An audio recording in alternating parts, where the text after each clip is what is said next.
Hello, everyone. Another exciting day in the world of AI. It's barely a year. It's barely been a year, and there's some fantastic stuff coming out of OpenAI, as it seems.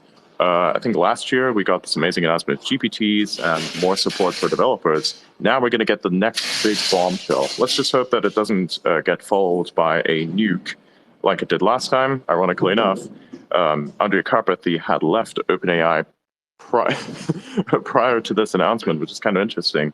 He was there for about 1 year, one of the founding members, and has now left OpenAI.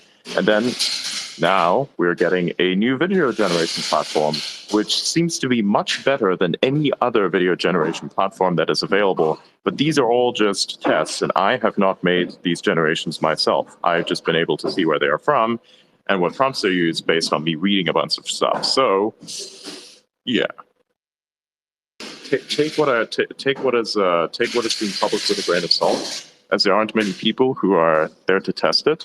I would hope that I get to test it, but at the same time, I do not know much. But with that out of the way, everybody please like and repost the space so we get more people in.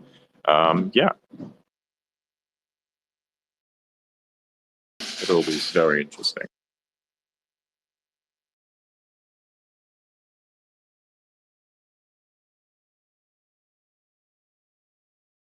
I haven't seen a video of it generating yet, so who knows how long it takes to render and whatnot. But the fact that it's putting out a minute-long videos is very impressive, and the textures that it's outputting, it's incredible. I mean, really, the way that it's measuring light and refraction and reflection, it looks pretty crisp and very lifelike, and all the motion and physics. I mean, it's really an advanced engine. I mean, literally, I don't like to put any hyperbole on this, but look at what I just pinned up at the top. That shit looks amazing. Remember when I always complain about when there's video generation, that people walking seems to be the point of failure? Well, I mean, you can see the same thing for any other AI. It seems to be limbs are always a point of failure. Like, for instance, hands, right? You do generation for hands, and then the hands are all fucked up. Like, they only have 3 fingers, they have 6 fingers, or they don't have any fingers at all, and they're just melted together and they look like you're webbed.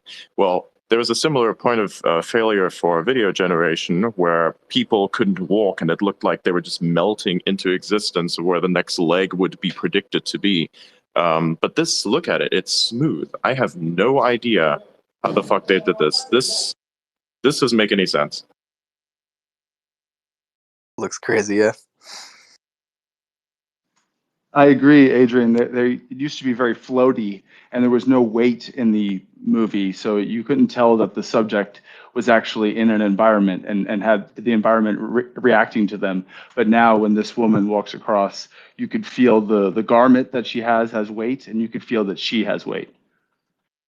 Exactly. And I mean, look at how smooth it is. Even the lighting isn't off. And also, why is everything so fucking HD? Like, look at the why is this so stable, and why are the reflections of the glasses so good? What the fuck is this? It looks like it's being powered by a game engine. It looks like Unreal Engine almost. I know. I think they've been farming Unreal or something. That would make a lot of sense. Like, why is this so stable? This can't be real. What's interesting to me is like DALL-E is so far behind, and like you would think that they would have this level of generation at least for a single like static image. So that's interesting to me. And then the other thing is how unreal this looks. Like it looks like these are like recorded on Unreal. someone's phone. So it's like I think we need content credentials now more than ever because it's going to be so hard to distinguish what's AI versus not. Exactly. I honestly thought this was real when I first saw it. Like I didn't I had to actually read the description in the post to see that it was actually AI generated. That's what really kind of threw me off. The Tokyo video was the same thing. I thought the Tokyo video was definitely like a real footage. I mean, it was really close. The question I had, the reason I raised my hand is because, I'm in AI implementation. I do this right now, so you can imagine my workday just got a lot busier than I thought it was going to be when I woke up this morning. But like my question is like, I guess people are speculating, but OpenAI didn't reveal whether this is going to be on a separate plan. I know a lot of people are expecting it to be, but I was surprised when they rolled out DALL-E and integrated it into the regular ChatGPT platform. So I'm curious, like they didn't really release any details about pricing, whether this is going to be included with premium. I don't think anyone expects it to be, but it would be interesting to see what their plans are of how this is going to, integrate into the existing ChatGPT platform. Are they going to make it right inside the LLM models like they did with DALL-E? I mean, I don't suspect that would happen, but I just wanted to know what other people's thoughts were on that. Yeah, the key point here is, I mean, dude, Habib said it best. Why does this look much, much better than their DALL-E 3? That doesn't make any sense. I mean, look at it. It looks like Midjourney, but it also does not. But then if you really look at it, I want you to look at the lips, actually. Go look at the lips there. And then look at the flesh itself. Do you notice something? Do you notice how that looks so in place, right? It kind of reminds me of a game engine, right? So this is the take is really on. The take is really on point here. I mean, they probably just took Unreal Engine and farmed it for data. That would be interesting. That would also be a really good method to do it, I think, personally. I just don't know the legal implications behind what it would mean to farm data off of, say, Unreal Engine and use that to train AI. I mean, do they have something in their TOS that says you cannot train AI based on our outputs? Does it say that anywhere?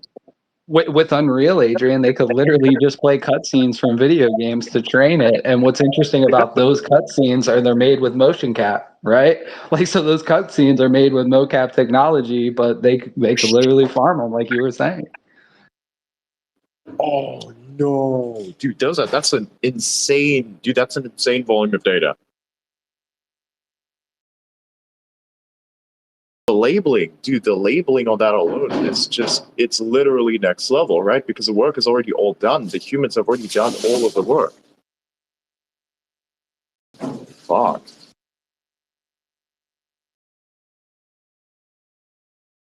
Talk about cognitive leverage. We've got probably trillions of hours of recorded video. We don't even need to go and generate new content. We can go backwards and make this, increase the weights and increase the performance of the model over and over again. I also think this is interesting time. One last point. I think the timing is interesting, right? This morning, obviously, Gemini came out with Pro 1.5 and an incredibly long, like million token context window, absolutely insane. And then 15 seconds later, Sam Altman's like, hold my beer, and we're looking at this. But see, there you go. I didn't even know that happened today. Thank you for pointing that one out. Now we know exactly why this was released. Remember what happened with Grok? Oh, we have Grok that's coming soon. Hey, I'm going to release my GPTs. Okay, oh, Grok has humor, so we can overdo GPTs. Oh, wait a minute. Let's have a meltdown at OpenAI. And Yeah, then nobody spoke about Grok, nobody spoke about GPTs, and everybody spoke about OpenAI and Sam Altman. And then the entire platform started to copy each other. And remember how that all happened? The OpenAI meltdown was next level. That was funny, really like, the best time ever. It's really funny you brought that up too, because if you look, they didn't mention anything about pricing or the training of the platform, but they did mention they set this to their quote unquote red teams to make sure that it's politically correct and not harmful or biased.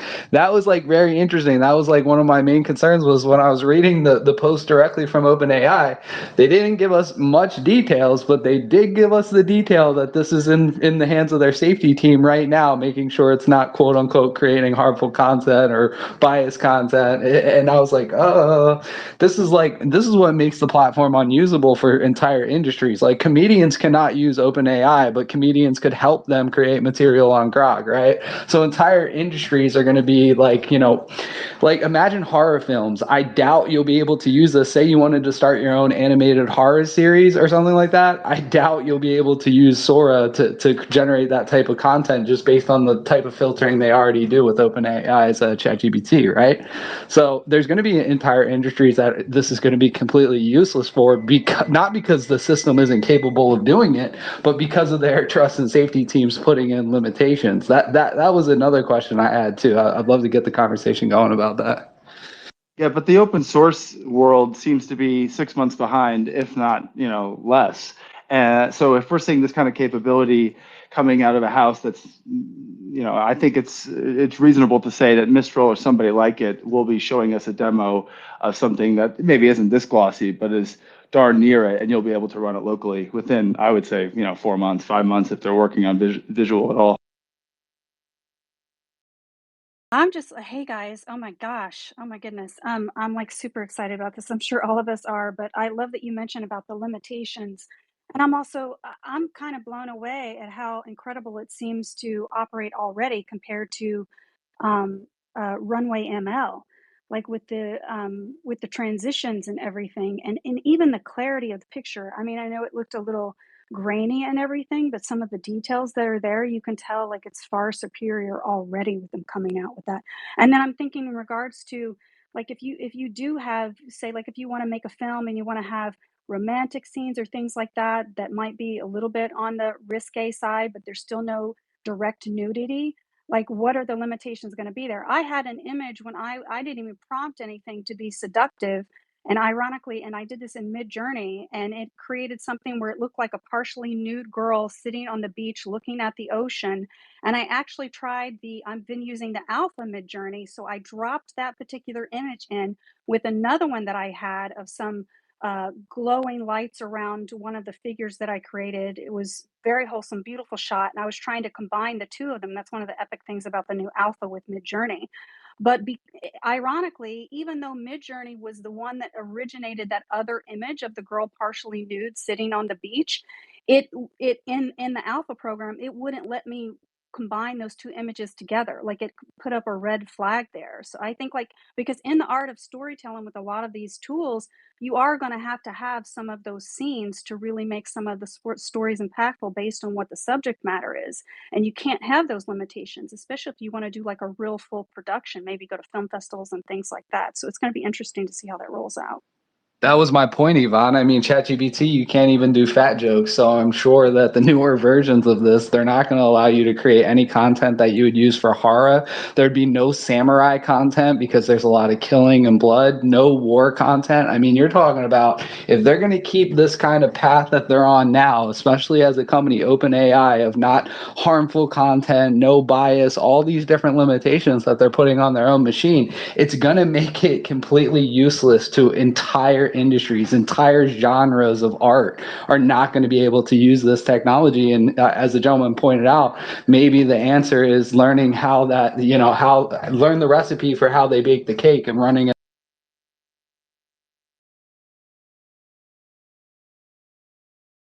their own animes, keep creating their own stories. But that is going to be a huge limitation, especially with a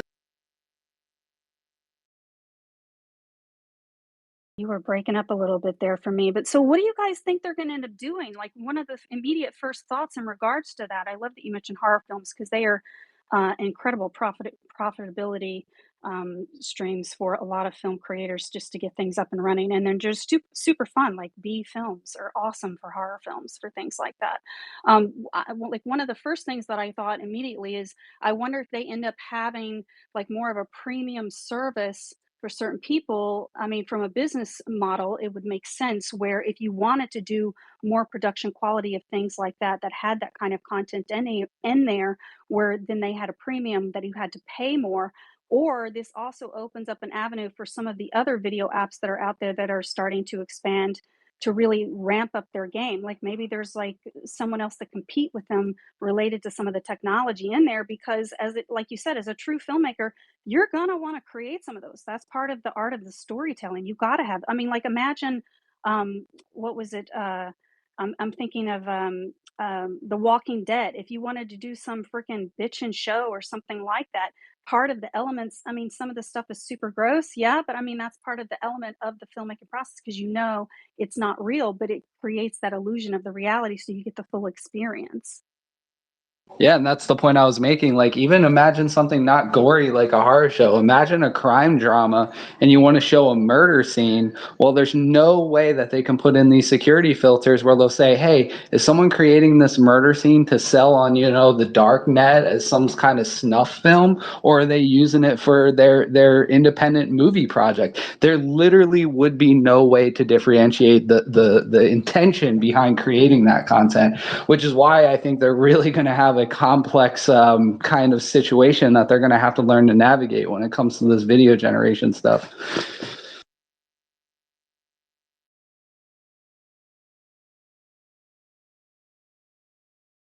Haveen, just I'm so probably totally botching your name, but you had your hand up. Jump in.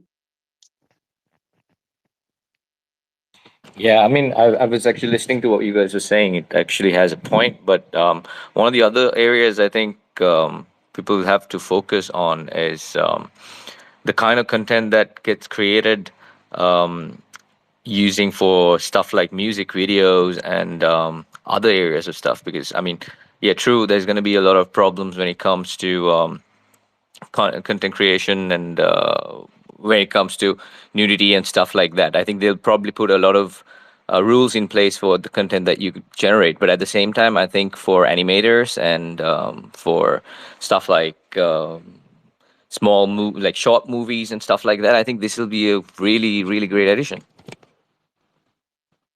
Yeah, I agree it's going to be a great addition, but what it's going to do is it's going to force you to film those scenes still in real life. Like if you have a murder scene, right, you're going to have to actually physically have the production cost to create that scene in real life and then supplement the rest of your film with, the AI generated content that you're actually able to create because of the filtering systems. But I would love to see other people's thoughts on like how would you balance it? The point I made, I'll leave that point up, right? If I wanted to create a murder scene for my cop drama, how can you differentiate using these automated filtering systems within the AI? How could you say that murder scene isn't going to wind up in, let's say, a snuff film on the black market versus in my independent project? I don't think it's actually possible to do that. I don't think it is. I mean, personally, I just think that the bull case here is that this creates a new baseline. Closed AI created the new baseline for us. But based on need, you're going to see a lot of competition come out.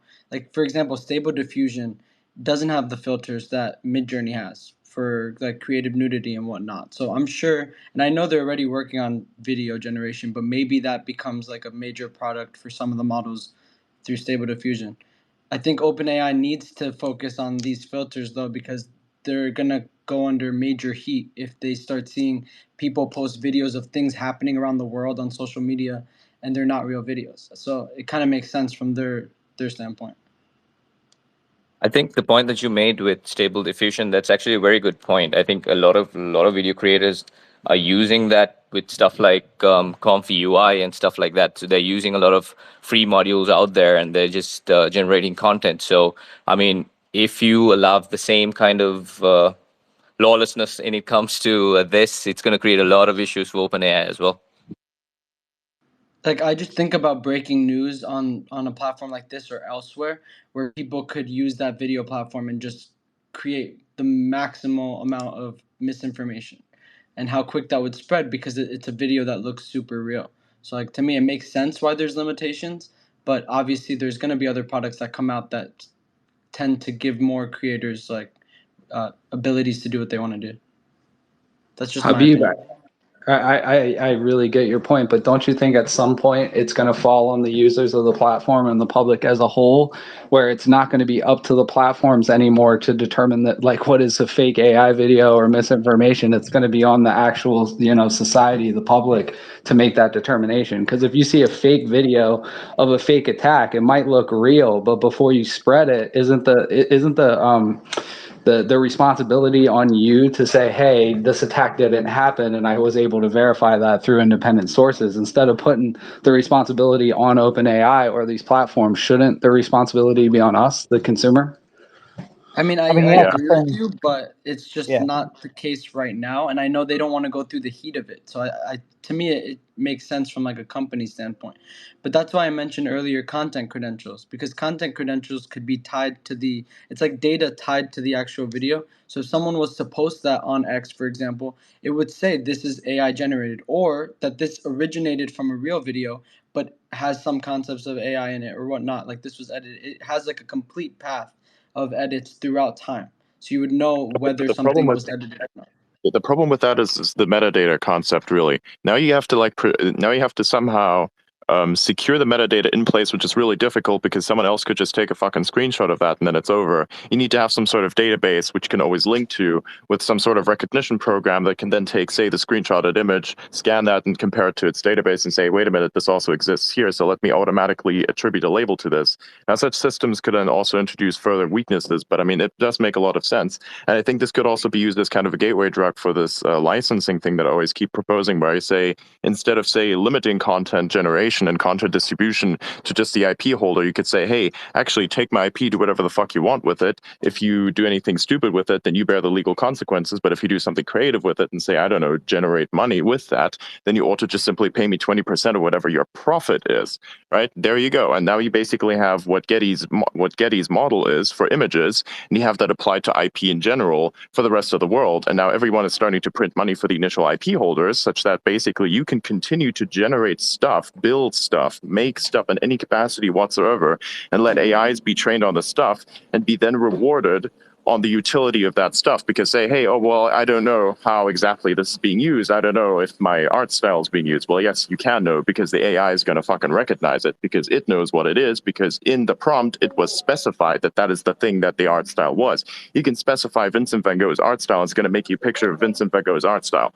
That's how it fucking works. Now, tell me once again that you can't trace the art style. Good luck. Oh, by the way, did Elon just call himself stupid? I know it's a little off topic, but did he just call him like, bruh? It's kind of funny. Like look at it.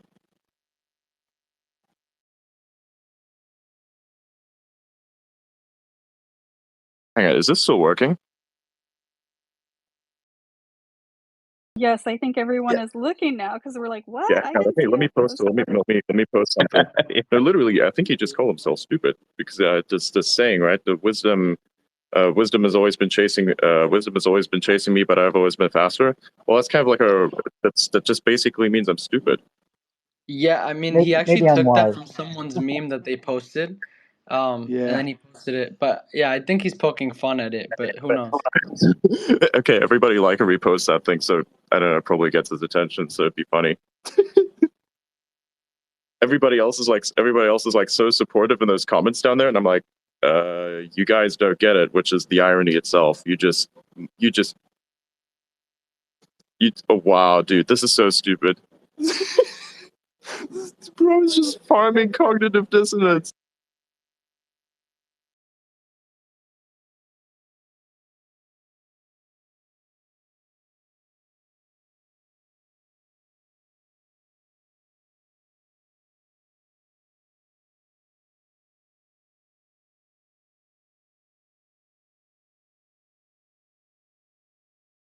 How many people, I just want to address, Adrian, back to the topic, but what you said, when you said it's so over for Hollywood, because that's like my business.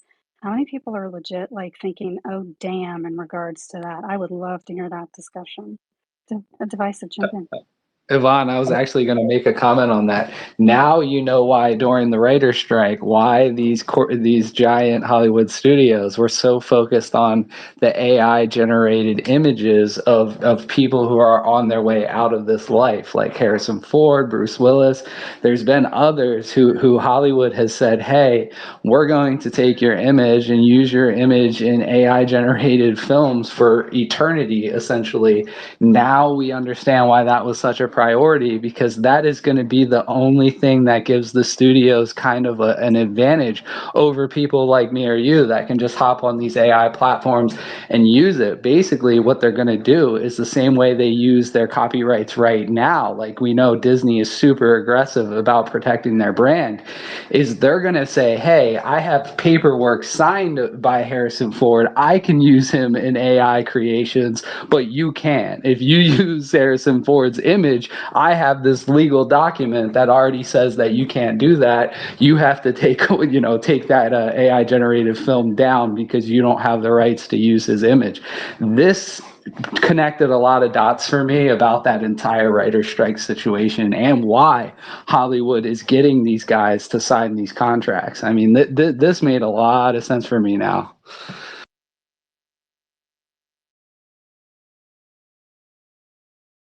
Yeah, I mean, I think we're getting to a point now, I mean, especially with this Sora announcement, where basically Hollywood is like what's the point of hiring an actor that's going to cost you $1 million when you can just use their image for pretty much free? Maybe like a small licensing fee to the actor. Or what if you visualize this actor that's like this perfect, uh, like this perfect vision of this person that maybe doesn't exist, and so you just create this perfect actor for whatever part you want. Then you don't even need to hire anybody, and you could just have this whole completely new dynamic where you don't even have to hire actors anymore. So I don't know how long we are from that, but I mean, I feel like it's kind of coming. They want Yes, that, Josh. yeah, that's I'll make it quick, Yvonne. Yeah, they yeah. Go want ahead. that because now they don't have to worry about their brands getting ruined, their properties, their movies getting ruined by the behaviors of their actors, right? If the actor's long dead, there isn't going to be a scandal where they get caught beating their wife or sleeping with prostitutes, and now the movie's in jeopardy. The movie that they invested millions of dollars into is going to be affected by that negative press. For them, this is like a win-win.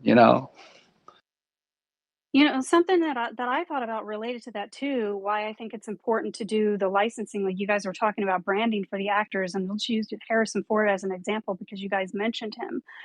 But I mean, if anybody could just go out and do that and utilize Harrison Ford, say, in their particular film without having the rights to be able to do so. Part of the other reason that an actor would not want that is because the bottom line is anybody can make a film, especially now with a lot of these AI tools. It's been available for quite a long time. As soon as we ended up having digital cameras like the 5D Mark III, when that first came out, some people started filming some really great short and independent films just on those particular cameras. And aside from like the Black Magics and the 4K that ended up coming out because of the digital capabilities and the way that they're able to make things look like film. But if you took someone that's a really great actor like that, one of the reasons that I personally would be concerned about that is because just because you put that particular actor, because they're well known in their big box office, so that they're going to generate an audience because people love to watch them. One of the factors there, though, is if that film is absolute crap, it's going to put a bad light on that actor, even if you're using their image and their essence in that particular style of film. That's me personally why. I mean, that's why they're selective in the films that they choose initially to begin with, anyway, that are actual real films. But then the other thing that's another portion of that I thought immediately is okay, so say that you create a likeness after yourself, or maybe you even make a combination of Harrison Ford and friggin' Walter White type character, right? Like if you wanted to because I think that's another thing. Like when Adrian was talking about um, Picasso, or you might have mentioned Van Gogh, right? A lot of artists are recreating from previous artists and adding a combination of their styles into their own styles. So, say if you even did a collaboration of something like that and you created a character and they had a lot of weight, you still have to have an excellent story and the art of the way that you're executing the storytelling. That any just Joe Schmo, for the most part, unless you have some film training, you're not going to know how to cut it and edit those things together. I'm not saying that you can't learn that. So that's another additional factor. But then also, because one of the things that I thought when I saw some of the images is, am I going to have an emotional connection reaction to some of these animated characters, even though they look lifelike, that are created with AI? And then that goes back to the whole AGI and sentience thing, and people having direct relationships with AI robots and things of that nature.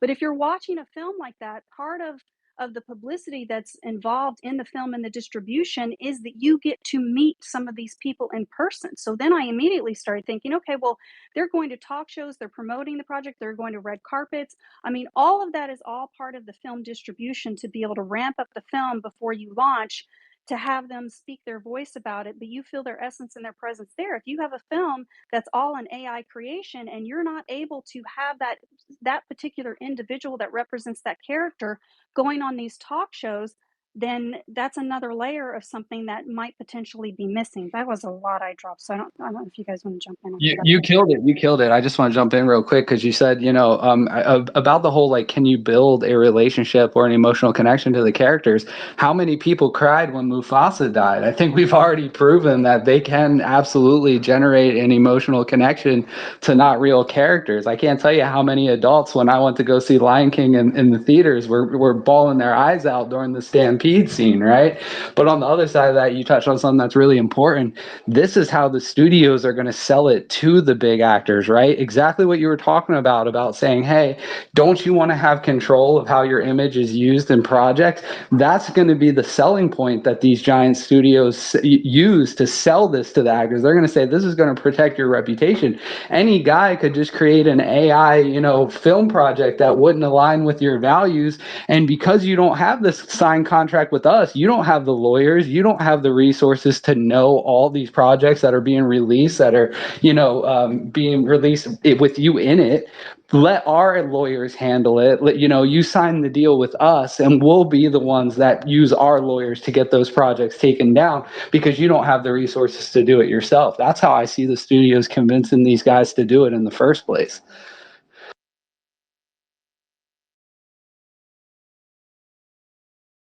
Yeah, I think you actually have a good point there. But the only thing is, I mean, yeah, it sounds pretty cool, and of course, there's like a lot of creative potential there. But the thing is, it also raises some really big ethical questions. One of which is consent, like you said. So if they do give the consent, then that's good. But otherwise, should filmmakers should be, I mean, should they be able to use an actor's image without their explicit permission? I mean, what about when an actor passes away? Who decides whether it's okay to digitally like resurrect them for a new film or a movie? And then there's the impact on the industry.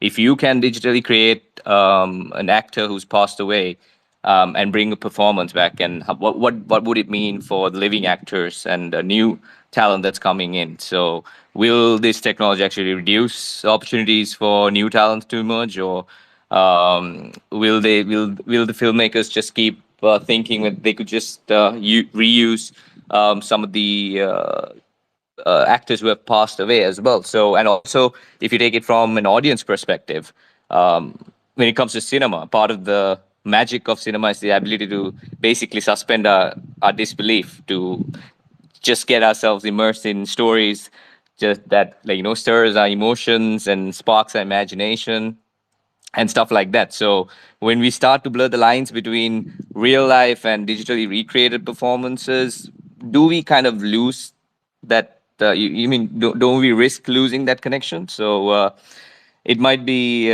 something quite interesting to think about, I guess. You made a really Yeah, good point. yeah, go ahead, Device. No, I was just going to say, Kavinda made a really good point, and I think if we look at the Super Bowl this year, we kind of get a foreshadowing of where the studios are going to lean to, right? Most of the actors that were used in the Super Bowl commercials were older actors. It was Mr. T and Patrick Stewart, and even like the halftime performances were older performers who the studios have been relying on for decades. These are people in their 60s and 70s, some of them. So I think you're right. I think it's going to dramatically reduce the amount of risks that the studios are going to be able to take on new talent. And I think that has a lot to do with legal and brand protection reasons to begin with. And I think you're right. Like, I think the Harrison Ford already signed a contract for this, by the way, guys. That's why I used him as an example. He has sold his digital image to a studio to use after his death. And part of that contract, it had to be basically that, hey, I'm trusting you as a studio to use my image in a responsible way for these particular properties. And I think those contracts, designing those contracts, is going to be a really interesting thing. Like, can you only use my image for, let's say, Star Wars, or can you use my image for any project that the studio deems? I think that's going to be like the really interesting thing to flesh out. Yeah, and something specifically in regards to that, when you guys are talking about like when the actors pass away, in regards to that, I mean, a lot of that has to do with the estate planning and how that goes, and who actually, like you said, owns the image and likeness of that particular individual. Like, a lot of people don't realize, I myself didn't know in the past, But Bill Gates actually owns the licensing rights to Einstein, believe it or not. So anything that, like, if you're printing Einstein on anything, especially if it's going to be like a big revenue generator for something like that, you have to have the licensing agreement related to something specific like that. Like I have a coffee mug that has Einstein's face on there, and now I'm like, well, every time, anytime any of those particular things are bought and someone's licensing that out, it's going back to Bill Gates. A lot of people don't know that, but that's when it comes to a lot of the estate planning and any living relatives that they have related to that, and what the agreements actually include, and how much authorization that they allow within the rights of the licensing of that particular image. There's a lot of legal stuff that needs to be worked out with this stuff. Yeah, well, that's actually a good point. And quickly over another one, Adrian, I think you made a good point earlier about how when it comes to the IP rights and how you could figure this out in the long run. Do you happen to know if there's any form of technology like that being used right now to track these AI generated videos by any chance? Wait, hang on. Can you repeat that? Yeah, sorry. So earlier you spoke about how you could be, I mean, in the future, how you could be tracking these AI generated videos and using IP copyrights and stuff. So how to track these videos. And I'm just wondering if you know if there is currently this kind of tech being used at the moment to distinguish between real and fake videos where someone else's AI generated video is being used by someone else. That last question I cannot answer as I'm not aware of this, but yes, it is definitely possible because AIs already know what art styles they have internalized. Because right now, again, like you can take an example of a very well-known art style and prompt an AI in this fashion, then it will know what that is. Now, for the recognition of something like that out of video, well, it's a similar way that it's the same thing as if you were to take, say, I don't know, do a slash describe on Midjourney. If you go to Midjourney, there's a function that's called slash describe, and then you basically insert an image and then you run that, and then it gives you a description of what the image is, and then you can run that as a prompt, and then it gives you things that look similar to how that image is built based on what the AI knows what the image looks like or thinks what the image looks like because of what it scanned. Right, so this is how you could essentially just track where some things came from. Right, that depends on how much. Let's get here's where the real problem begins. Is what if you take, say, an AI output and you mix it with other AI outputs to make another AI output? Because that's definitely going to happen. Are you seriously going to try and stop someone in his fucking garage and his little GPUs from making that happen? Well, you could try, but you're not going to win. It's just like saying I'm going to stop meth heads cook meth. It's still going to happen. It's not good that it happens. Obviously, there are measurements in place to prevent this from happening. There are people preventing it from happening right now, but it's also being done right now. This is like right now as I'm speaking. There's some guy in his garage somewhere, probably cooking meth. So if you want to take that as a very nice as a nice comparison, it's a terrible comparison really, but it gets the point across, and say, yeah. Oh God, And I you can't know even what, Adrian? What you just said is actually going to be an incentivizing factor for people to start running their own, LLMs offline because of the limitations that OpenAI, for example, has put on their models already.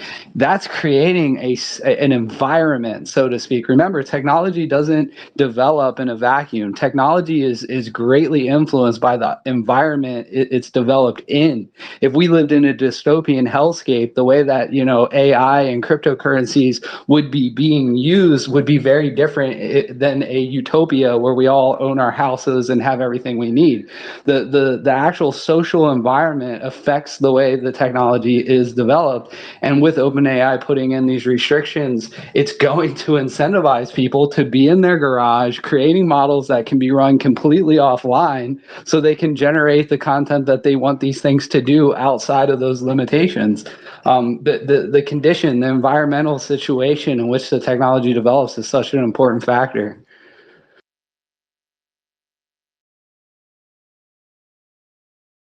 Yeah, one thing about that too is that I was thinking is when it comes to this kind of stuff, I know Derek down there in the audience, he knows a lot about this kind of stuff as well with copyright issues from his past experience, and he's also worked in Hollywood.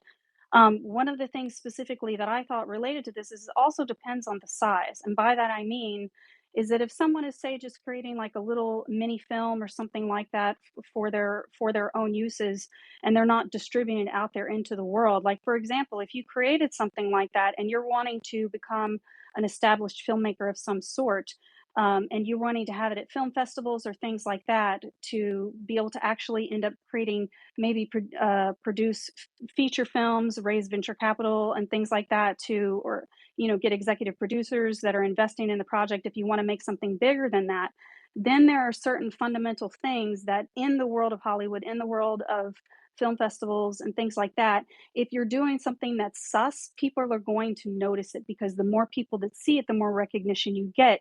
That's when the lawyers typically come out. Like, someone could go in their own little hometown or something and create their own t-shirts in a community of, say, like 100 people or something, but other people outside of that community might not know that. A lot of artists end up finding out about some of these things when they get their lawyers involved with that type of stuff.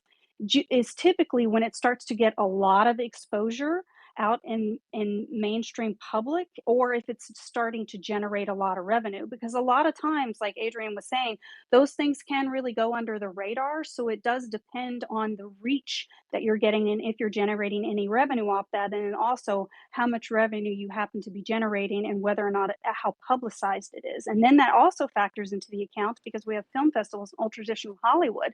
But now, with the way that social media is, you someone who is a representative of that particular individual for their likeness, that's their lawyer or maybe a friend or something like that, would have to see something on social media, because something like that could really blow up, like the Taylor Swift thing did, when someone created that kind of image that they did, like, what was it, 2 weeks ago or something like that, that came out and put her in a not very beautiful light with the way that they did that. I mean, people then are going to take notice, because it's going to end up getting more exposure related to something like that. So there's a lot of legal fundamentals that are incorporated in it. But I just wanted to mention that about the size, because that's when usually they end up taking notice, and then that's when the lawyers step in, and then they will take legal action regarding that. Yvonne, when you said that, you know whose name popped into my head immediately? You said Taylor Swift, but my mind immediately went to Adi Shankar. I don't know how many people are in here who are familiar with him, but I mean, he blew up on YouTube by using unlicensed properties. Like Power Dot Rangers was an unlicensed Power Rangers film that got so viral on YouTube that now Adi Shankar is being hired by studios like Netflix to create mainstream properties like Castlevania. And he didn't just do it with Power Rangers. He was making a whole bunch of unlicensed, short films with very mainstream properties that blew up. Now, of course, a lot of those got taken down by the lawyers, but I mean, not before they hit 10 million views, and people know who Adi Shankar is now, and he's actually getting jobs from it. So I see this creating like thousands of Adi Shankar type creators, right? Like people who are going to do it anyway. They know it's going to get taken down, but they're going to say, hey, if I do it well, the studios are going to know my name. They're going to know who I am, right? It's so I think interesting as these new innovations come out. We're going straight to finding the biggest societal and economic impacts, and typically it's looking at Hollywood, existing legacy systems, all of that. Um, what really catches my eye is when I read OpenAI's website and their announcement on this. You scroll all the way to the bottom, and it says Sora serves as a foundation for models that can understand and simulate the real world, a capability we believe will be an important milestone for achieving AGI.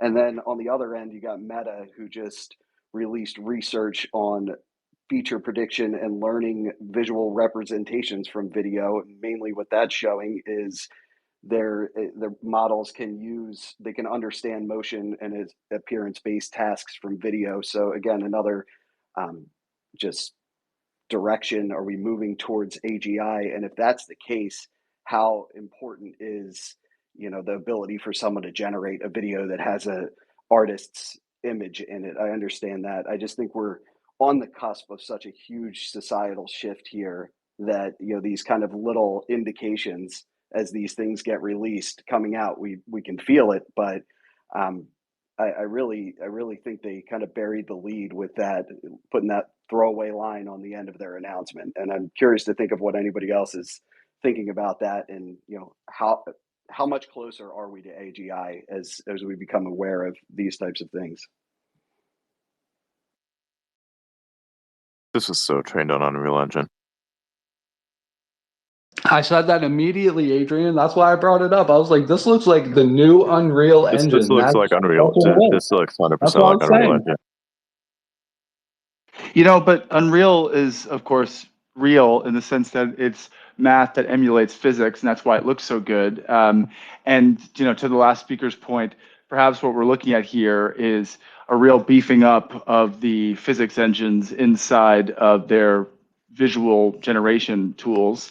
And so, we talked earlier about how the fabric that the woman walking across the street is wearing appears to have weight, and then her step actually has heft to it. It's not just that she's floating across the pavement. And to your point, Adrian, her feet and legs are being materialized in position that the computer is predicting her legs should appear in.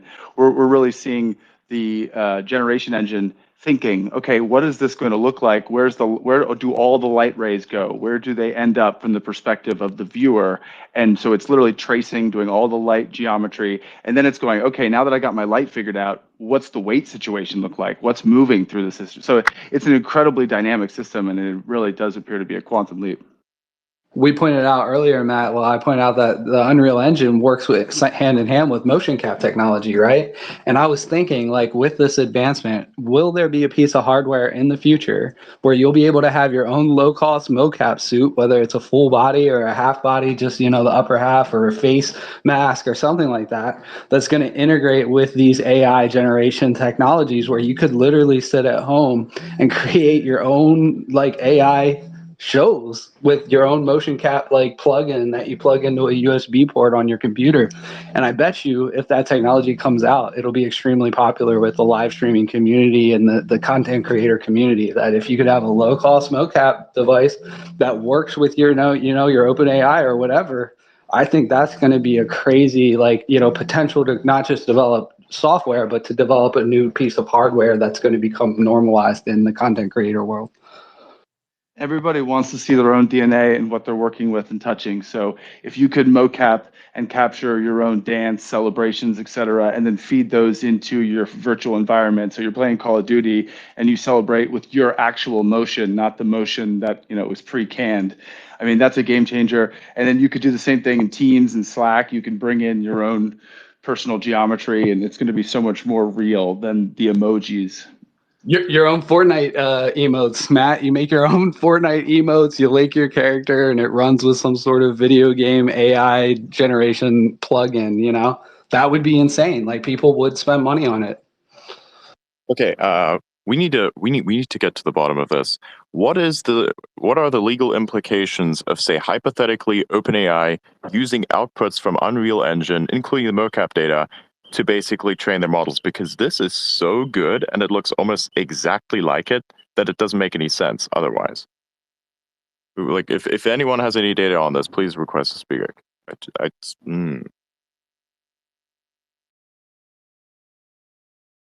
It blows my mind. Also, it doesn't seem to. I'm not sure if they have that in their terms of service, because this is not something that someone initially just considers. Like, oh, my 3D content is going to be used to train an AI. Like, who would think about that? Think about how much money, Unreal Engine and these individual game studios invested in hiring motion capture actors to create these scenes that then, like, a company like AI just was like, hey, thanks for spending that $100,000 for that 30 seconds of motion capture. Thank you. Again, We don't have to do that. Yeah, again, this is where licensing comes in, because if they don't get the money on this, it's going to be unfair, of course. And I mean, I'm all for the ability for people to use content, but I'm also for the utilization of copyright in such a way that people can actually use the content and make it more valuable. So licensing is literally the only way forward for this. And I've heard many people argue against this, but those arguments are looping elements of nonsensical word salad that literally do not add up to anything known as utility, which is also known as the real world. So, yeah, it's the best thing we could come up with. It's the best thing that anyone can come up with. What else are you going to do? Limit everyone? Decelerate everyone? Slow everyone down? Really, really, really. You're kind of funny on this because everybody keeps defaulting back to, say, the paperclip scenario, where it's like Revenge of Clippy, everything gets paperclipped. Well, it's kind of funny, you're kind of paperclipping yourself by saying, instead of the technology killing us, we're going to kill ourselves by not using it. Good one. Like, I'm not going to use penicillin to kill this infection over here. I'm not going to use antibiotics to remove my stomach ulcers. I'm just going to die. Like, that's the logic. I'm going to pull an Adrian and say, yeah, nah, I don't want technology slowing down, even though I know it's like epic at the speed that it's going at, but I want to see what's going to happen. Dude, imagine how many content creators are going to be using this in ways that create properties that'll become household names, and they can be from any walk of life. These aren't going to be people who have the backing of, these multi-million-dollar studios. These are going to be guys who, got the best computer they could afford and really put in some creative hours developing something that was good. And I think it's going to make everyone have to raise the bar when it comes to content creation, including the Hollywood studios, who just seem to recycle the same properties over and over again. I mean, people aren't even going to watch that stuff if there's new, better content being developed by normal people on a regular basis. It might actually force the studios to come up with new properties to some degree. They've owned the Man, distribution and pipe. I actually had it. I'm sorry, Matt. I actually had a space. I think it was just last week. Actually, I'm like, what day is it today? Last week, on this exact topic, because we were talking with a lot of the AI content creators out there, and we were talking about how when a lot of this stuff originally first came out, I mean, it's mind blowing when you're seeing it. Like, you're literally just putting in a word, and these things are coming to pass, and you're able to see it and what it's capable of doing. So when you first see it, it's kind of like, oh my God, I can't believe that. But what's happened now, even with those of us in the creative field and working on some of that stuff, we keep trying to level up the game, and just putting out something like what they're doing right now. They're actually telling many stories with even these short clips that they're putting out there. And that's one of the things that we noticed that was missing, and we had a full discussion about it, because we were talking about how you still have to go back to the foundational structure of storytelling, that people are going to have to level up their game, because the shock and awe factor is kind of fading with a lot of this stuff. So it really is going to come down to the fundamental storytelling and character driven stories that are happening there. And that's something that a lot of people aren't thinking about. I myself was literally working on creating a mini movie myself today, because it's sure, it's fun to put out the flashy things and beautiful things to look at, but even I myself, as an audience participant with things on the timeline here on X, I'm craving something that tells even like a 30-second story like commercials do, and takes me on a journey in some form or fashion. Instead of just looking at something beautiful, as much as I love looking at beautiful things, now we got to level up that game to things. Sorry, Matt, go ahead. No, not at all, and I completely agree. I was, riffing on the last point before yours, but I think they're all tied together because you responded, which is to say, the cognitive leverage and the creative capacity of individual folks is now so amplified, and now we can produce stuff that is of the same or similar quality to Hollywood. And thanks to X and other platforms, but X is my favorite, we have the ability to democratize and distribute this information really efficiently. And there's a pretty good scoring mechanism with the algorithm. So good content will get identified once you get a certain number of followers, and then it's pretty easy to efficiently distribute attention, because that's where this is all going, right? We're really heading deeper into the attention economy. And to your point, Yvonne, yeah, the flash of the AI is certainly eye-catching, but it's starting to lose a little bit of that eye catch. And the exciting thing is now we're all going to get back to good old-fashioned storytelling with the additional ability of using incredible special effects, like incredible, and being able to immediately get it in front of tastemakers and your audience in real time. So it's really an incredible time to be a creator of any sort. Matt, and what you said is so important, because I have conversations about this a lot in real life. You know how many people, like, we watch something like the NBA and we're like, these are the best of the best, but it's not actually true. There are some people that are better than NBA players playing on, playground courts out there that just didn't have the right life pathway to make it to the NBA. And content creation is like that as well. We think that the Hollywood studios have the best of the best, but there are people out there, making content content, little stop motion videos in their garages, and they just haven't had the resources, the money, the technology to get people to find out who they are. And now we have this technology where we're going to have some of these people, some of the best, these diamonds that are in the rough that are undiscovered. This undiscovered talent is going to have access to technology that's going to make it so they are discovered. And I think that's like a really exciting possibility that didn't exist before this technology was developed. And when it gets to the price point, which it's at a pretty good price point now, we don't know what OpenAI is going to charge for Sora, but I assume it's going to be attainable for most of the world. And if it is attainable for most of the world, that's going to be when it's very effective at finding us the best content creators on the planet. Yeah, and I just want to dive into like when you were saying in regards to X and the content and people putting things out here and old Hollywood, because a lot, even Grimes has mentioned she's talked about Hollywood, even though she's in music and everything. But there is a lot of gatekeeping in Hollywood, and who knows, that's why I get really excited about this, having made small budget films, having worked on big budget films too, not being able to have the capital, especially some people who are super creative. A lot of people that are creative don't really know how to do a lot of things with money, unless then as you become more of a veteran in the business, then you realize how much it, quote unquote is a business, right? And they don't think about it like that because artists are just usually creative. They just want to make amazing, beautiful, epic shit that makes an impact and that it affects people in a particular way emotionally and has an emotional charge and again has a lasting impact. And that's one of the things that I'm excited about, because who knows how many other incredible stories that are out there, or new ways of telling stories that people that have not had the avenue to be able to do so are going to be able to use this tool to be able to showcase what they're really capable of doing, not only with the film that they're doing initially, but then I mentioned this on our other space, that also it's kind of like a business calling card. Like a lot of people in the industry that make short films, even a short film can be $100,000 depending on what you're doing. I mean, yeah, you can do the guerrilla filmmaking, and that can still be epic too if you really know what you're doing and how to structure it and everything. But to be able to have these kind of tools to get some stories out there that haven't been told yet, and not have to worry about whether or not it's in alignment with the studio that you're putting it out there. And with X, this is a perfect platform to be able to do that with some of the things that are coming out on here. And I know, I'm pretty certain, Elon's talked about this being the everything app, and he even made a post about maybe I should start my own media company. I mean, I kind of freaking think about this as part of the leverage of being able to get outside of that and be able to have some incredible things, and having this platform to be able to showcase some of those things, where then X can end up being shown. You can end up playing something that's a movie on X on your big screen TV. Like a lot of people are doing that even with posts or with short video forms and things like that. But it could be another incredible leveraging tool for X as a platform as a whole, to be able to have people come on here and outside of just the news that we're always on here on, but to have it also incorporate into some of the media stuff,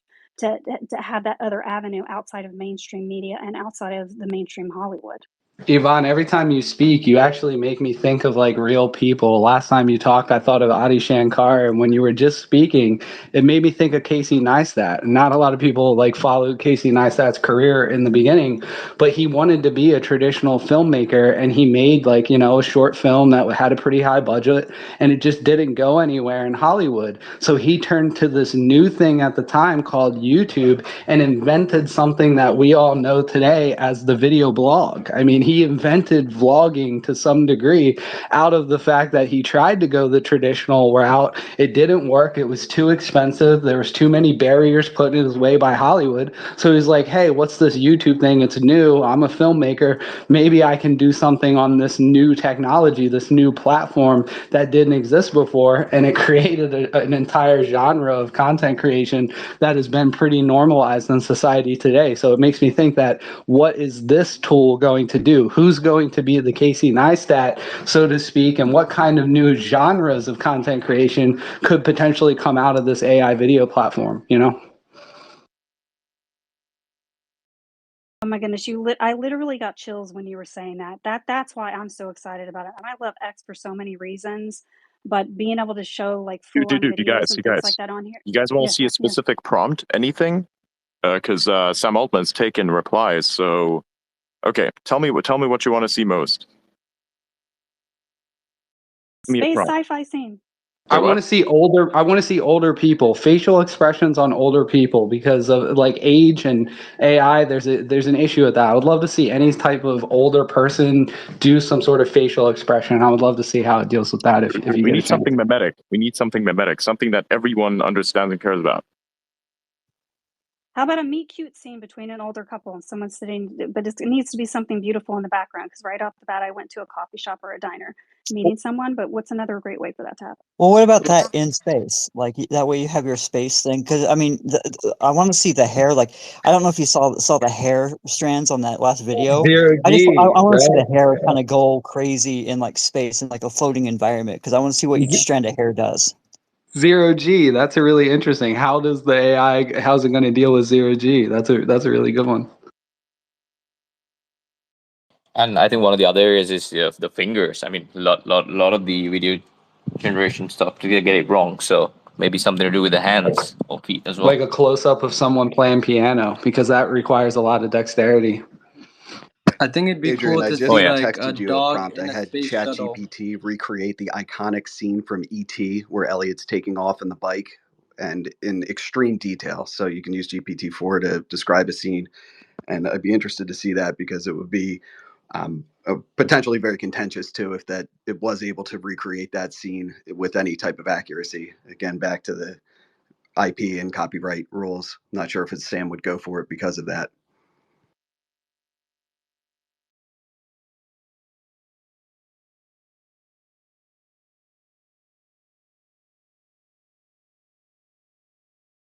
All right, I think I have You know one that kind something of else like that I seems to meet in the middle of everything that we need. How about this, you guys? A close-up shot of an astronaut repairing a space station over Mars. What do you guys think? Love Yeah, You guys do like? that. Love it. dude, see what happens. Okay, everybody go like and repost as soon as I drop it. Is everyone ready? Oh yes. Here we go. And kaboom. It's out there. I think with Mars, we might triangulate in on Elon Let me too. pin it up. Let me pin it up at the top. Yeah, no, he's not going to generate anything with Elon in it. He doesn't like him. I mean, they're kind of Yeah, you they're kind of constantly at war. It's funny. So yeah, no, I don't think that will occur. But there you go. what do you The guys thing I think? printed up at the top. I see it. Awesome. What do you guys think about repost? About editing. I mean, I'm super curious. Like, I can't wait to freaking get in there. You know what I mean? I'm sure a lot of us are feeling that way. But I'm curious. I wonder if when they're generating the scenes, because when you do this a lot of way in Runway ML and a lot of the other text to video generators, you have to do each scene separately. I wonder if they're using an additional program or within their program that they have, if you create it, does it do consecutive scenes like one after another with some of the different shots that they've created, or are you then having to edit that afterwards? Yeah, that was my question too, Yvonne. The one issue I had with Midjourney early on was you couldn't create consistent characters. So does it have the ability to recognize a character in one scene and recreate a new scene using the same characters in multiple, 60-second clips? That's going to be huge. If it launches with that technology, I mean, it's going to be a huge disruptor to Hollywood. Animation is going to go like, I don't even know what's going to happen to like anime. Japan is definitely going to be a country that's massively affected by this tech. Oh, dude, they're fully embracing it. There's no limitations on it whatsoever. They have explicitly stated that they don't have any limitations on this tech.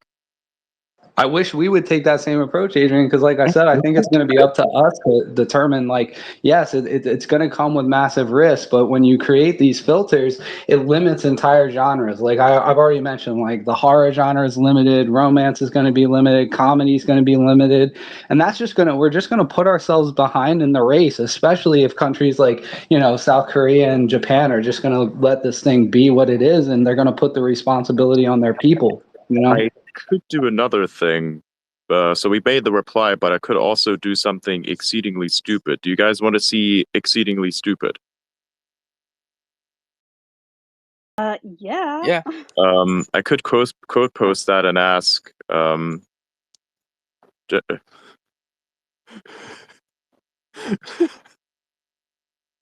hang on.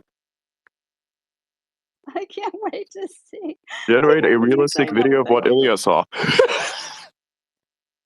Oh shit! Oh my. Yes, yeah, do All it. right, do you want to see this? Do you guys really want to see this? Please do that, Yes, Adrian. yes. Okay, I'm Yes, gonna post Let's that. Let's do go. this. Let's fucking That's do this. I'm gonna awesome. quote post it so that everybody fucking sees that.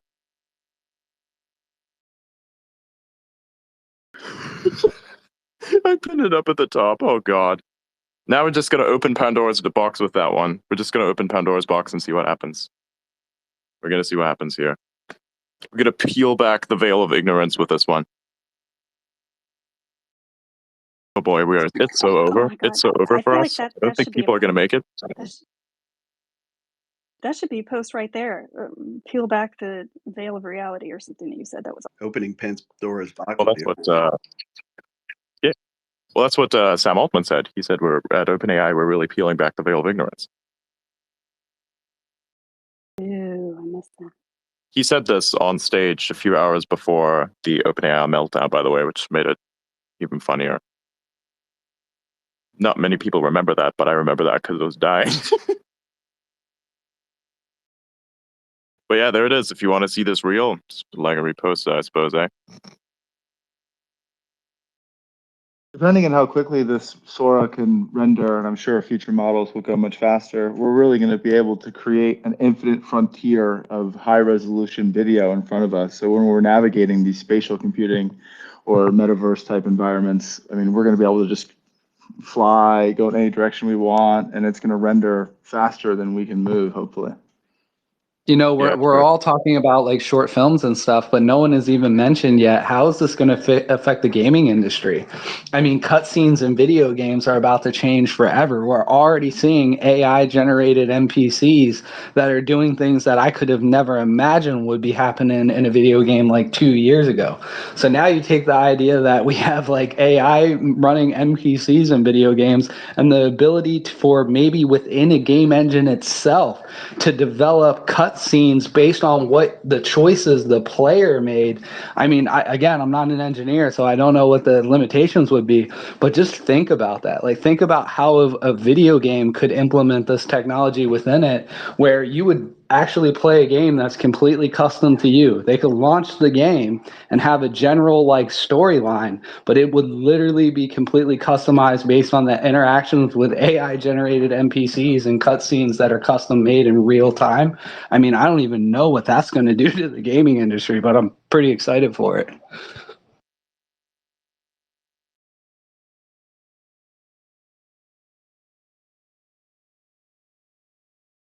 I mean, Chris Dixon in his latest book, he's Andreessen Horowitz crypto guy. In his most recent book, Read, Write, Own, he talks about how different industries have basically gotten, kicked in the shorts, to put it technically, because of the internet. And pretty much all the ones, like for instance, a lot of the music industries, they used to make high margin on their discs, and then the Spotify model, and now they're not making as much. But the gaming industry is the one exception. This one seems to keep getting stronger as the technology underneath it gets more powerful. And of course, intuitively, that makes sense. So to your point, this is going to have incredible knock-on impact on the experience of gaming, and then also the valuations of the companies that offer those experiences. Do you guys remember that Joe Rogan episode? I think it might have been in the conversation with Elon Musk. I can't remember if Elon Musk was the guest when this came up, but Joe Rogan tells a story about that woman who had some sort of an injury, and as a way to treat the pain, they installed some sort of stimulation device in her brain right where it could trigger an orgasm every time she pressed a button in order to deal with the pain, and she got looped in, addicted to it, where she was like frantically trying not to do it, but at the same time would freak out if she didn't do it. So she just kept using it in like this infinite loop of constantly being compelled to press the button to have an orgasm. You guys remember that?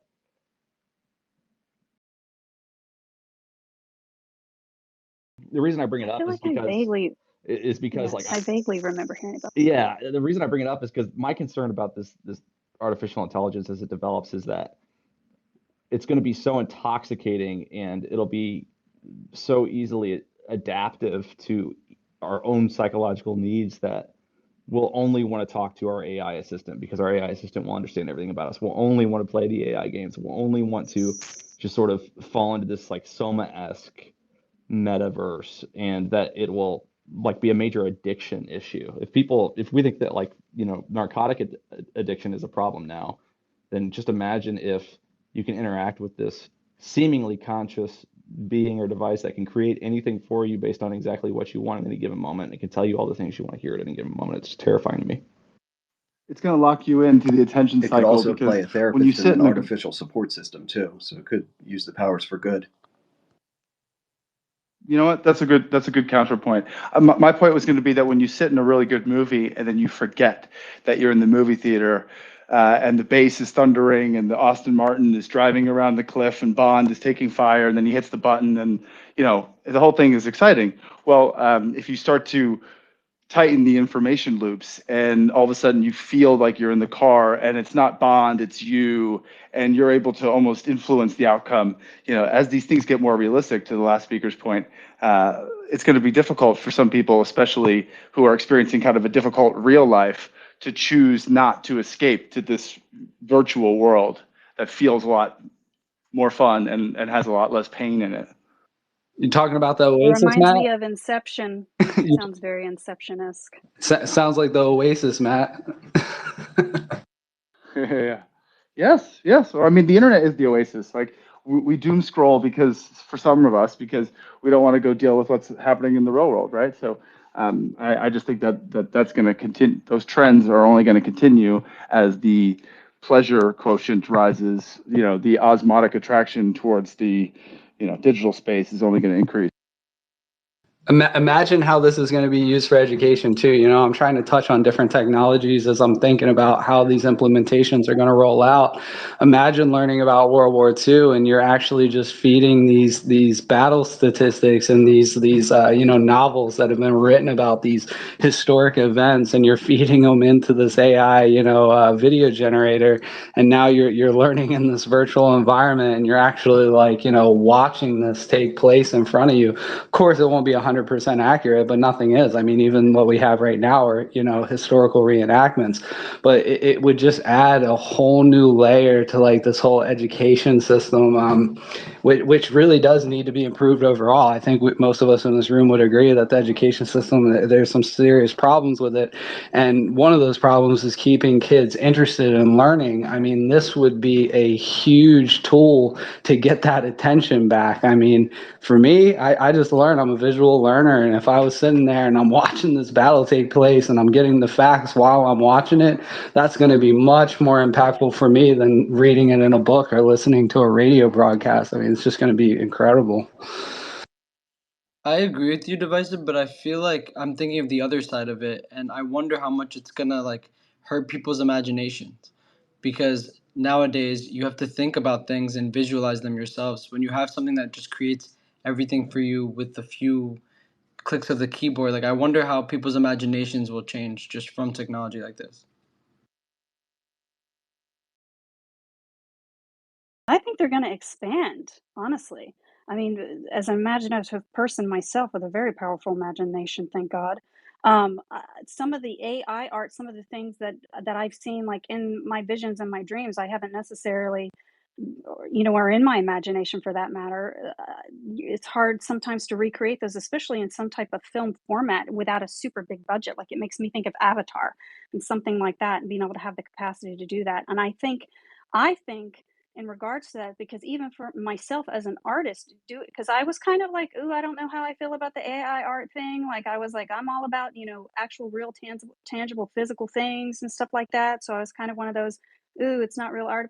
But meanwhile, then I started doing it, and what I realized when I started doing it is it's opening new visions of things that I might not have even seen before, like even combinations of images before, and just certain things that I had in my mind's eye that I'm describing into the AI, and then it's able to do it not only quickly but in different ways of things that I would have seen things, which to me has gotten me even more excited, because some of those particular things I might not have would have painted on a canvas before, but I'm creating it with the art directly from my imagination.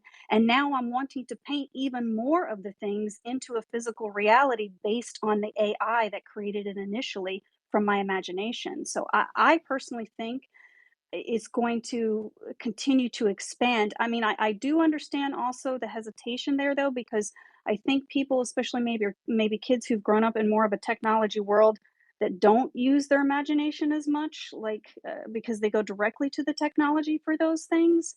So that I might would worry about a little bit. That's pretty But much my point. Yeah, because like for me, it's yeah, yeah. definitely increased my imagination, and I love using AI to build off my imagination, like you said. But for someone else that was born into this world, like I wonder how that would change them developmentally. It's really good point too, Habib, because when Yvonne was talking, I went through a similar stage where when I started using Midjourney especially, I actually got more creative because I wanted to learn how to use the technology better. So I actually started looking up art styles, and I'm someone who went to school for I mean, I took art classes in college, and I still went back to try to find out, oh, I didn't even know this type of art style existed, but Midjourney can do it. So let me learn about it.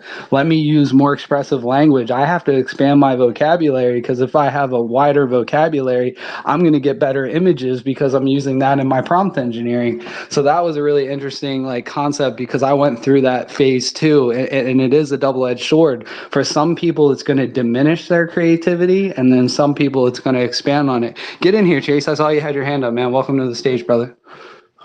Thank you for having me. So the thought that I had, are you guys able to hear me? Sound great, Chase. Okay, good. Thank you. Yeah. I connected to a Bluetooth. That's why I wanted to ask. The thought that I had was, just as this gets more sophisticated, we were talking about the intoxicating nature of it. First of all, I agree with all you guys about AI making you more creative. I've had the same experience, but what I'm concerned about, and this is why I'm so supportive of sort of OpenAI's original mission, not necessarily what it's doing now. I'm concerned that if the artificial intelligence that does manifest is centralized to sort of one or two major corporations, and the democratization of artificial intelligence is basically regulated impossible in the name of sort of AI safety measures, right? I could feasibly see Congress coming in and saying you can't build an AI that does X, Y, and Z, but the major corporations being sort of exceptions to those rules because they've lobbied. I'm really concerned that the power of AI to manipulate human psychology is going to be majorly dangerous if that power is only wielded by a few, right? Like the only time a nuclear weapon was ever used was when only one nation had it, right? And so feasibly you could deploy an artificial intelligence that says, convince everyone that, I'll just come up with something, convince everyone that the world is going to end next year.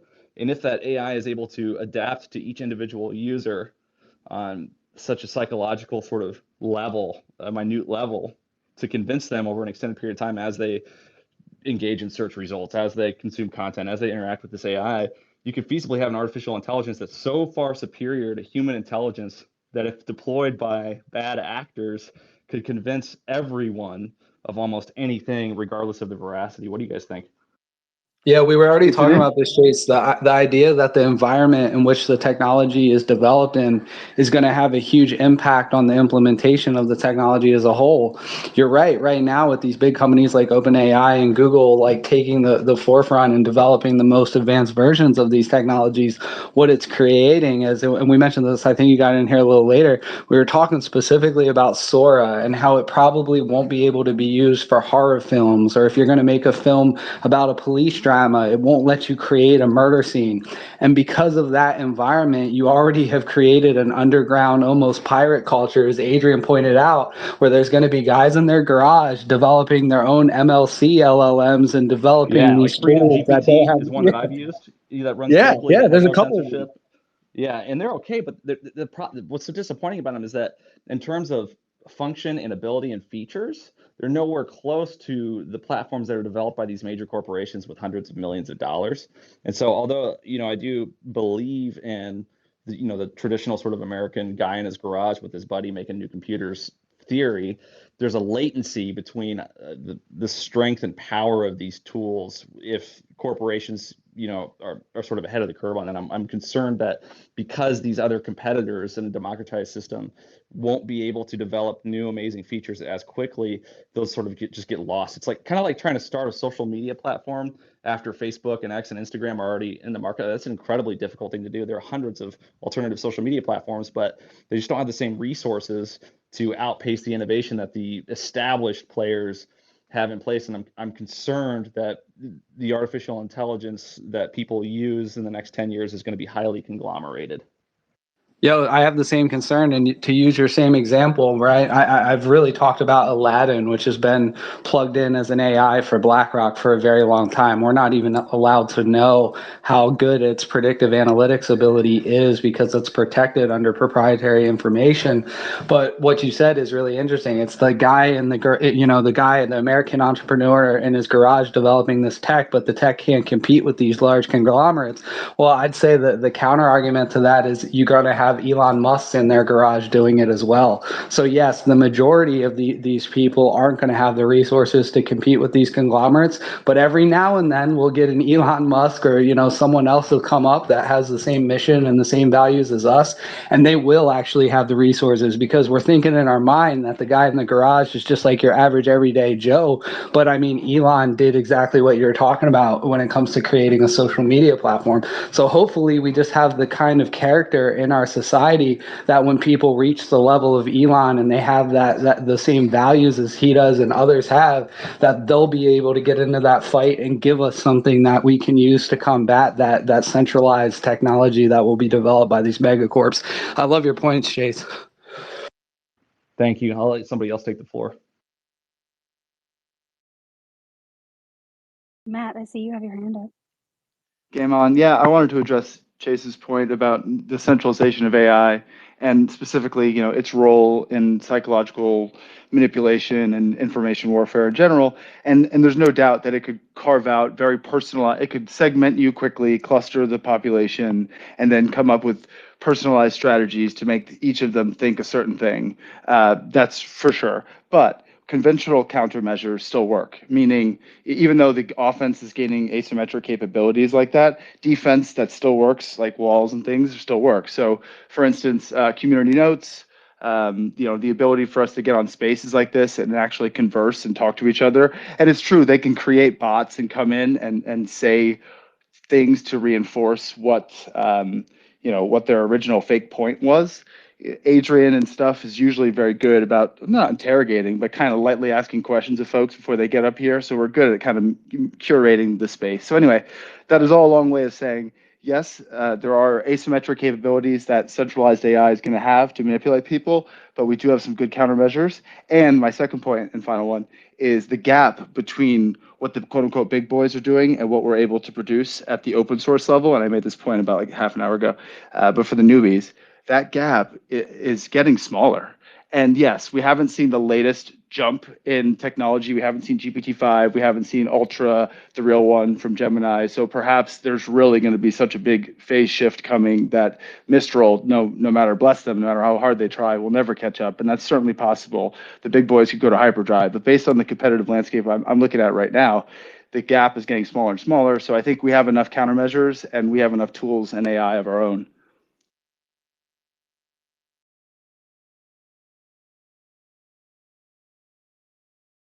I hope you're right. It's all just very reminiscent of the movie Her with Joaquin Phoenix, where everybody buys the same software and it modifies itself in a recursive manner to the host or the owner of the software to virtually guarantee that no matter who buys the software, they will fall in love with whatever AI they interact with, right? And so my concern is that if one of these major conglomerates develops an AI that sophisticated before there's an adequate sort of critical mass of democratization of these tools and their creation, that it would then be too late. So even if, over an extended period of time, miscellaneous sort of developers and inventors or innovators were able to create counter AI to ensure the sort of credibility and safety and legitimacy of artificial intelligence in the context of human interaction or civilization as a whole,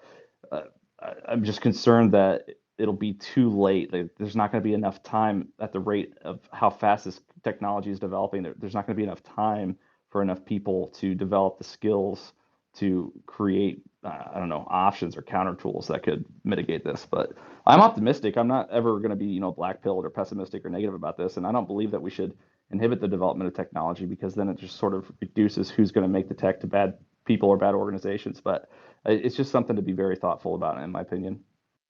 I think it's a really good point. You brought up the movie Her, and I'll throw it back with like the book, Ready Player One.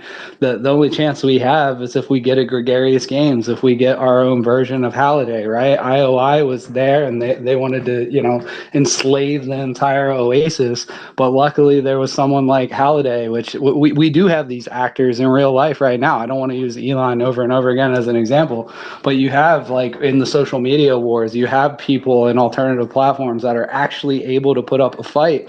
And just like the dichotomy in that book of, the battle between gregarious games and IOI, we're going to have that. It's going to exist the entire time. Like, I would say right now, we don't have like a huge major AI developer that's pushing against like the censorship, the hateful conduct stuff, but they are being developed. There are like startups that are trying to get to that level to be a realistic competitor against OpenAI that doesn't have these limitations. And I really hope that we just get someone on the level early enough. Like you said, they have to develop early enough that we have this technology in our hands to give us a fighting chance to counteract the negative influences. Absolutely. I think they should just make Grok multimodal. Let us do pictures and videos, and then I think we'll be there. I think once that happens, I don't know. Maybe I have a lot of displaced faith in Grok, but I feel like once that's actually multimodal, that will definitely be a competitor. I think Elon Musk should change the name of Grok just to Twitter to be confusing as hell.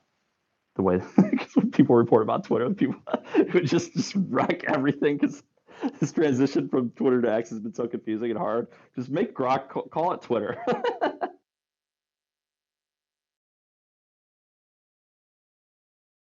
It's going to be interesting to see how Grok plays into all this. Obviously, they're considerably behind. Google made an announcement also about Gemini 1.5. I do think they can catch up though, and I think that the data that they have will allow them to do that. Now, probably not with video like with Sora, but I think from a context basis, I look forward to seeing where they actually move over the next year. Brian, I want to ask you a question. I'm not trying to put you on the spot or throw you a curveball, man. But I've noticed that you put out an astronomical amount of content, and even though I disagree with a lot of it, politically speaking, I really do like all of your content and enjoy it. And I also appreciate how your default attitude and approach in these replies and these debates is just to be polite. I really do appreciate that in a hyper combative world. But the reason I wanted to bring up your content and the amount that you make is because I have used ChatGPT extensively for a lot of my content, especially the longer form stuff.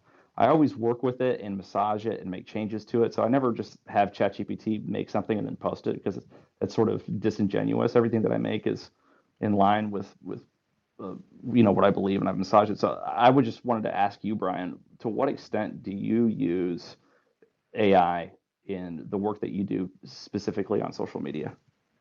So I rarely ever use it for tweets or for posts on X. Every now and then I'll use it to just pull up some key points if I'm trying to make an argument, and then try and fact check those key points. I do use it a lot with my kids. Like every night before bed, my son wants me to tell him a bedtime story. So I say, just tell me what you want it to be about. And I use the voice on OpenAI, and I have it tell him a bedtime story. I use it for a lot of just my personal life. Some of my business ventures that are away from X, I use it for too. It's definitely incredible how much it can do right now, and I can't imagine where it's going to be in another year or two. Thank you for that response. That's a great idea. I'm going to try the bedtime story idea with my kids. Yeah, and then you can tell it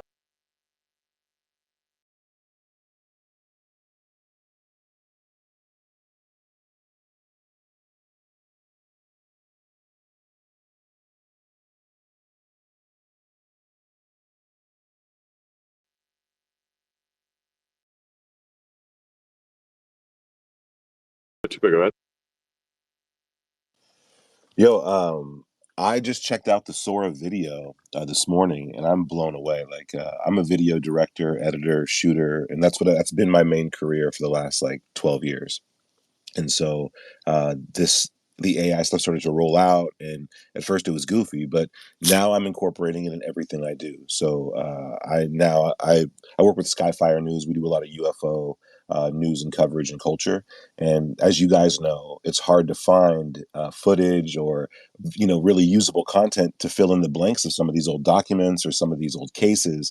There wasn't cameras around for some of these events, right? So being able to create these scenes is one thing, right? Okay, so now we can see things we weren't able to see before, but the amount that I can utilize my skills and my history and my experience as a filmmaker directly into these tools is astounding. Like, I can decide what angle I want the shot to be. If I can articulate it, then I can look at it and achieve it. I can ask for it to produce it in any style of any filmmaker, of any film that's ever been made, of any painting, of any scene, of any photograph, and then create these things that just didn't exist before. And so in some cases, like we've seen with Sora, now they look believable. Now you don't get these weird artifacts and these strange, a hand turning into a light post and stuff. It's only going to get better. And that means that the content that we make will not be limited to something like a budget or something like a location or, oh, I want it to be raining here. Well, now you can just make it rain.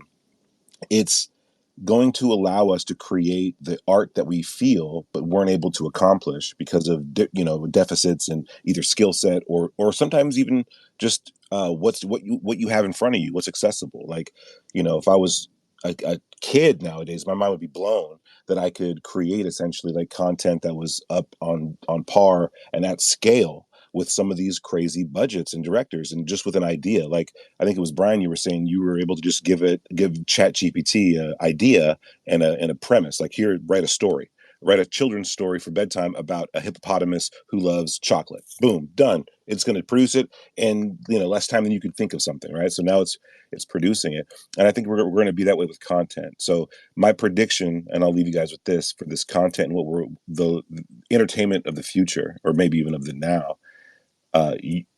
People will be able to create seasons of series of content, hours and hours of content with a prompt.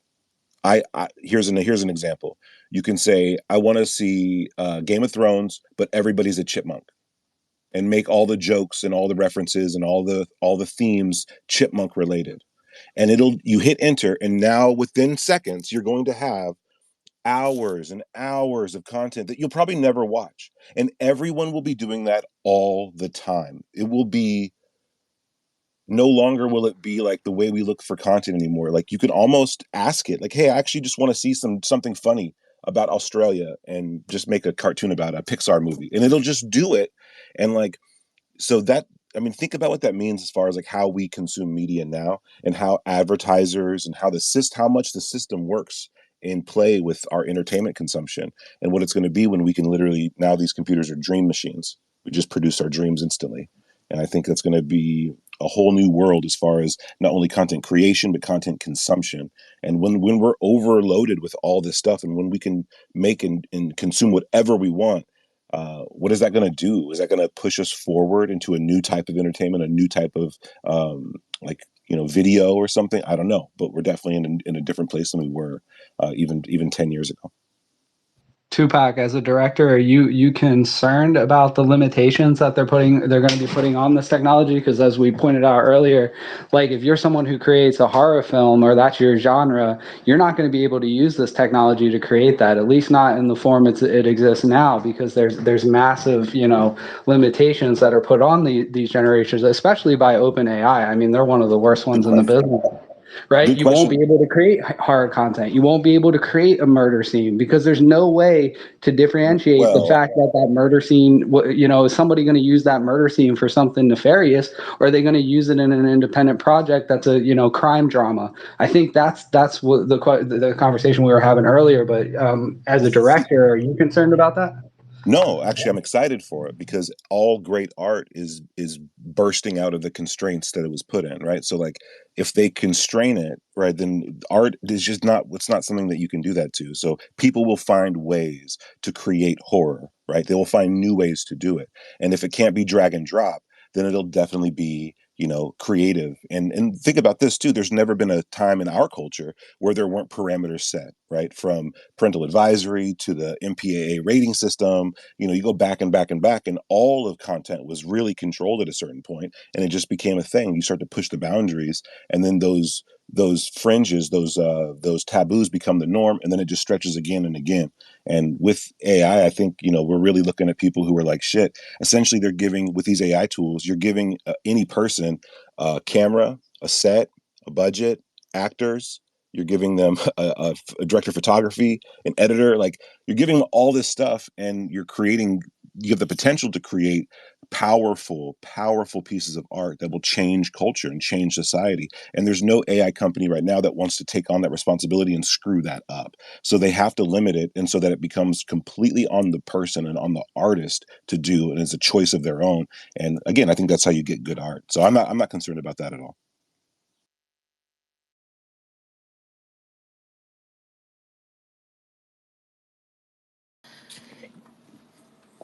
Yeah, I wanted to come through a perspective of like someone who's young.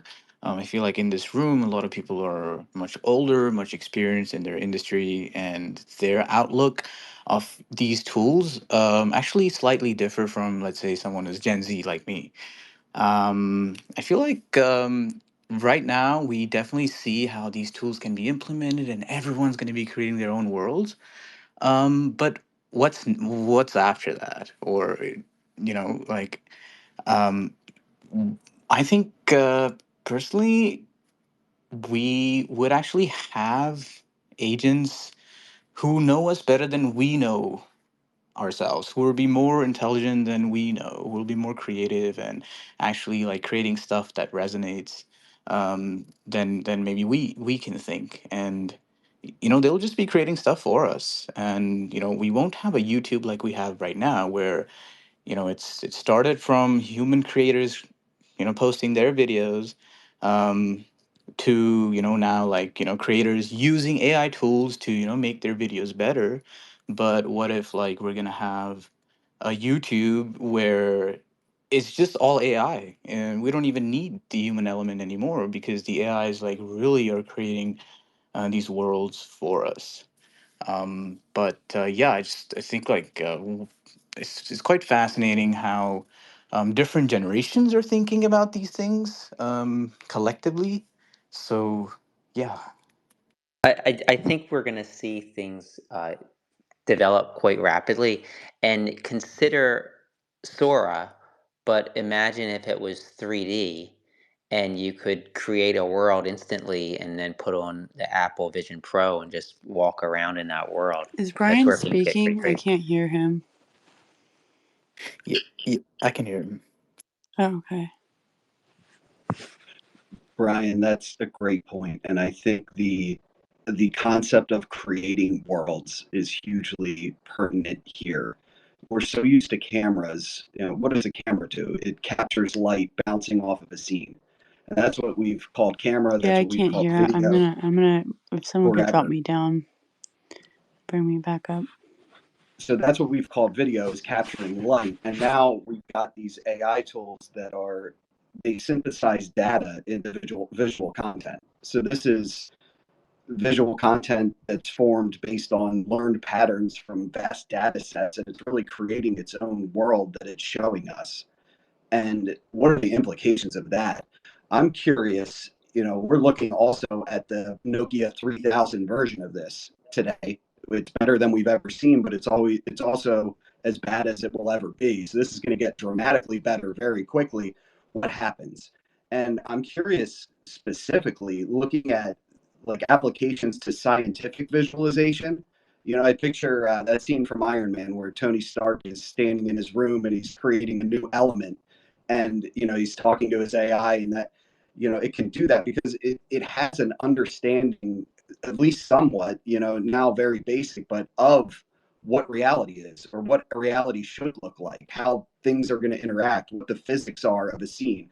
You know, I looked at that, you know, the Sora example of the cat running through the you know, the bushes there, and you could see like it under, you know, I don't want to say understood. I don't think it's conscious, but it, you know, it, the representations of physics were very accurate in that scene. What happens when the representations of physics are so accurate that we can ask it to make things and we can ask it to discover things? And how far away are we from that? Yeah, we're not too far away from that. We can already see how good it is. Like, have you seen the octopus video? Imagine doing that with molecules. Yeah, I mean, I don't really see we're too far away from that. It's just like the limitations on that specific area of, data that we need, and I think that's what the optimism vibe also encourages, is to create more, to produce more, and yeah, totally agree with your points.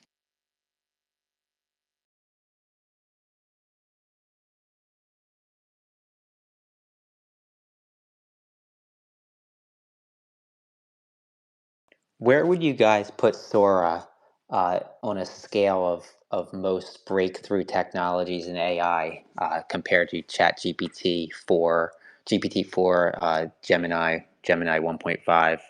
Do you think this is up there near the top or what?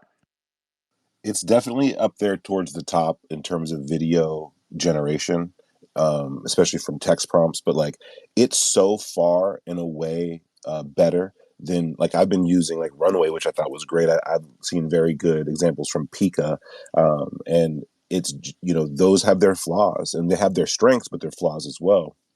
And there's even another thing, I think it's Boximator, that allows you to take still images, draw a box around it, and aim the direction where you want that image within that box to go. It does a very good job. But what I've just seen from the Sora examples they showed, it is leaps and bounds away from it, to where anyone who can type something or can drag and drop an image will be able to create what looks like edit ready visuals. And that's something that not a lot of these other things can do. So as far as, if you want to compare Chat GPT, what it's doing for its world, I think that Sora has the potential to do something equal in the video world. Yeah, and to add to that point, if you saw when Mark Zuckerberg, basically said why they're buying 10,000 GPUs, and so his vision is for Reels. He wants to make Reels the next level. These short clips, and his idea is like to embed AI in a way that the video generation just accelerates. So definitely, I feel like this is going to be a breakthrough. And if you saw Jan LeCun's interview yesterday at the Global World Development Forum in UAE, he literally said that like the video is like the next frontier. So this is like a really really big breakthrough, and the way we interpret like inference reality is a lot through vision. Like we literally, vision is how we inference, what's happening around us. And now with the Vision Pro, plus like creating like simulated worlds, this seems like a very underappreciated breakthrough yet. And this is, right now we had like Stable Diffusion and like Runway ML and Pika, um, leading the market with, but now they have competition, right? So OpenAI basically fired the shots, and I think it's just going to accelerate more. So it's fun. It's going to be interesting to see how Pika handles this and the other startups that just raised money. I mean, this is like a massive leapfrog over what they've been working on. But yeah, go ahead. Whoever has their hands raised, SMA or Habib. Thank you. Yeah, I don't have all day. Unfortunately, I think that the timing for the opportunity is lost because the person I wanted to ask may have left the space. But this is kind of contrary to what I would normally say. I don't think this technology specifically should be open sourced. I don't trust it will be used respectfully. And I think I wanted to ask the person that was advocating for that if they would feel that way if they were a young woman. So Yeah, I agree. I think that some of this stuff, like if you open source this, so many people are going to use it for bad. Like even like looking at 2024, the elections in the United States, like I can't imagine if you open source it and then you changed whatever the restrictions were to allow for people to make videos of Trump or Biden or whoever else. I mean, I can only imagine how people would use that. And if it's as good as some of these videos we've seen posted by Altman today, it would be quite scary, I think. And of course, what you said about women, like like you could just implement it, take off restrictions, add in the ability to actually feed in a person's image and turn that into a video. That would be yeah. scary as well. Open sourcing this You can. not only creates a lot of options for attack vectors, but it could possibly destroy the concept of reality itself for humanity, and that who knows what that does to the brain. That could be, we'd all be in a mass psychosis. A lot of questions over the next few years that are going to have to be tackled for sure.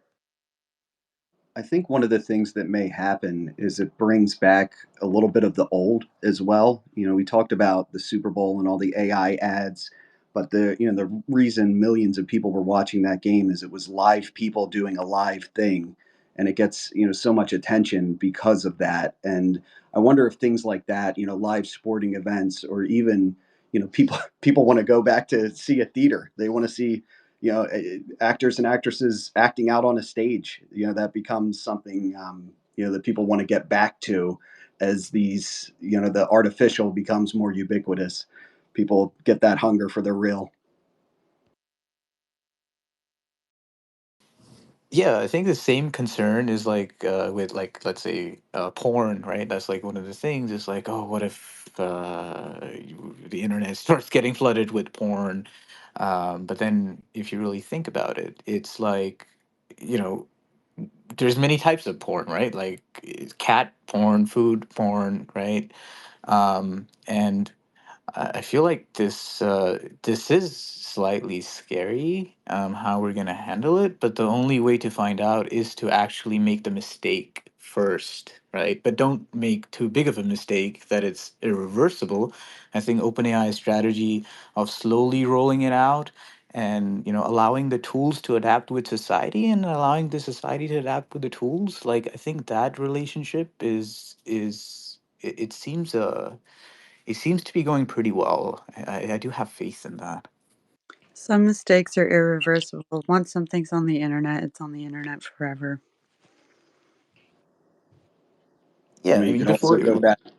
You could argue the original mistake was clicking two rocks together and making fire, and now here we are. So technology's always advanced and changed changed things, and it's we're dealing with the consequence of those things that took place so many years ago, and it's really hard to look out now as far as what would what two rocks are being banged together here, what fires being created, and how what massive changes is that going to have moving forward, because this is world changing technology we're on the cusp of, and there's so many directions it could go.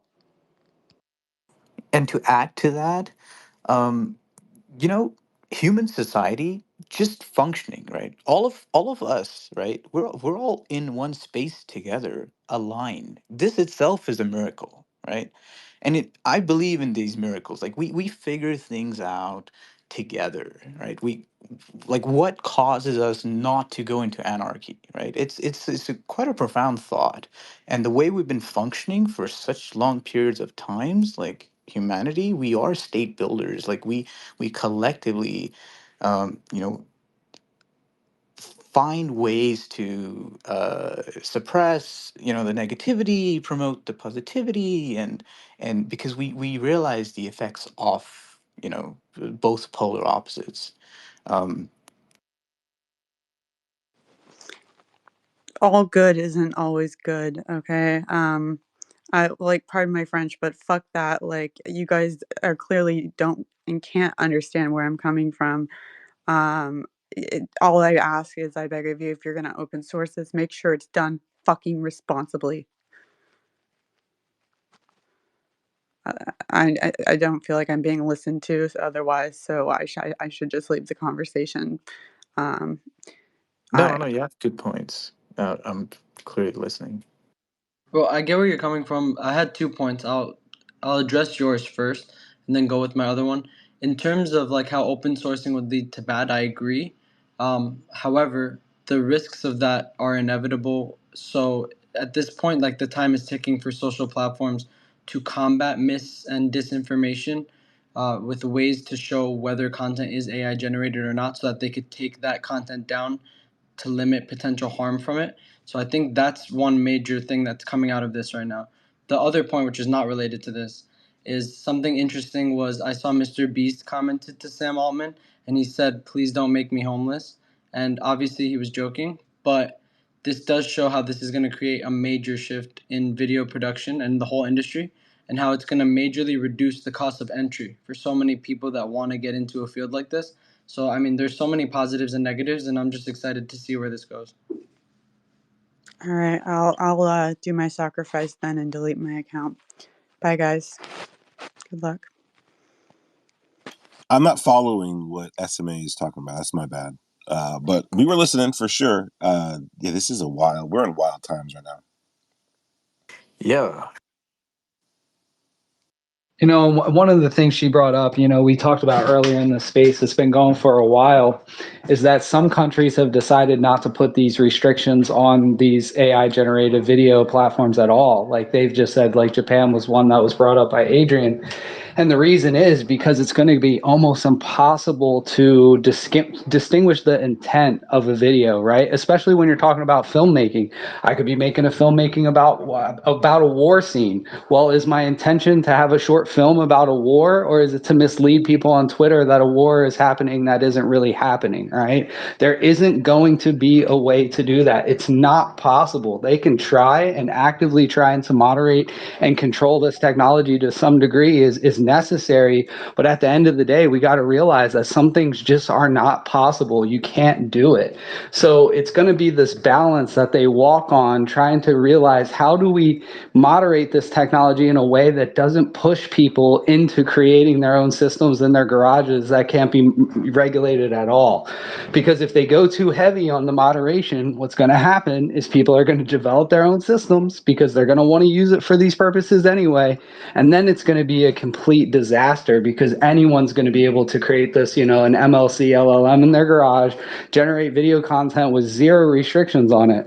But if they do moderate it in what would be considered an even-handed way, or in a way that just clearly is defined, no illegal content, or that we won't put these limitations on the product itself, but you as the user will be 100% liable for the way you use the content, that's going to be the tightrope that they're going to have to walk, because if they go too far in either direction, both sides are going to have disastrous consequences.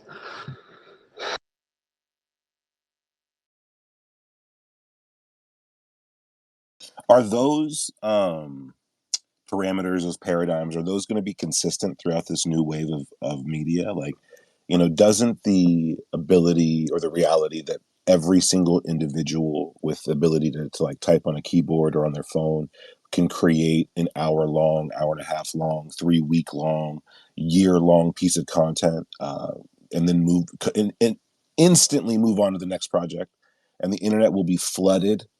You know, like they say, how many hours of YouTube is uploaded every minute, every hour? Like there's so many, like it's 100. No one will ever be able to watch how much content is uploaded there. It The does feel like. limitation I Oh, was go going ahead. to say the limitation, Tubok, is going to be the server space. I just did a deep dive into the live streaming platforms and why they lose money. People don't know Twitch loses money. If it wasn't owned by Amazon, it would be completely out of business. Why am I saying Twitch would be completely out of business? Because they lose so much money on their energy costs and their server storage space, because there's people on that platform doing 10-hour video streams that no one is watching. I mean, I'm not trying to be rude, but there's just like really small creators creators who do 10-hour video streams in 4K, and that requires a lot of energy consumption and server storage space. And that's why Twitch has been losing money. They were bought by Amazon for 900, almost $1 billion, 970 some million dollars. And since Amazon has bought them, they haven't been profitable because of the exact problem that you're talking about. So the AI platforms, the issue you're speaking on, it's going to be limited by energy production output and server storage space. Because if you got millions of people creating, hundreds of millions of hours of AI content, that information is going to have to be stored somewhere. It's not all going to live on our external hard drives, right? So that is going to be the limitation: is how much energy can these countries produce to make this AI, this AI content, and how many servers are going to exist out there to store it. That's going to be the limiting factor. I wonder how far away we are from on-demand like movie generation. I sit down and flip on my TV and I just enter a text prompt of what kind of movie I want to see, and it just generates it as I'm watching it. I mean, not We were even that. talking about that in We're gaming. I think we're very close to that, and also the ability for like Netflix to just incorporate a channel like that to have it working on projects based on your watch history and the background. So when you sit down, it's like, hey, we were monitoring your purchases and your vibe, and we know what you like to watch on these days. So here's a bunch of extra content that you might want to see that we just literally designed for you, starring the actors you like, about the stories you like, and the themes you like. It's gonna be weird. Completely personalized video series. And we were talking about this, how that applies in gaming, right? We've already seen the first wave of games that are using AI NPCs. Now combine this technology, you have AI NPCs that are going to be different for every person's individual gaming playthrough. It's going to be a completely unique situation for you. My playthrough is going to be completely different than your playthrough, because the AI in the game is going to react differently to the way that you play the game than the way I play the game. And now with this technology, it could even affect the cutscenes. So now you're going to have, AI powered NPCs and maybe AI generated cutscenes that are completely individual to you as the player and the way you play the game. I think gaming is going to be affected by it first, and then we'll probably see it affect Hollywood. I That was just thinking system that you about just described. Oh, sorry, man. Go ahead. sorry, yeah, I was just gonna say quickly, I was thinking about advertising too, because now Yeah. advertisements could be personally delivered to someone, could be based on their demographics, and then the click-through rate is gonna be so much higher because it's gonna be personalized to what you want out of an ad or what makes you click into an ad. So this could really go way further than like even the surface level we're talking about. I'm also kind of wondering too, like a lot of people don't associate reading with stuff like this, but I mean, if you think about, would you rather read an article or just have an AI basically, essentially just like create this like AI news reporter that would actually read the article to you? I mean, how many people would not would just stop reading completely, just because they can just have all of that read back to them, with AI? I think we're already starting to see that, but I kind of worry about people being able to read / communicate just because of that.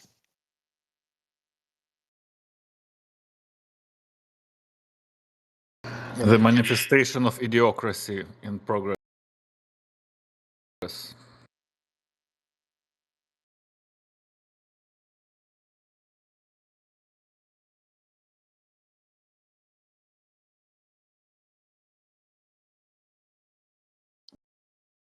There's a growing concern that the digital world that was being created, this kind of virtual system, is in some way a replacement of something called the astral plane, or this other type of kind of dimension or system that we all literally like live and occupy at the same time as this physical one. And there's some reason to think that that's an interesting, line of investigation, because of how like old this concept is, and how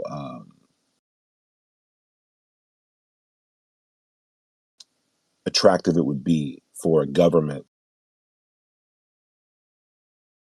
create a system that would be kind of a replacement for that.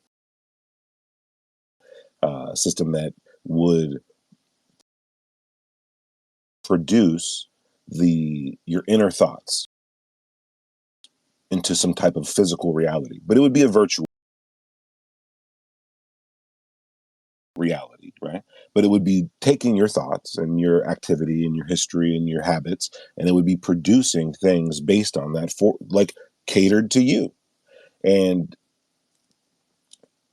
that describes the system of like life in many ways.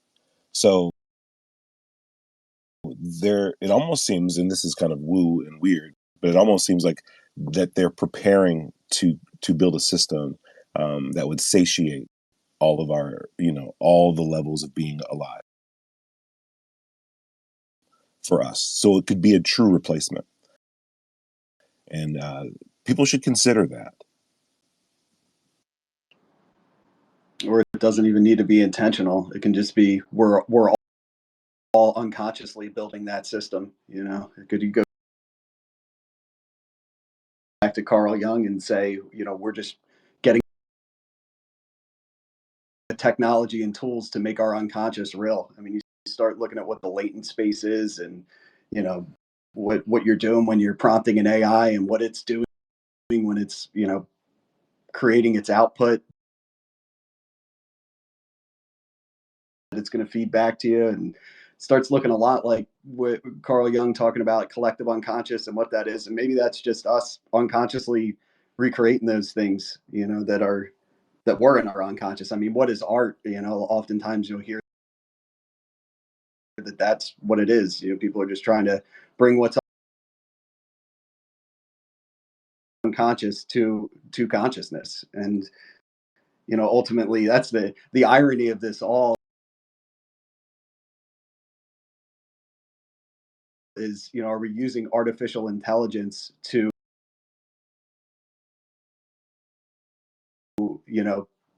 deeper dive into our own consciousness rather than create, consciousness itself? And maybe does that deep dive ultimately result in creating an artificial consciousness at some point? It's definitely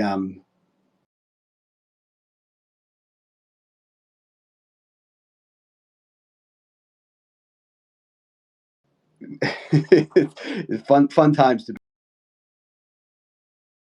able to think those things through. A lot of the AI deep thinkers, and honestly, a lot of the UFO like deep thinkers too, like this invisible college, like a lot of the academic efforts for disclosure and stuff, they reference Carl Jung a lot, and AI. And there's this idea that AI will not only help us uncover these answers about the universe that we haven't really been able to crack yet, but AI might be the result of it, or the some of the things we're seeing that we consider anomalous might be the result of some type of universal system that acts in a way like an AI. So yeah, the idea that we accidentally created or even purposefully created this system that kind of reflects what true reality might be is interesting. And Carl Jung is an interesting guy. I mean, he talked about this idea that that dreams are the birthplace of thought, in the same way that art is the birthplace of culture. And there's a whole bunch of cascading realities that come from that, right? The idea that from our dreams and these experiences that we're having unconsciously, right? Like we can't take credit for the dream that happens to us at night. In the same way that we can take credit for the thoughts we have and during the day, we can take credit for that. We can say, I did that. I thought of that. I wanted to. I was part of my day. But when we fall asleep, it's hard to take responsibility for those things. So he asked, like, what is happening when we're dreaming? Who's thinking? What are they doing? Why are they doing it? And what is that system in place? And so the idea that there is a system and a pattern to life and to reality that we aren't consciously aware of, and it leads to this other Jungian principle that people are seeing a lot of now, which you guys might be familiar with, the idea of synchronicity, right? That things are happening that are connected, but they're not causally connected. And we're oftentimes in a space and writing a word, and we write the word that's being said by someone during that time, and it wasn't the word the or the word at, it was something very specific. very specific, and it happens often, and it's happening more and more often. And if you look at some of these the brightest minds in ufology, from like Diana Pasulka, even to Gary Nolan and stuff, they talk about these synchronistic events that are happening, and there might be an increase of it, which they say, right, reveals part of a higher dimensional reality. There must be connecting points between these events and between these moments that we just can't see, and because of our limitations of time and how we perceive it. And now AI is the tool we need to bridge that gap, because it can process so fast. It's almost like it's doing it outside of our limitations of time.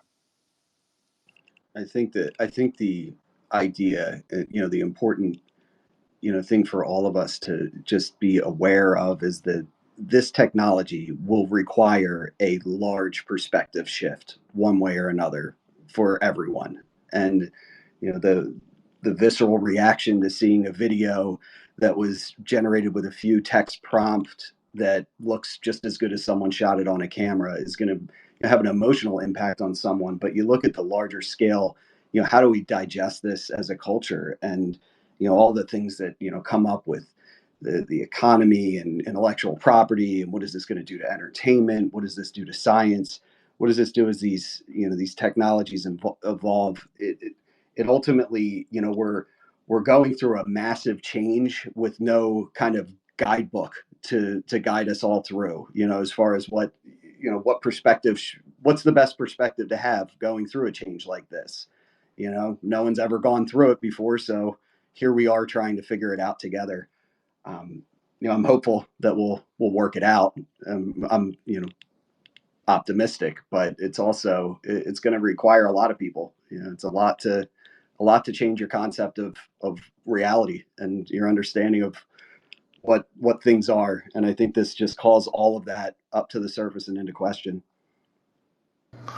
If we can use technology to forecast and predict certain things before they happen with a high enough precision using simulation environment, it surely will be a more attractive and cost-effective option to pursue discovering space rather than physically overcoming the great filter. I mean, that's sure a point, but you still need to do that because you need the resources. There's stuff out there that we do not know of because we're simply limited to our own frame of reference that is evolving here on planet Earth. So while it is nice to go to certain places and predict certain outcomes of the simulation, the data that we have is inherently biased to such degrees where I think that accuracy immediately starts falling off at a very rapid rate whenever you are outside of, say, the Earth. Right? We don't even know what's really on Mars because we've been there, sure, to a certain extent, but not enough to actually make any very concretely accurate assessments of the planet in a more detailed scale. Let's say, for instance, what is the soil really made out of? We can't even test the soil samples. The soil sample is still down there after we extracted it. Now we're just waiting for somebody to go there and pick it up and then bring it back to Earth so we can study it in greater detail because, again, our technology is limited. Or you send something there with better capabilities, which we probably should, which is what Starship is going to facilitate.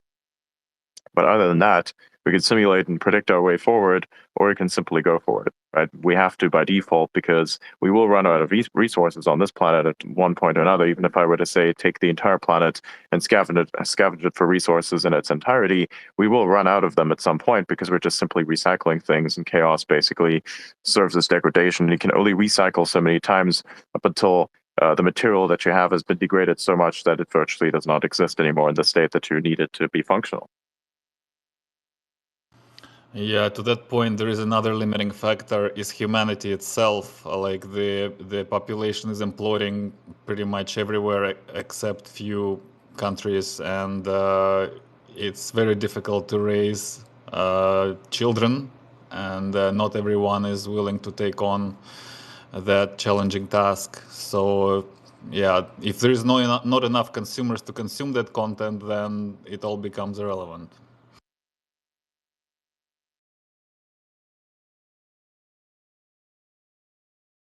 Which begs the question, what really matters? I mean, we're asking so many different, really difficult questions right now about what matters. And what Adrian was saying is that we don't really understand everything, so we can't really comprehend everything, and saying that AI is not really going to be able to comprehend everything as well. So where is that going to leave us, like, you know, in terms of what really matters?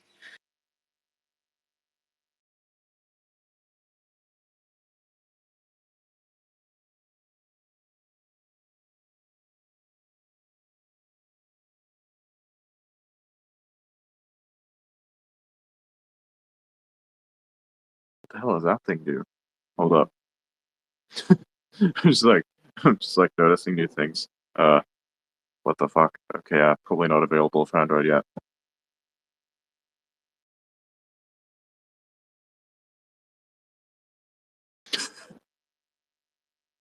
Let's get beta tester Adrian. Yeah, let's keep things rolling. Hang on a minute. Give me a sec here. What is? Ooh.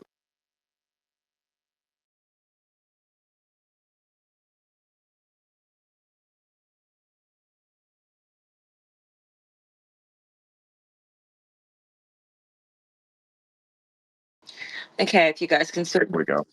Okay. It's to restart my device real quick. Yeah, I did that quickly. Hang on. Let me do some of this, do some of that, do some of that. Clear some of this stuff out because I had to pin it multiple times because I didn't realize that the space was gone. Anyways, welcome to the space OpenAI announcement on Sora, which is an video generation platform that is currently still in beta. Nobody has access to it except for a few core people chosen by OpenAI. We are not one of them. We just know where the news comes from, and we scrape data out of the simulation more effectively than anyone else in the space. So, with that in mind, we have found a few things, and also closely examining the videos themselves, the outputs. It is possible that they may have trained this thing off of, say, this game engine that's called Unreal. If you don't know what that is, go look it up. And by Epic Games, really interesting stuff. You can generate the most hyper-realistic simulations that you could ever come across. It's something akin to Blender, but better. And you can turn your thoughts into games essentially to a certain extent if you know how to use the program. But if we were to look at, say, something like this, what OpenAI has done here, that looks almost exactly like what Unreal Engine is doing. So either they've trained the AI based off of Unreal Engine itself, or have just simply replicated what Unreal Engine is to a certain extent and used that to create these outputs. Because this stuff is way, way better than anything that DALL-E could ever throw out. So why is this better than DALL-E? If DALL-E were this good, I would understand. If Midjourney were to like come up with this, I would understand. I would not ask any questions, but I'm starting to ask a lot of questions when I see this being a quantum leap from where DALL-E is right now into this thing. It's like, oh, we just beat video generation. Oh, and by the way, it's better than it's better than the images we generate. Well, what is video made out of? A series of images. So how the fuck did you make this? Well, one thing I can see for sure is, oh, sorry, mine. Go ahead. I was going to say it goes beyond a series of images too, because how this technology works, it's it's synthesizing data into visual content. So it's looking at the visual content, it's using learned patterns from those vast data sets and coming up with what you see on the screen. I think that is an important point for us to keep in mind, is that these videos that we are looking at are created in such a different way than the typical video, point and shoot camera that we are used to. That this is a totally different thing happening behind the scenes, and it's to the point where it's almost creating its own mock version of reality, and it's showing you what it thinks the scene should look like based on your text input.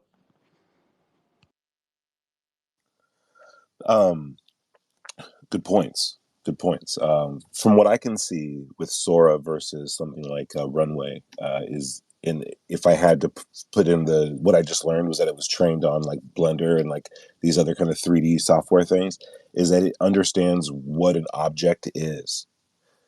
The other methods kind of understand, but it doesn't at the same time. At any given moment, it can interpret that pixel or that set of pixels as something else, and it often does. So you get these really weird things happening where Runway isn't necessarily identifying that's a face, that's the ear. The ear is always attached to the face, so when he turns his head, it's not going to blend into a hat but it does. So what I noticed in Sora is that it understands what a 3D object is. It understands the weight of it. It understands how it moves and how it's separated from each other. So I saw a video from Sora of a dog walking along a windowsill, and the paws stayed in place, and they actually flexed when weight got put down on. There's another example on Sora that I think is really great, which is the mastodons walking in snow. And if you look at their feet, when they hit the snow, there's this cool kind of like jitteriness that happens as it packs the snow down. It's like, jarring, like it almost looks like stop motion, dun, dun, dun, right? And you can almost hear it when you watch it happen. Each foot is packing the snow down. So it's understanding objects and how objects interact with one another versus just what those pixels on that screen might be interpreted as. Where that's the difference I see. If I could guess, that's what it'd be at.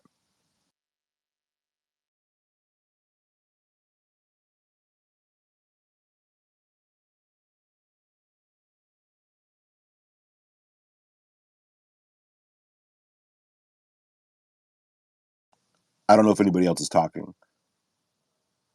No, just processing. Cool. Yeah, so like that's the biggest drawback from all the video generators up until Sora, is that I would gladly run my prompts through my my Midjourney images through Runway, but you're rolling the dice. And even if you type in something weird can happen, and always does happen. And it got to the point where you almost want to account for that. For example, right now, I'm wrapping up a project for Skyfire News, which is a visualization of the Mars remote viewing that took place by the government and the CIA through its remote viewing program in 1984. It had its most famous, most skilled remote viewer, Remote View Mars, and the guy described it and described Mars a million years ago. Now, as far fetched as that sounds, there's a real document that shows that it really took place. Whether or not the guy really got to Mars in his mind or not, to TBD. But what he described is legendary, and that is a legendary document. And so the idea of like bringing that to life with AI sparked up. And like I said, I'm wrapping up the project now, and like dragging these images that are beautiful and gorgeous and eerie and awe-inspiring into this the video generators to incorporate in the video, is a roll of the dice. You don't really know what it's going to produce, and you can try your hardest to outline it, but and that's kind of interesting. There's that gamble, but with Sora, it really feels like that gamble's gone. Like I'm not seeing any warping or anything. So I'm super excited to get my hands on this to really see how it goes. But the fact that it's coming from the company it's coming from, I have faith that what we're seeing is really how it's going to work. And straight from OpenAI, so the idea that these models are simulating the real world, and that's how they're so effective. The last sentence of their announcement on the webpage for Sora on OpenAI.com is, Sora serves as a foundation for models that can understand and simulate the real world, a capacity we believe will be an important milestone for achieving AGI.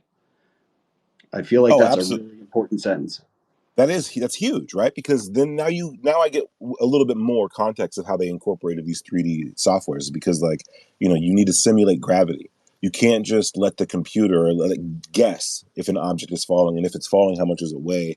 Like introducing systems with gravity and weight, with things like fabric and dust and air and the real world conditions, I think is really smart, because basically you're doing less thinking for every single action, because every single action's already in context with the limitations of a simulated universe or simulated physical reality.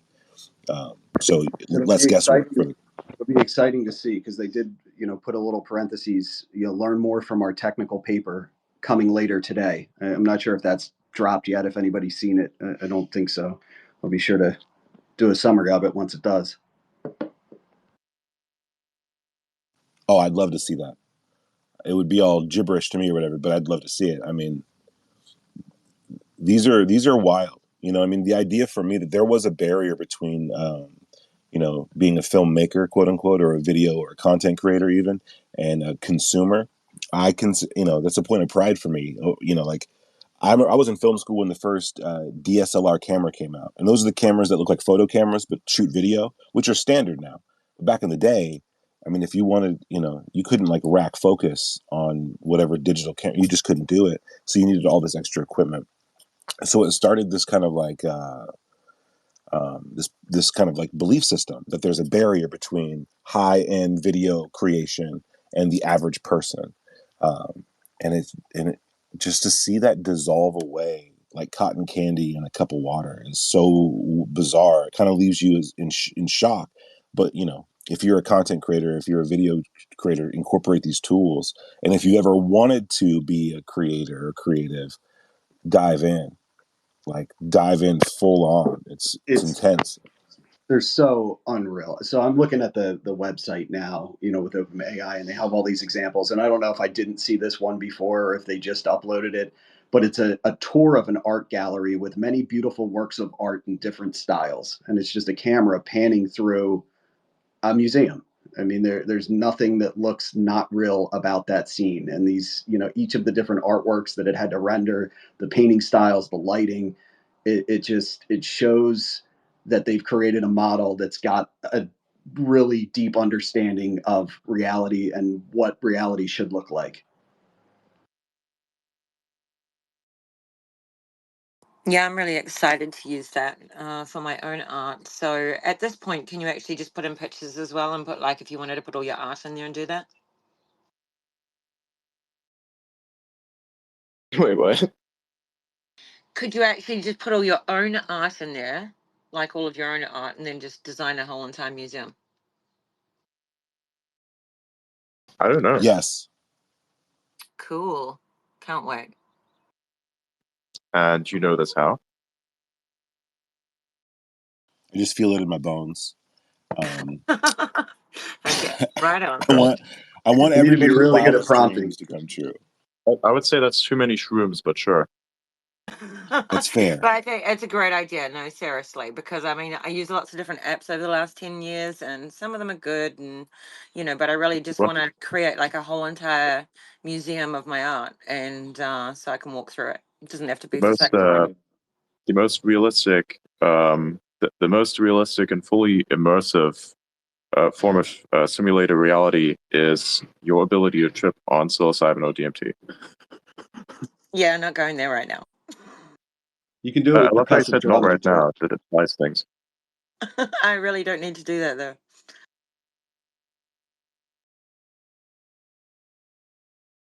I don't think we're that far away from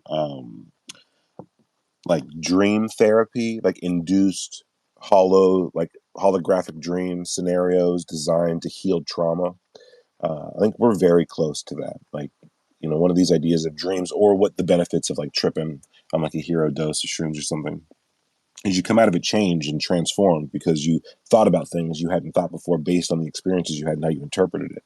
And this is very similar to these vision quests, or like people go on walks and they have these transformative experiences, and even down to UFO or paranormal experiences. Those are transformative, and they typically happen when people are at very tipping points in their stress, right? Where, I don't know if you guys know that's a common theme.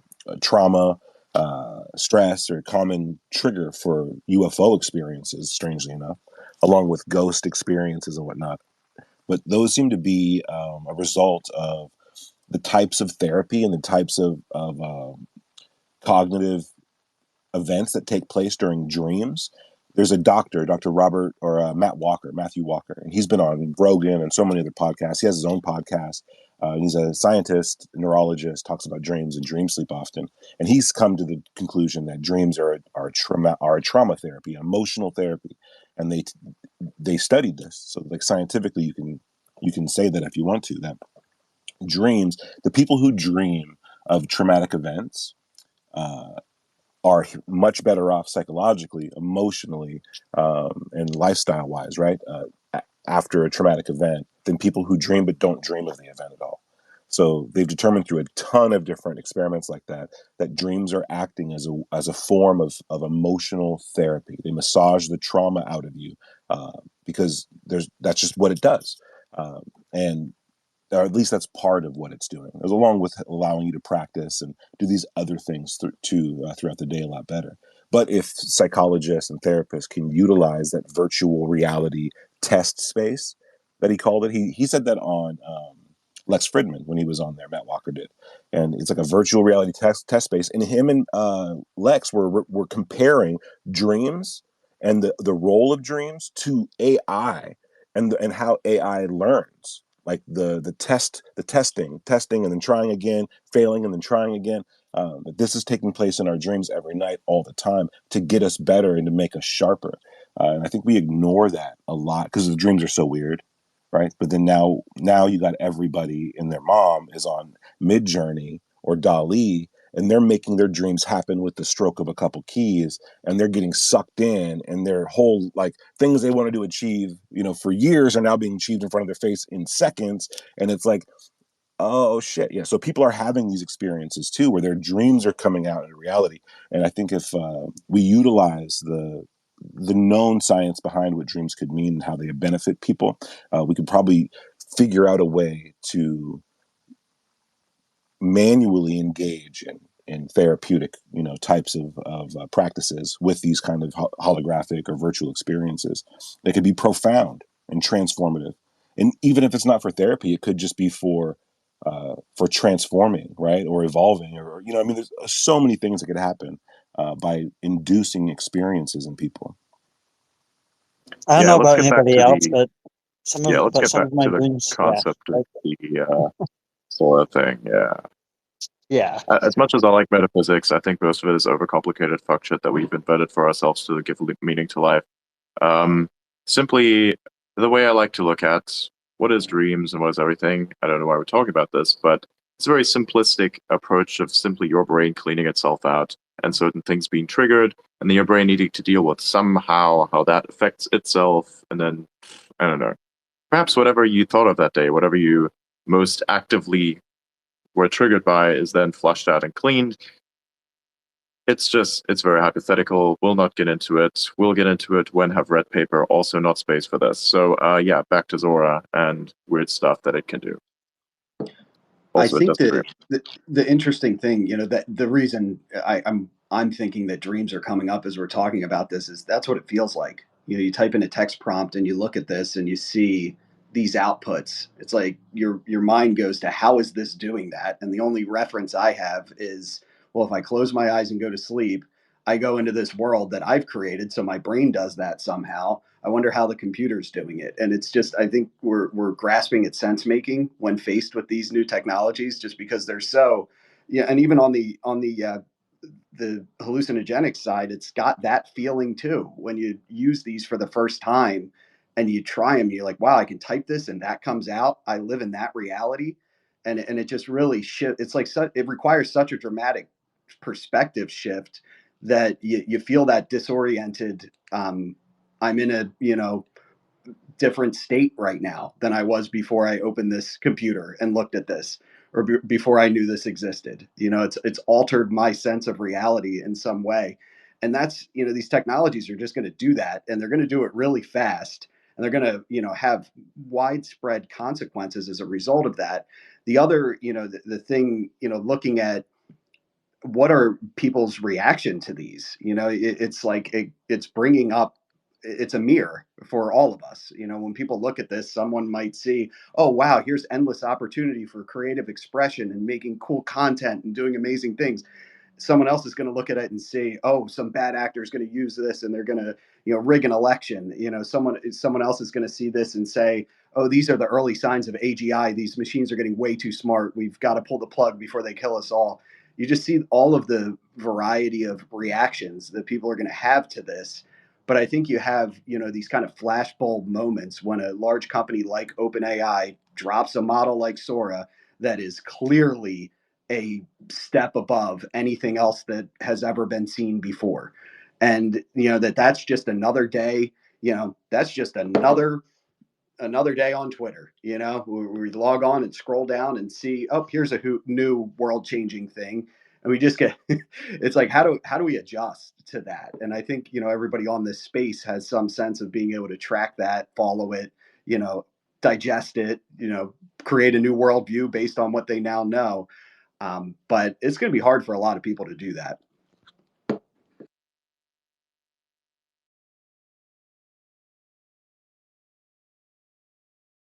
Couldn't agree more.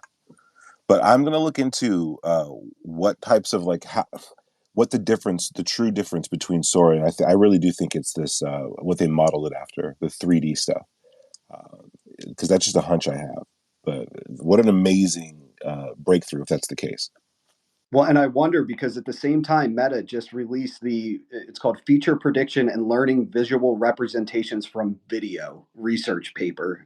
It's a mouthful, but it's basically using video training data for a model that can then understand motion and appearance based tasks. So again, it's using video to basically feed a model a version of reality that it can then understand and act based on. And so I think both of those together, we're kind of seeing this next phase of what these models are going to be able to do.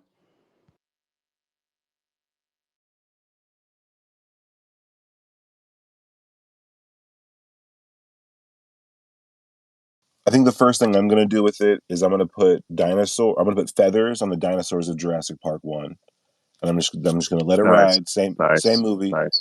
But let's keep it accurate, guys. You know what I mean? Let's see what it looks like. Big fluffy turkeys chasing these people in the kitchen has a whole other vibe to it.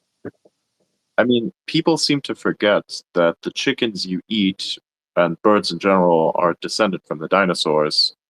I mean, what I really want to... Oh boy. Imagine for a second a dinosaur looked exactly like a chicken, really. Well, from a feathery perspective. And it just is walking around, and we commonly associate, say, these big lizards with this roaring sound that movies have given to them. Of course, we do not know what these things sound like. We just simply think we know what they sound like. So we say, okay, big scary monster, make bigger and scarier for movie. We're going to make it roar like, I don't know, 1,000 armies. Well, what if it just is simply walking along, it goes... That's funny.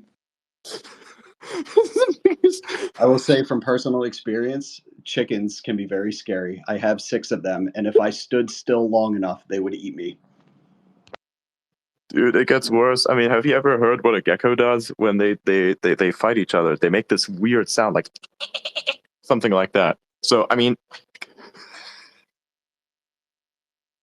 that'd be terrifying. Like 3 octaves down. It wakes up early in the morning, basks in the sun, sits still there for like 5 hours to get all the heat in because it needs exactly that, and then all of a sudden just goes. I can't do it.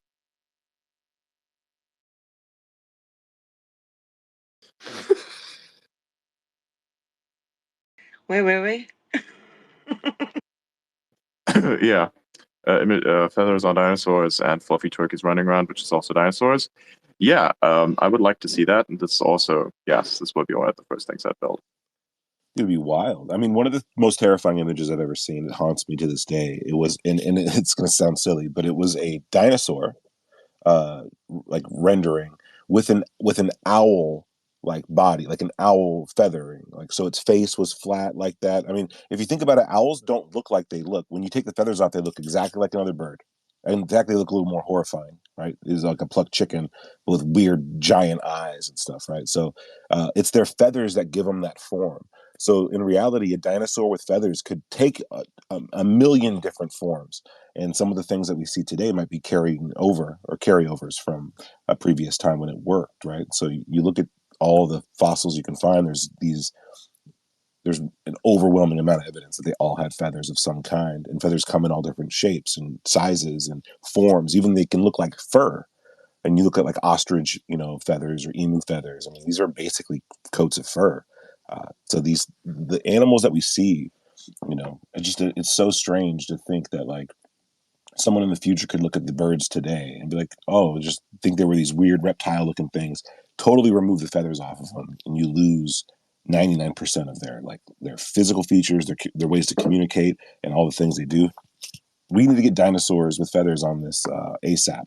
So I'm guessing 2 months until we can do this. Or is it an AI in the future looking back at those humans that used to exist? So Sam Altman said previously that GPT-5 will be video, So would that be? Oh shit! Yeah. So is that basically embodiment of GPT-5?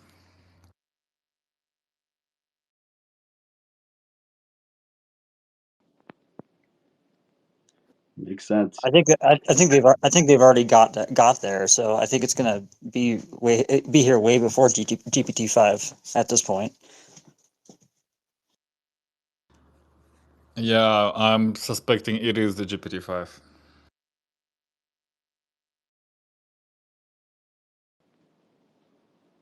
And I wonder the significance to agent-based GPTs with that upgrade.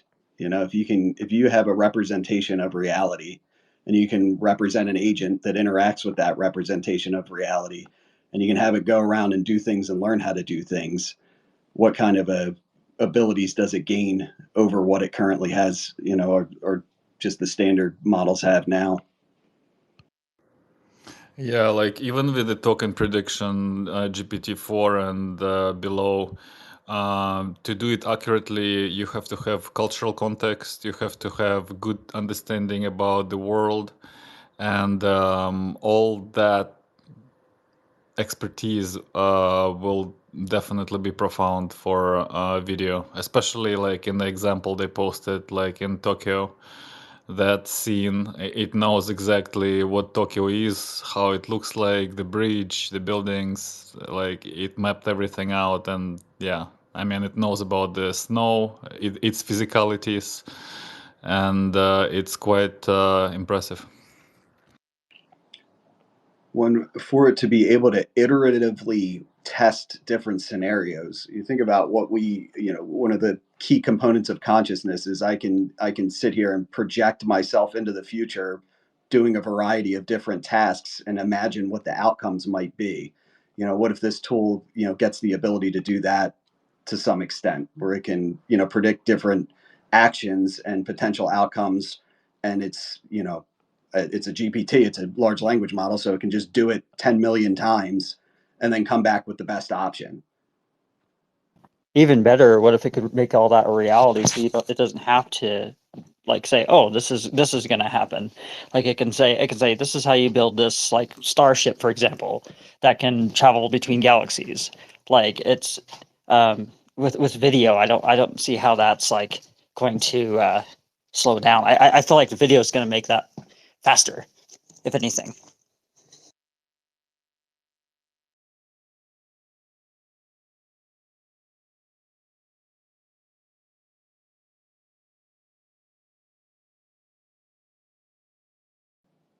I've got to go walk my real dog, not my AI dog. I'll see you guys later. The real dog and the AI dog. Fuck. Digital twin. You're still technically walking the AI dog because if you wear the Apple Vision Pro, it is a digital twin. You just don't know it because you don't want to. I do have my Ray-Ban, the Meta smart glasses that I can take pictures of it while I'm out there. Oh shit! I wish they would let me live stream on X, but they're totally locked into Meta and their whole world. Dude, I remember when those first came out. They're great. It's great to be able to take a quick picture and just and this is the other, so Meta, if they're feeding all that data that they're getting from everybody that uses those into their vision and video models, I imagine they're not far behind with something similar to what GPT just dropped or what OpenAI just dropped. Yes. See you guys. See you around, man. I think we're approaching, fast approaching the top of the hour, almost. I've pinned up at the top a comment requesting what we want to see, but the initial comment was just seeing a space station thing. This is kind of like a throwaway comment that I made. And then, of course, I made a quote post of that saying, generate a realistic video of what Ilya saw. If you want to see what Ilya saw, or at least try to get Sam Altman to tackle this impossible request, which I know he's not going to take, please like and repost that. If you want to see the more realistic one, there is the one where I asked him, hey, Generate a close-up shot of an astronaut repairing a space station over Mars. That would be nice. So one that's an unrealistic request that I really know that he's not going to take, and one that is takeable because it supports the progress of this.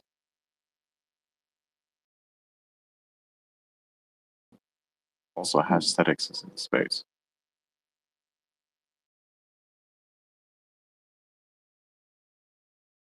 I'm going to see what aesthetics put out today. Usually take some things that are very critical. Let's see what we have. Nice. Interesting. Interesting.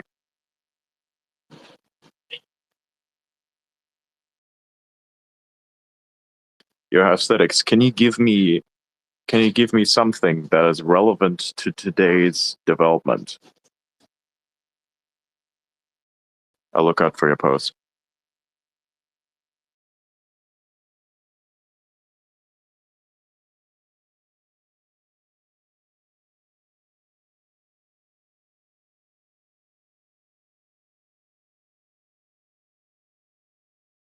Can anybody explain the architecture that Sora is built on, the transformer architecture?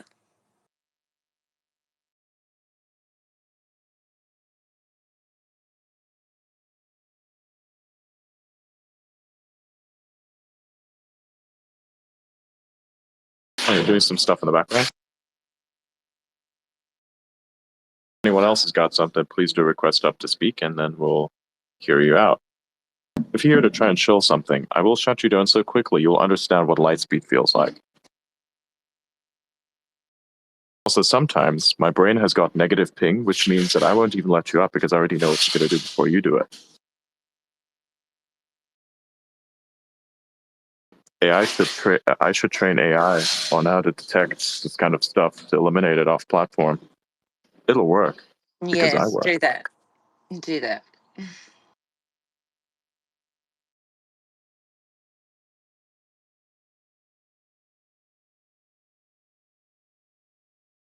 Of course, that could have negative consequences considering the amount of Elons on here at the moment.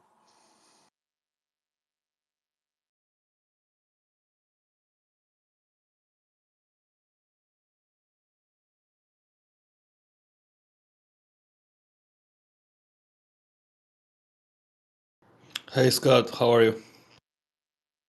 Good, Wiggle. How are you doing? I'm just taking a look at what Sora's produced and looking at the snowy scene in Tokyo. And I guess that's almost like the kind of snow you would expect in Tokyo. It doesn't get it very often. So when it gets it, it's probably going to be a wet, sticky snow. But what's interesting is I was looking over the traffic and it knows they drive on the left side. That was interesting. So it got that detail right. I'm not sure about the buildings. Do those look like buildings in Tokyo? Or they could almost be anywhere, I suppose. It's hard to tell. But yeah, that was just the one thing I kind of picked up. It's like, well, sometimes I get the details wrong like that. I didn't count the number of fingers on the hands, but driving on the left side, how about that?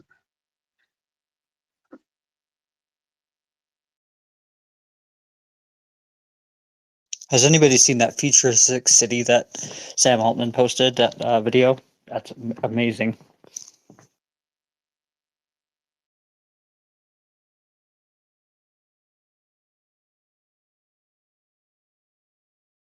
When did he post it? Let's see. So he posted it 2 hours ago. Did you say the Bling Zoo?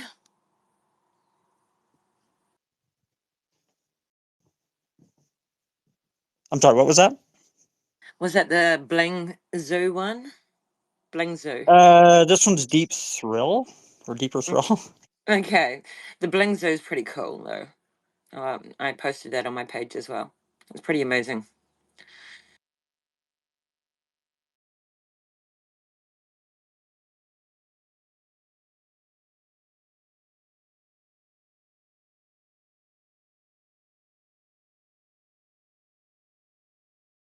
I went ahead and just shared it in the comments on this space.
Give me a sec, you guys.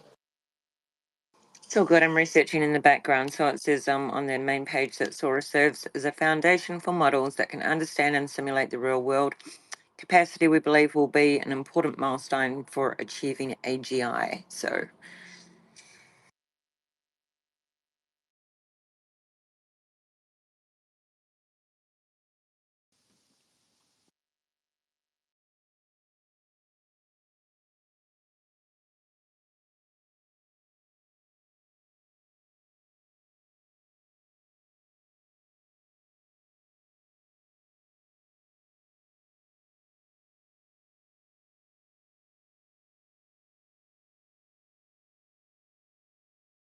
there was also a woman in the space that before earlier that was talking about safety steps, and they're talking about on OpenAI about taking the safety steps. So working with domain experts in real areas like misinformation, hateful content, and bias. So detecting misleading content as a detection classifier. So it looks like they're trying to work on some of the ethical issues that she brought up earlier. It was about an hour ago. I can't remember what her name was, but she left promptly.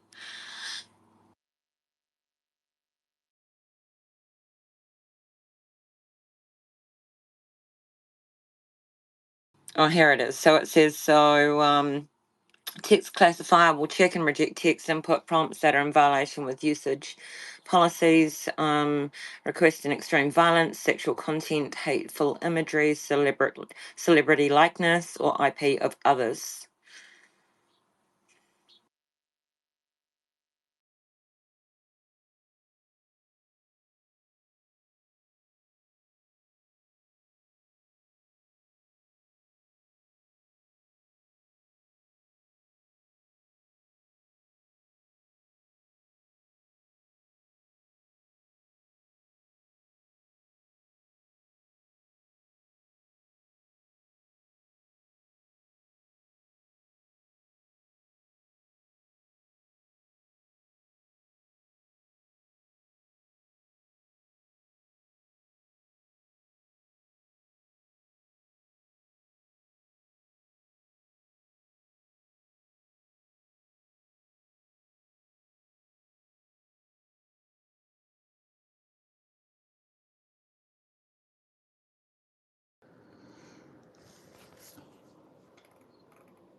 All right, I got a little summary on the transformers.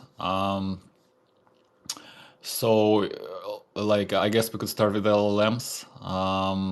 They are they work using a mechanism that allows them to process and understand sequences of data, such as sequences of text, in a highly efficient and parallelizable way.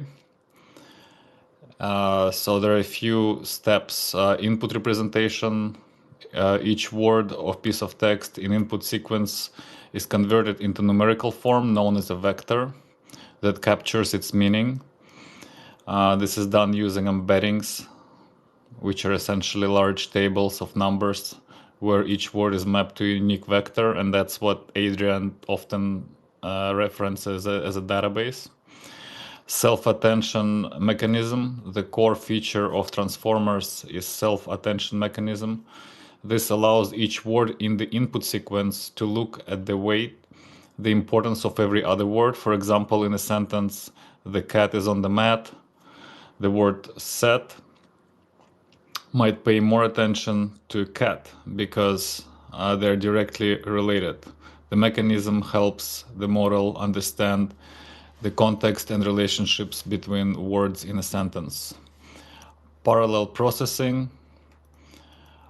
Unlike previous models that processed words one after another, the transformer processes all words in a sequence simultaneously. The parallel processing significantly speeds up its learnings and understanding of the input. And that's what Andrei Karpathy was talking about by saying that the LLMs, they have to have a significant amount of understanding about our world to make the accurate predictions. Another one is layers of transformation. The input sequence, now represented as vectors and modified by self-attention, passes through the several layers of transformations. And these are the transformers themselves. Each layer further processes the input, allowing the model to learn complex patterns in relationships in the data. These layers can adjust the vectors by amplifying or diminish certain features, helping the model to focus on what's important. Output generation.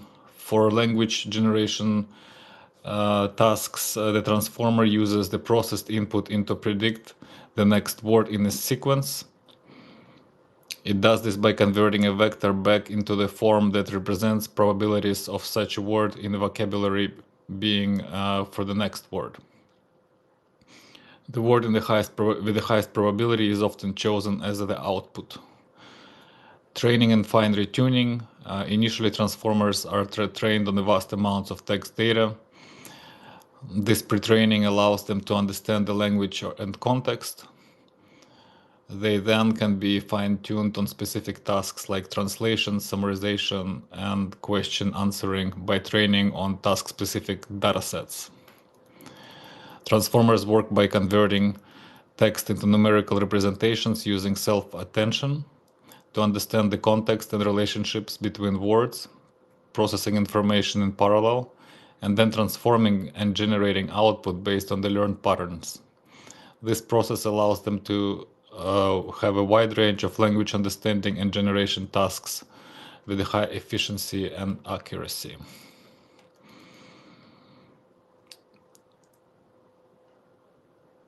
So I'm curious what dimension is added to this set of steps to generate video.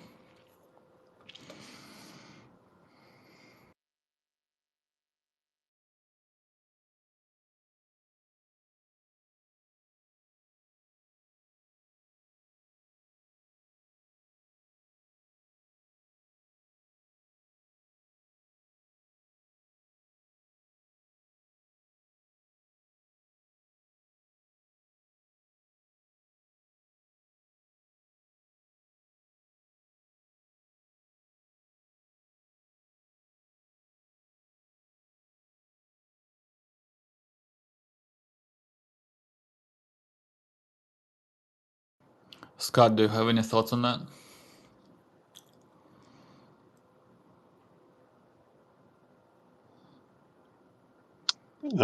Me, no.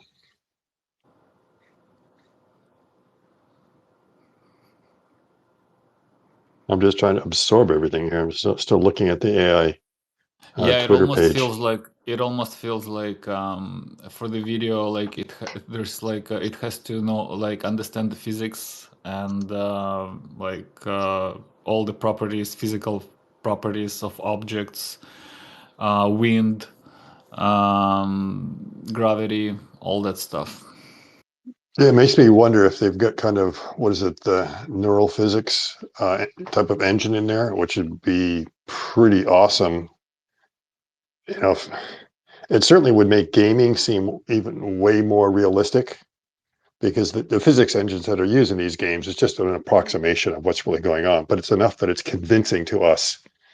But if you were to look at it under extreme detail, you would see, the physics is not quite perfect because there's a lot of approximations that goes on in there. So those physics engines can be used as, sort of the first round for training of, of a lot of AI agents, certainly robotics, but it's just not good enough to get the fidelity that you need. So that's why you have to go in the real world. And there's this big, discussion of like how many humanoid bots would you need to be able to simulate or to train the bots. Preferably, you'd like to be able to do it in simulation because you can easily scale them up to millions of bots and get all the iterations and everything you need. Except the physics has to be extremely realistic, and we're just not there yet. In some very simplified scenarios, yes, but if you can get the physics to be almost beyond convincing, but to the point that it gives you enough realism, then I could see all sorts of advantages to training things on that. And but the question is it just like the old illusionists, is that they can trick us into believing that something's really happening when it's not. But I've got, I think, a lot of hope that if there is some kind of physics-based engine in there, or that's coming out of it, let's say almost like an emerging behavior, which is possible from looking at all the videos, it could be also a breakthrough in other areas of training.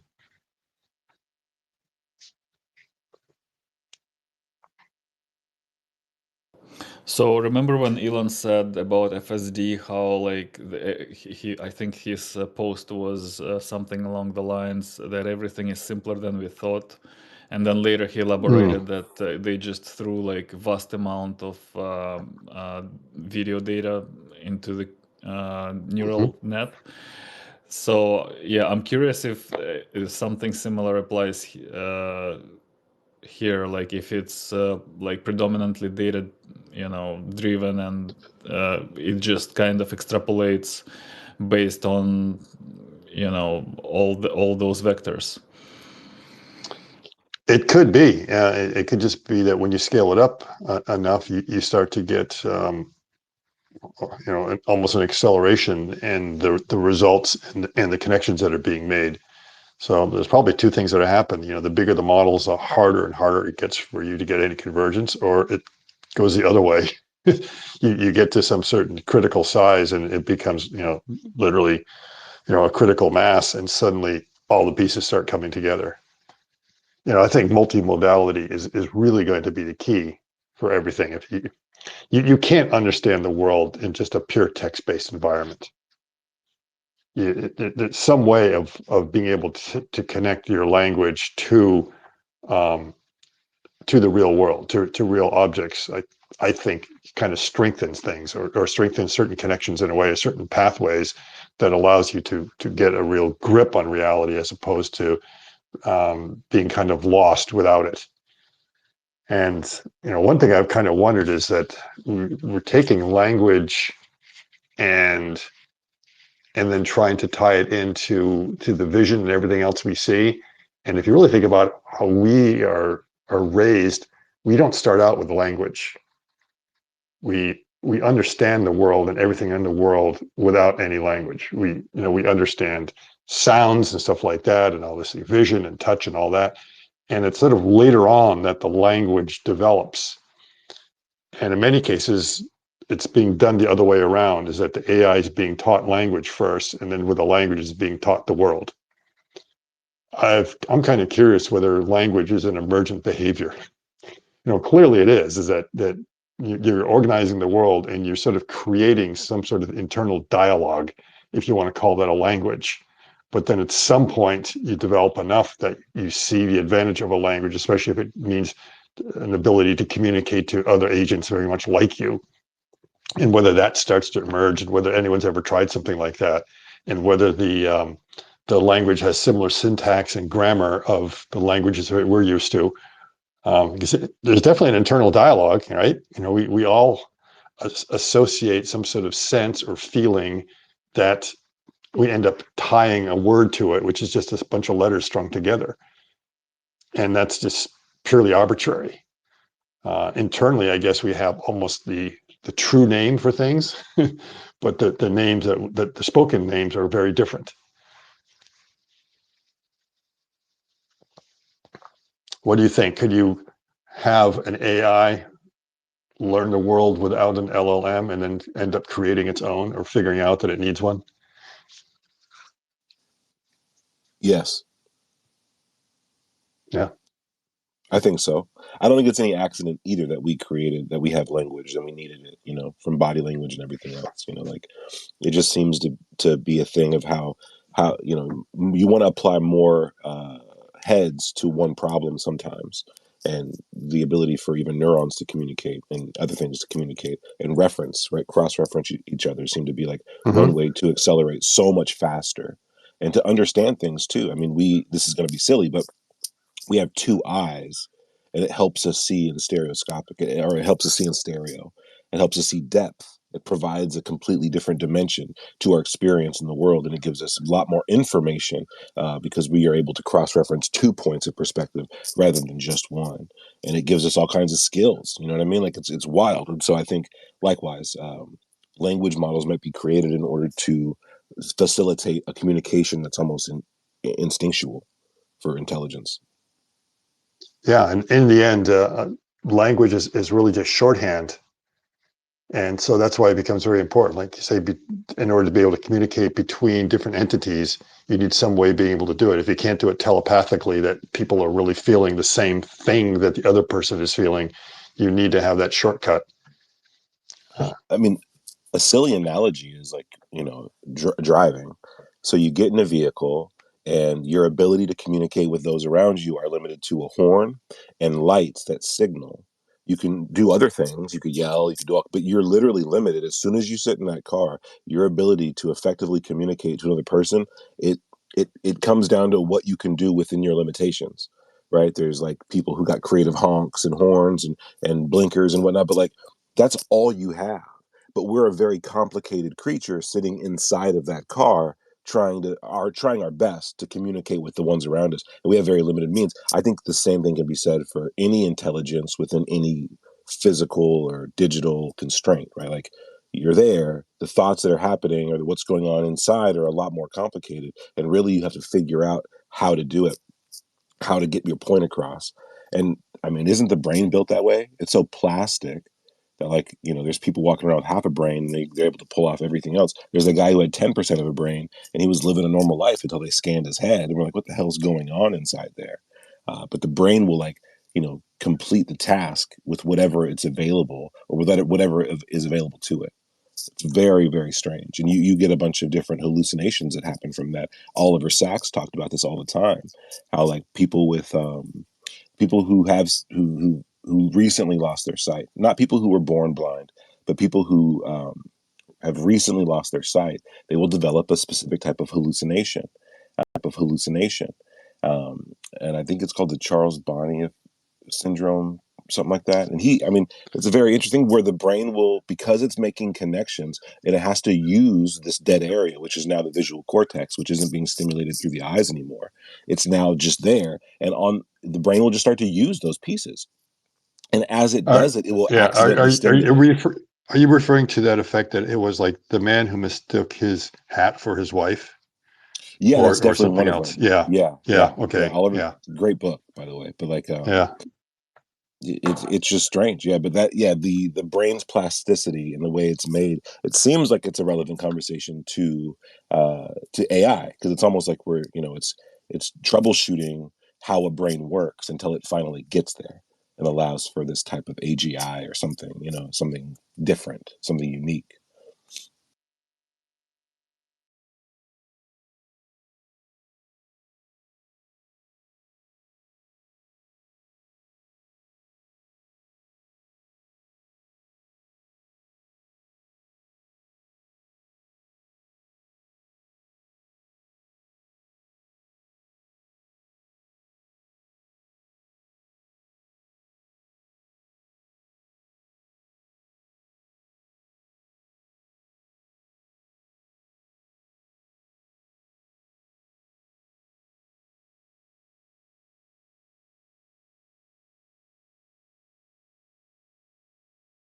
Against my better judgment, but an experiment still nonetheless.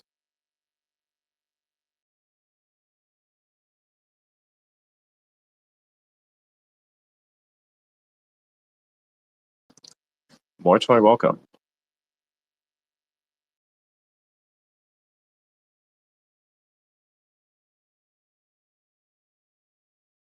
You you requested to speak.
Did everybody just go silent, or am I disconnected? What happened? Oh, I was just wondering if everybody went silent, or if I got disconnected.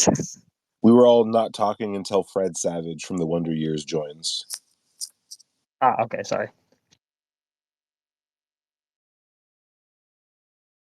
He's a really big guest. We really want him. No one was talking. I couldn't tell though if because the co-host mic thing is gone, and I didn't want to be the guy that cut somebody off by going like, I can't hear anyone, because that does happen in spaces often. Something they really need to fix. But yeah, no. As far as I know, everybody's doing some research, I think, on Sora. This And looks so 3D. It's like it's not even funny.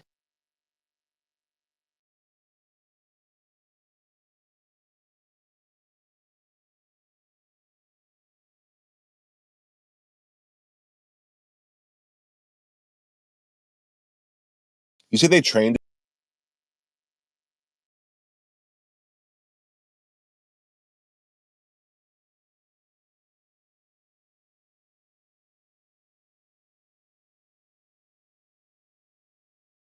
This is so crazy. Why does it look? This almost. I mean, if the digital twin looks so damn good, what is to say that this is not what we're seeing right here? Like, what if this is just spatial computing?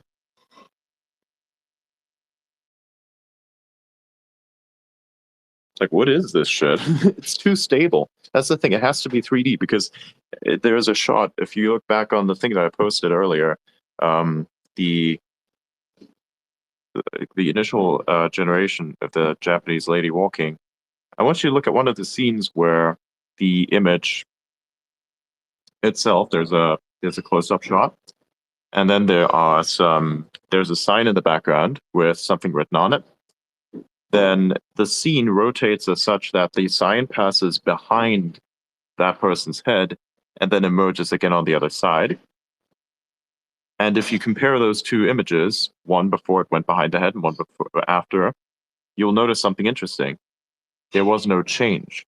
Normally, this is a sign of permanence because normally, when say you are in an AI environment and you are say added or rotated, anything in terms of perspective that was behind the character may now have alterations based off of basically AI looking at this and saying, hey, we're laying down a few prediction tokens, and ooh, what happened here? The character starts basically melting into the environment based on perspective. We're not seeing this here. It didn't change. The signs still remained the exact same. So it looks like it has to be 3D.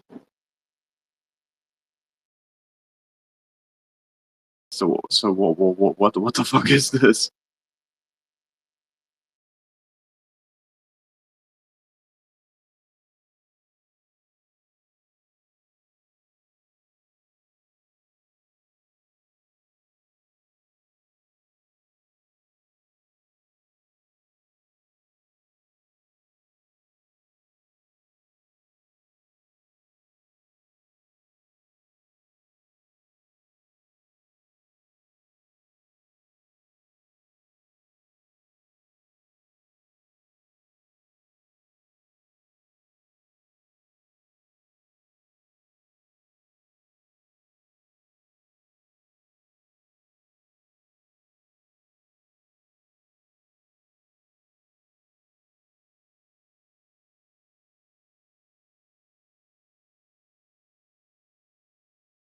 Some community notes just don't make any sense. Like they add context, but they also don't really add that much context to be honest.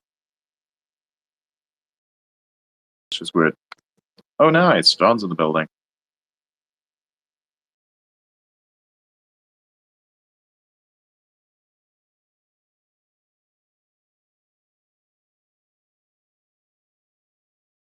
Jesus Christ. In other news,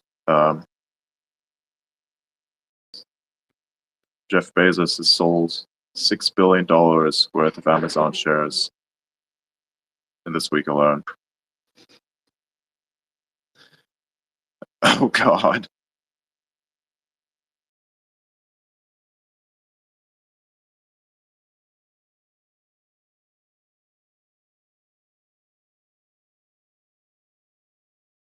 What's going on?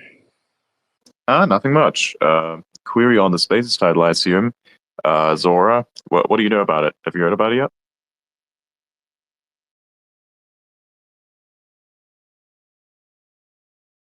Just only what's been posted. I haven't worked with it at all, but I'm really not surprised. I mean, it's just, I think the biggest thing is it is scary how fast things are just moving. And at some point, people are going to be posting content. You won't even know if it's AI generated or not. So I'm personally really excited for, where things are going. It's just important to be able to tell, things that are real or not real. But yeah, I'm not surprised given how fast things are moving in this AI space.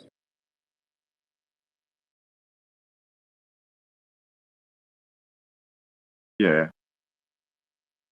Oh God, dude. Hang on, I'm seeing some stuff right now. There's a lot of video generations coming out. So Sam Altman basically put out a post earlier saying, "Hey, request whatever it is that you want to see, and we'll make it happen. We'll make it real." He's done that, and he's currently making a few things real, and it looks like a video game. Everything that's coming out of this thing looks like a video game. It looks like Unreal Engine. I'm not sure if anyone's ever played with Unreal Engine here yet, but it looks almost exactly like Unreal. Look at even the Yeah, it does. It's crazy. even the hands. The hands are actually quite precise. They sometimes have problems where they change girth. Sometimes the hands and their fingers become a little, well, inflated. What the hell? Also, why are the the dog podcasts funny? Why does it look so real? It still blows my mind. Like, keep in mind that this is the same company that's manufactured DALL-E, and DALL-E is not even close to, say, something like Midjourney in terms of stability or quality. Well, actually, I would say more stability, but quality lacks to a certain extent. And now they come out with this thing that's better than both. How is it that the same company that manufactures a product that's image generation manufactures another product that basically does image generation, if you look at it from a literal extent perspective of what videos are, and is better than their image generation software? That somehow doesn't add up. That really does not add up.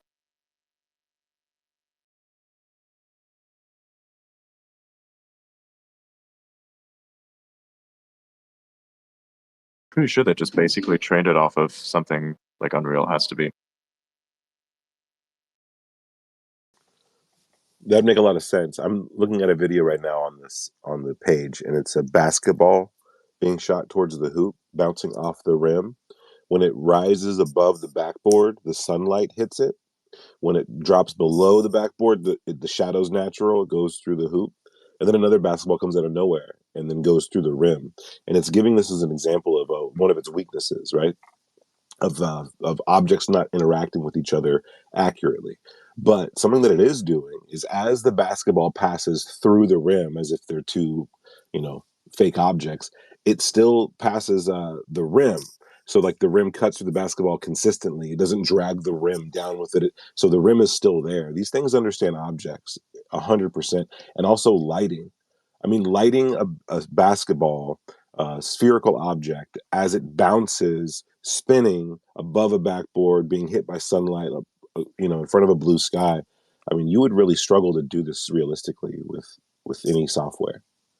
You'd struggle with it and like to get that movement and all that stuff. So it does feel like it's producing three-dimensional images, not just two-dimensional images. Like it's looking at it's analyzing it, producing a rough 3D reference, and then using, going from there. Like it's adding an extra step that these other softwares just are not doing. And it's really helping. Holy shit.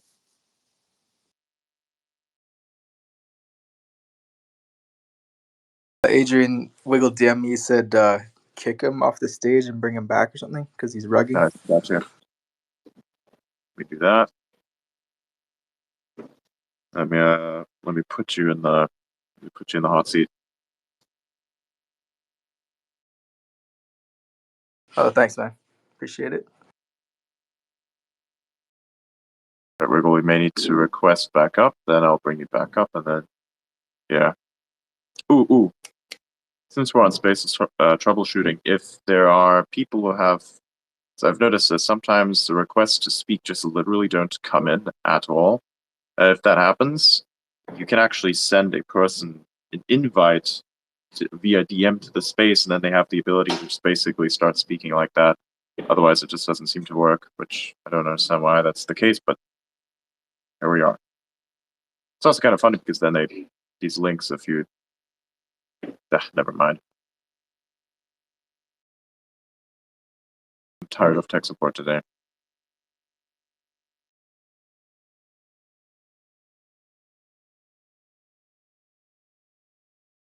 All right, there we go. I think Wiggle is back. Let me put you back in there as well. Then everything returns back to normal. Man, it is one hell of a week.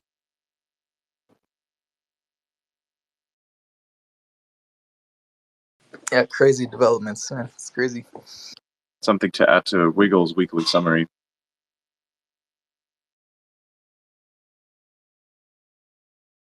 Here's something. What I want to see is a daily summary. Yeah, we could do that. You think you can manufacture that? Yeah, I just thought that you mentioned you're doing like averaging 3 a week, or you planning to do dailies? For weekly summaries, for the weekly summary on X, basically takes the most critical things that have happened. But I think daily summaries, we could make that kind of like a segment. Yep. And we can elaborate on each individual point. We'll need a lot of paper to back that one up, and it's probably going to be a lot of, yeah.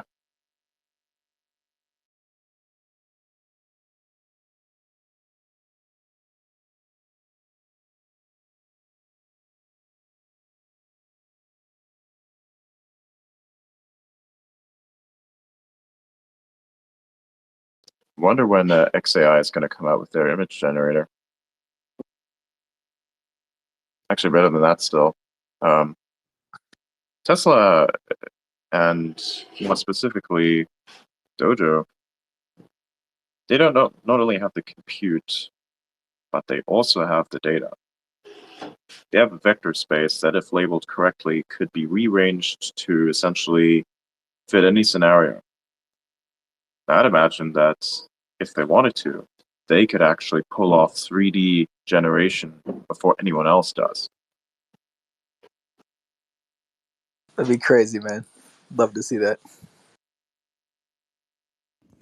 So here's a thought experiment. They could potentially generate, like, I mean, the OpenAI, like the way they do video, because you can write in Python for Blender, let's say, hypothetical.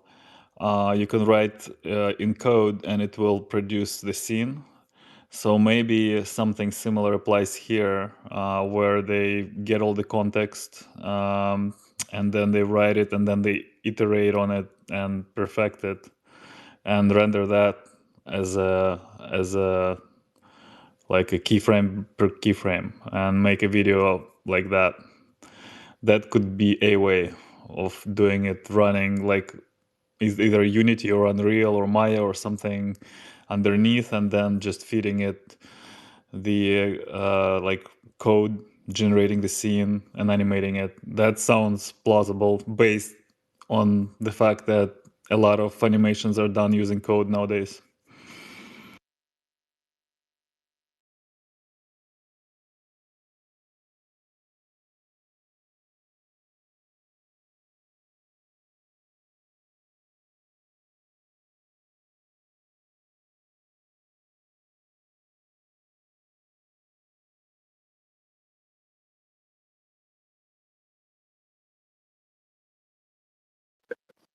Wiggle, how much do you know about HTML? Well, I know that it's a swear word by now. Okay, but what? What do you mean, like markup? What do you want to know? Like when you do No, quote post of right? anything, it kind of calls a function to do this, right? Well, Yeah. what if you could call this function in the content without showing the actual link itself? Should just be media, right? Well, that's probably you thinking JavaScript or whatever it wrapped in. Yeah, like it should be immediate. Yeah. I'm gonna do something stupid and test it out. Let me But I see. don't think I don't think injections will work on X. But you could give it a go. It's literally what it is, so I don't think it will work. Yeah, that's why I asked you.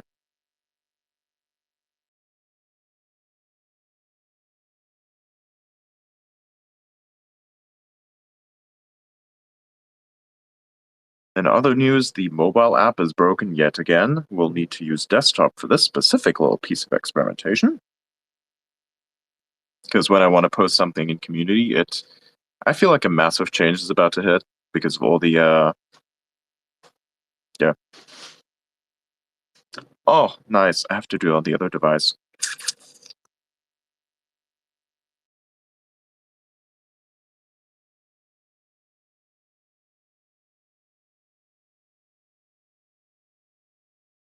The type of user who puts extra duct tape on the duct tape that's holding together the sticky notes that is the code of what you're using.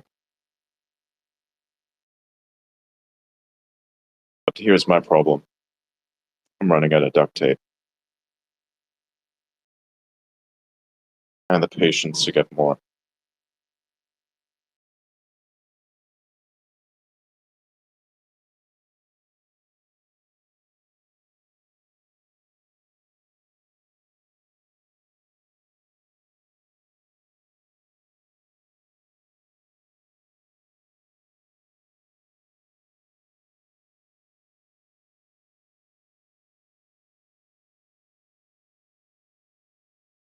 All right. It's so weird.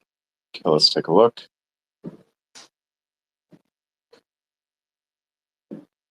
I still don't see articles, which is weird. Okay, what? That is interesting. So on browser, it actually looks remarkably clean. So it seems to work on browser, which honestly mystifies me. That is Adrian, go to my profile. You can. I didn't post anything there yet, but you can even on the X. Assuming you have an iPhone, you can actually go and on my profile and see articles. I haven't posted anything there on the Twitter app or the X app. okay. Yeah, it must be on iPhone. I can't see articles for me, but I see other things which are quite strange. I think I figured something really cool out. But basically, it doesn't look the same. But what does it look like in app? Well, a minute here. What does it look like in app? In app, I still see the hyperlink. Outside of app, interesting.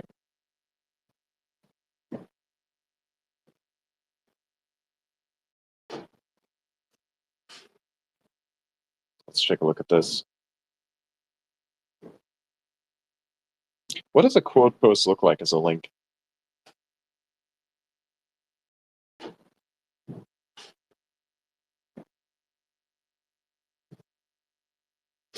Yeah, that completely breaks it.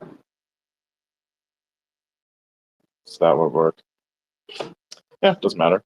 But it looks nice, regardless, so that's interesting to know. Yeah. Cool. Oh well.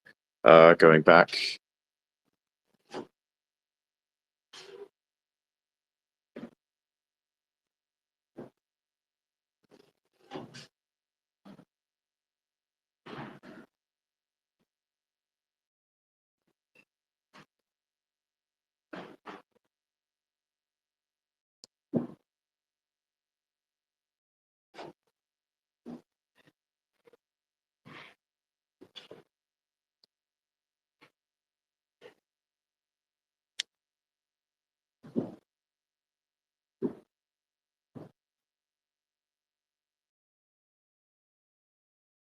to do something stupid.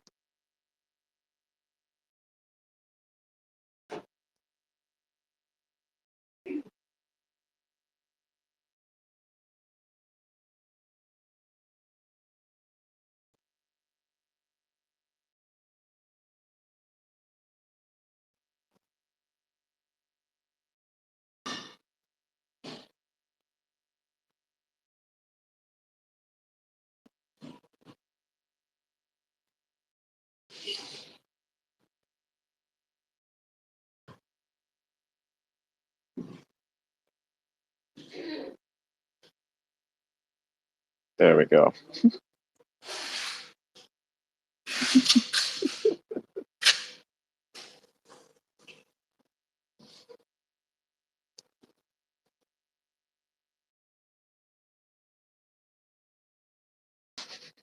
I'm just gonna ask something in comments. So CB Doge asked him, or like asked, "Hey, generate a guy turning a non-profit open source company into a profit-making closed source company." And I just commented saying, "Just ask him to generate a live performance from a band called the Non-Profit Billionaires, and while you're at it, ask him this: generate a realistic video of what Ilya saw." That should break the simulation. I'm good at breaking simulations. Well, not breaking them, but accelerating them and making more information output. That's kind of my goal. I don't like breaking things. I like just generating more info. Like entertaining scenarios generate really interesting pieces of info. And I think that personally, it does it for me. I don't know why. I just love information. Speaking of information, all things entertaining, Robert, welcome to the stage. What do you think about this? And why does this look like the digital twin of your Apple Vision Pro? And why the fuck does it look like Unreal Engine 5? Because it is. It's aimed at killing all these things.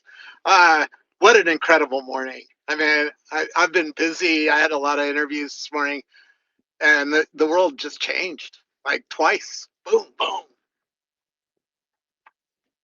Yes, I think that's. I think that the thing with Gemini actually kind of kicked off OpenAI's announcement, because we all know how companies like to one up each other on announcements, right? That's what Elon wanted to do with Grok, which I think he was sparsely successful at. Nobody spoke about GPTs. Actually, I think it was really successful at that. Nobody spoke about GPTs after this, but they all spoke about how Grok could roast everyone. And as for, say, OpenAI itself, the only thing that we spoke about around that time was the meltdown. And even then, Elon kicked off another big one, which was then his rocket going up to space, which again took over all the brain space. Man, it was amazing. I think I wonder what we're going to see this time. Are we going to sleep? Do you think we're still going to have our nice amount of sleep here, or is that not going to be happening? What do you think? Are we going to have a secondary OpenAI meltdown situation, but in a good way? This weekend is shot, man. We're going to be playing with this shit all weekend if we get it. Yeah, we're so done. We're not getting any sleep. I mean, where are we going? Daniel Messer was at my house this morning, and he's showing me his personal AI assistant that uses all sorts of different AIs to do all sorts of different things for you. And this is another one that comes along, and it's hard to unpack what is about to happen. But we're about to get a personal digital assistant that's going to be fucking insane. And you're getting big chunks of it like every week today. Hey Robert, so Sam Altman posted in the past that video is coming to GPT-5. Is this the GPT-5? I don't even care anymore. We're about to see major new things for human beings. It's not just GPT-5 that you have to wait for or look for. You're about to get digital assistants that are fucking insane. If you didn't watch the video I shot this morning with Daniel in my house on my Apple Vision Pro, watch that. There's a second one coming that goes even more into depth of what he's doing. He's taking an article, ingesting it, the AI breaks it apart, it analyzes it, pulls out knowledge, wisdom, tasks, all sorts of things, and then builds you automatic prompts, and then goes over to ChatGPT or goes over to this new vision model and makes you videos for your articles automatically. Nice, dude. Right? So the Much. world is about to go completely crazy, and the people like Daniel and others who are building these personal assistants are starting to show them to me and starting to explain to me how they work and what they can do. It's so much I can't even remember it all. I filmed it, so but it's like, whoa, what? I can. It analyzed my video in a few seconds, like an hour-long video, and wrote a whole bunch of things about it. And told me all sorts of things, like what was the key theme, what was the task, what was the. Yeah, it's insane what's about to come. So yeah, just take this little component. It's fucking crazy what I'm seeing, and I don't even have it yet. I think the I'm biggest just thing, watching other people play with this. It's just crazy. I mean, you tell it to build you a scene of the California gold rush history, and it does. And it's fairly accurate and fairly interesting to look at, right? yeah, and I think the biggest thing Think too. about. Go ahead, Robert. I mean, think about being in high school like next year and writing a paper. It's gonna make you write a paper in a completely new way, and it's going to create videos for your paper to illustrate your points that you're trying to make automatically.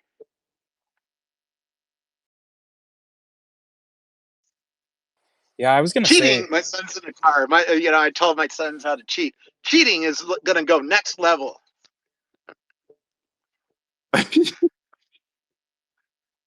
It's true, man.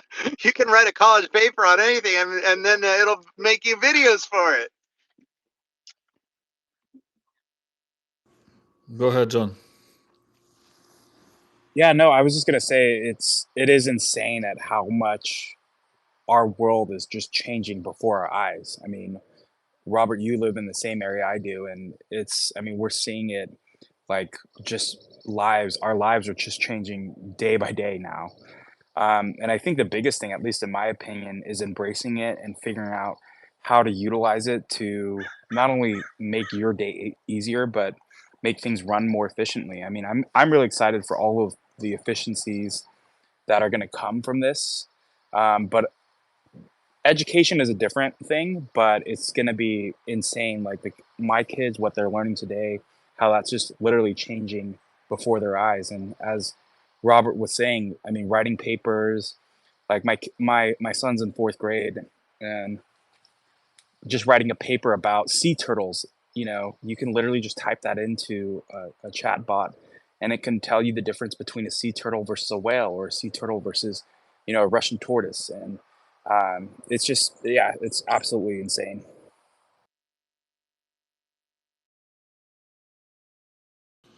Yeah, I'm curious how education has to change, like considering, all these advancements in the workforce as well as, like services and the world around you. Like we're so far back, like, and not considering any of that at all. Like, typical undergrad 4-year degree is, still considered to be somewhat valuable, even though it's dying off slowly, that trend.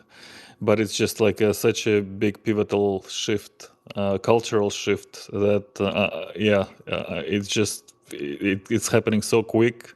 Every day we have new discoveries, like world level discoveries. And I'm curious how the education has to change to teach faster or more efficient, I guess, as well as have that understanding around the world.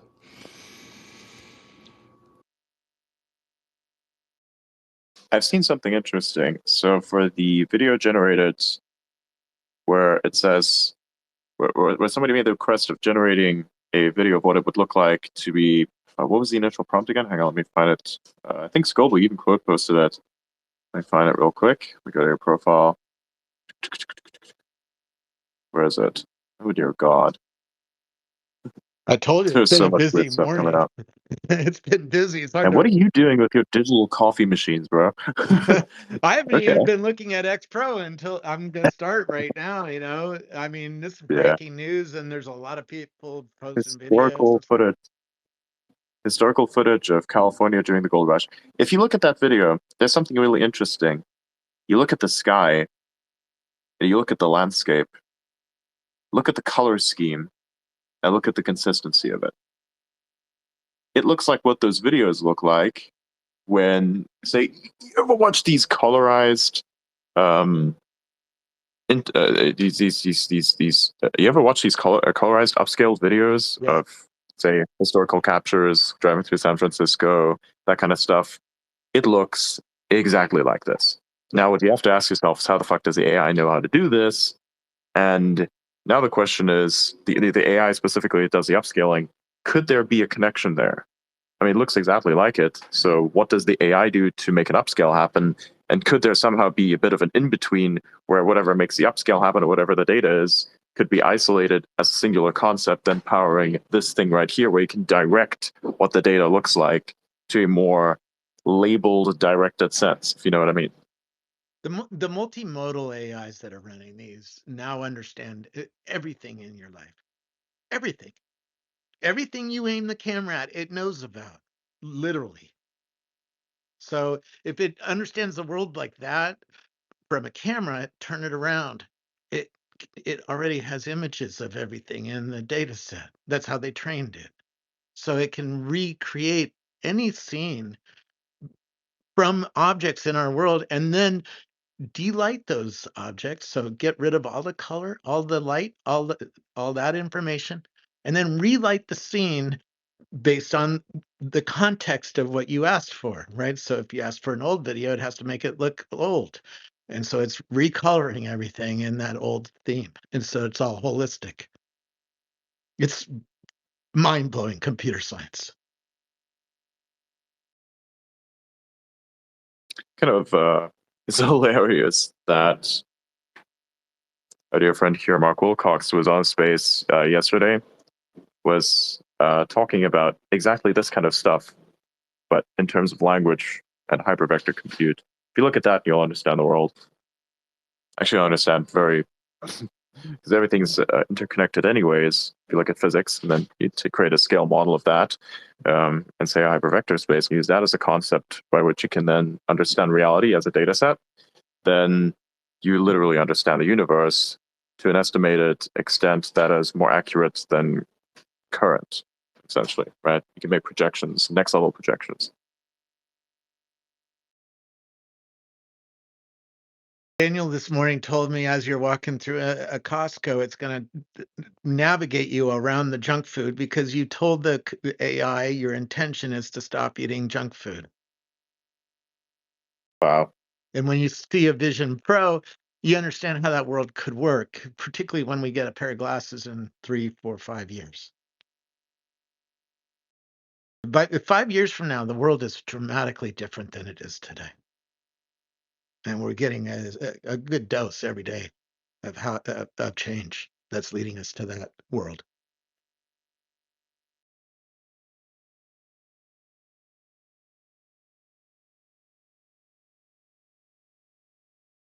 AI is going to know things and make things and serve you and tell you how to live your life in real time as you're living your life. And if you need a video, it'll make one.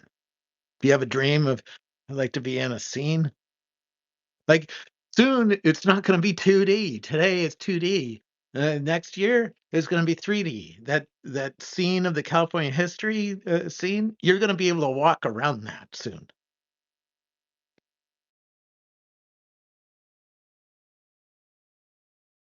That's when everything really, really changes. Because you can reverse it and build things that way too. Let's start out with a wood frame for the house. It'll lay it down. It'll build your house with you. I mean, Linda Wyman did this 10 years, 7 years ago now to build her house. But that was rudimentary compared to what's coming.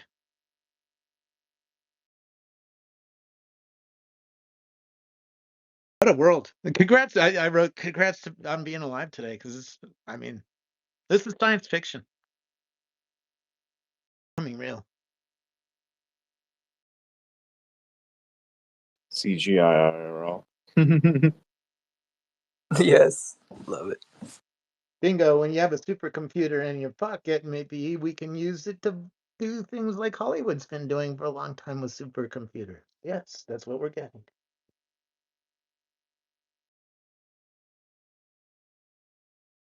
Yeah, just like before, the music studios were like, large facilities with like an engineer and everything, and a mixer, and and the net like hardware guy, and now it's all like everything's done on the computer, and Skrillex like is his own.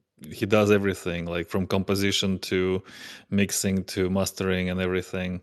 So same applies here. Everyone will be able to just with a prompt generate series with their favorite artists. Imagine your Skrillex performing in front of Coachella with 110 LED screens around the audience. He could be using something like what got launched today to do custom video for all the screens in near real time as he's performing in reaction to what the crowd is doing or wearing or holding or throwing in the air. He can reprompt his system to generate new videos within a few seconds, right? And all of a sudden you're seeing all sorts of new imagery around him, and probably audio reactive that's reacting to the sound. And Daniel today was talking to me about soon it'll have the emotion in it. It'll know your emotion. And so if you are depressed, it'll show you a sunset to try to increase your emotional state.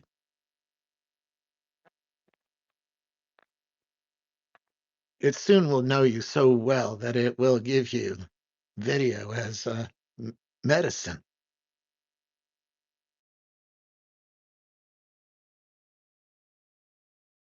Doesn't seeing a funny video make you feel better, or seeing a beautiful sunrise? I feel better when I go into Yosemite in the Vision Pro. It's really beautiful. Calms me down. Then I go in the meditation app and do some meditation, even better. I can all be brought up automatically to close my rings. Oh, you've already done that. Not all put together yet. Need a couple more months, but it's cooking. The people like Daniel and others are building systems like this. They're trying to get there.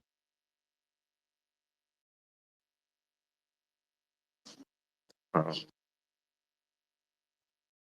mean, you're seeing all the pendants and pins, right? Why is Humane making a pin? Because they know what's coming from the AI people.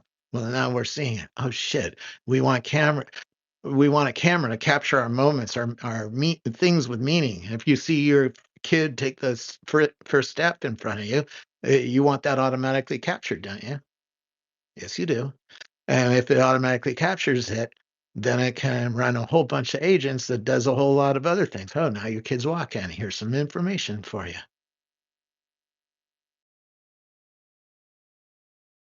It's endless. A lot of opportunity here, a lot of jobs in the future of this new way of thinking. Yep. This new way of running businesses, new way of teaching people, new way of doing healthcare, new way of entertaining each other. Hey Robert, do you see the future where, for example, Skrillex is playing and then everyone who is on the floor can participate Yes. in the experience, Yes. like, and perhaps on the music itself as well? Let's not go too far, but yes. Yeah, probably yes. Yes. The answer is yes. If you have even 10% of your audience in front of you, I mean, he plays to 100,000 people in a field, right? But let's say it's 50,000 people and 10% is 5,000 people with Apple glasses on. He could join those all together in some sort of interactive experience that reflects the crowd mood, right? If the crowd all starts jumping, the sensor arrays and all those glasses knows you're jumping and could change what's on the screens around you because you're all jumping. I mean, I was at Glitch Mob in Coachella, and the whole crowd started jumping at one point, and it's quite enjoyable. Imagine the screens are reacting to that, or the visuals that are being shown to you is almost like a reward for jumping. Yes, it's endless. If you told me, oh, everybody's going to reach up their hand or pull out a lighter, and it's all the glasses are going to see that, and then do something on the screens with all of that, yes. It's endless opportunity for innovation on experiences, on education, on medical, on drug discovery. Yeah, it's true. This really blew my expectations out of the water. It probably came, I expected this, but I didn't expect it this fast. I thought it would have come by the end of second quarter. We're not even through the first quarter yet, folks. This is And there's more to crazy. come. I hear there's several of these coming, not just one from OpenAI. And then we have to compare them all. You know, it's like, which one generates the best video of a California history scene, right? In fact, your AI will do that for you. It'll go to all three of the holodecks that are being built and generate thing and bring it back and let you choose. I think the expression you used, Robert, was a rain of models. 20, I know of 20, at least 26. There's probably 35 now. Most humans haven't even used one of these things yet.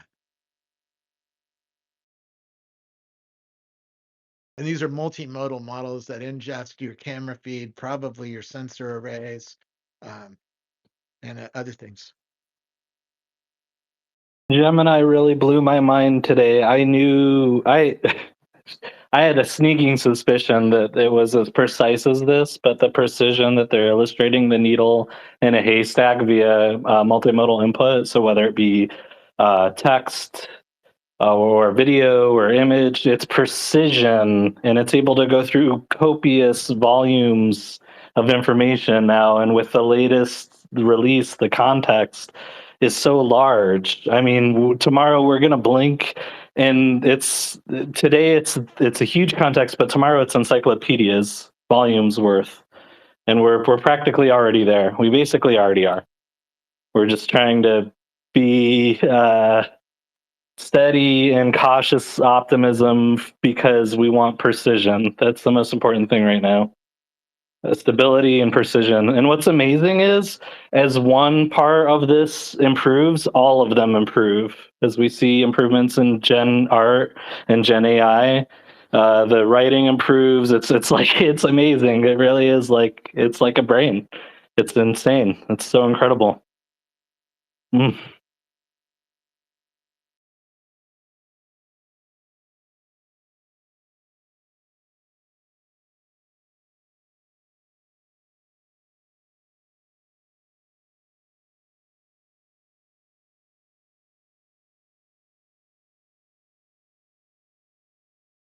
And they beat me to market, but I expected that. I'm still going to release whatever I end up dabbling in, but boy, oh boy, they did exactly what I banked on this. I figured they're going to release something with Unreal Engine. This is clearly built in Unreal.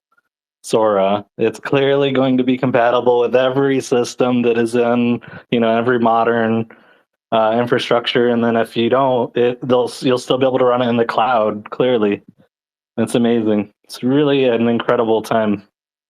This is next level stability.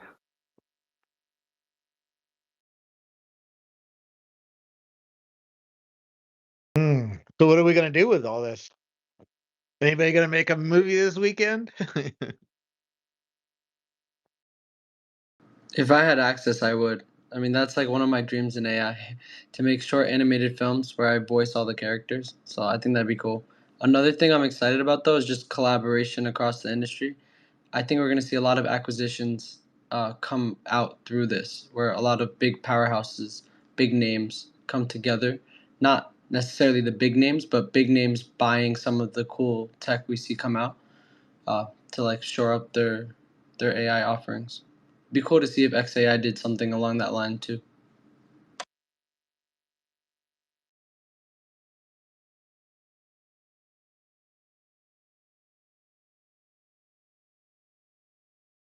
Since I wasn't here for most of this morning and I wasn't online, I was trying to catch this news in between. I was driving, I had lunch with a former boss, I had Daniel in my house, so I had a lot of chaos this morning. I'm sure I haven't seen all the cool videos. What's your favorites? I love the cat moving through the field. I didn't realize that had been generated. I asked him to create something similar with the time lapse, but that pretty much nailed it. You know, the detail of the flora. It's incredible. I think that's my top pick right now. Yeah, I like the Tokyo. The level of realism is insane. I mean, there is a little bit of stutter you can notice when the guy is turning his head, but it's still incredible. Like the snow physics and the the transport, like the train and everything, and even the little shops, the details of the little shops in motion. It's yeah, it's pretty insane. How are they going to recreate the light field? So what I mean by that, if you have a Vision Pro on and you're shooting video in it, you're seeing a light field. You're seeing, first of all, a 3D scene that looks like the real world, and you're seeing it's collecting all the rays of light that are reflecting off of things, and it's collecting a lot of data or using a lot of data about the objects in that room to do audio reflection as well. When are we going to get that kind of immersive light field generated in one of these tools? Is it a year or 2 years? Because it's sometime in the next 2 years. Well, with PC, we can do God rays pretty well, like RTX and ambient occlusion. Those are all just fancy names for basically what looks like the most realistic lighting humanly possible. I think we're pretty close. I think in the next year, it will be indistinguishable. You will literally not be able to tell if you're looking at a generated light or if it's like real light coming from an actual source.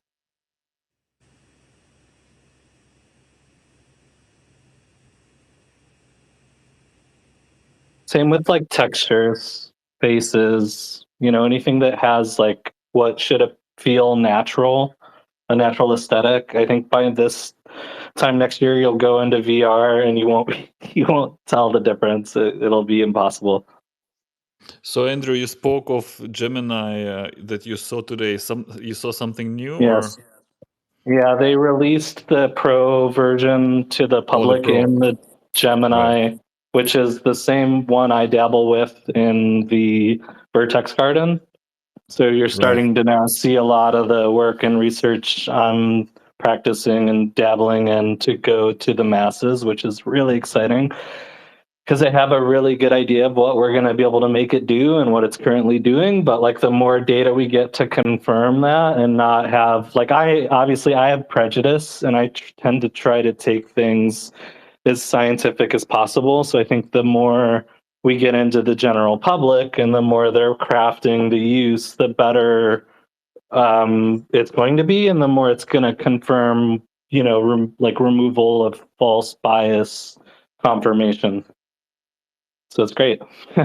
Hopefully a lot of doctors start using it and a lot of just general research to scientists and academics. And I hope we get it in like a lot of professors' hands and all over the world, corporations using it. Every case matters, and it's already learning so fast.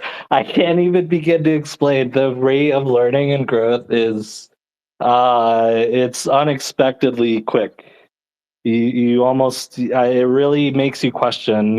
I almost have to where you would normally see a hallucination and it would be obvious, it's less obvious if a hallucination occurs, and it's almost never that it's starting to happen. And it's not, and by hallucination, I mean it's still hallucinating in all the ways we want. It's just not hallucinating in the context of outputting something that isn't true, which is really important for a lot of areas of practice like medicine and law and curing cancers and stuff like that, basically.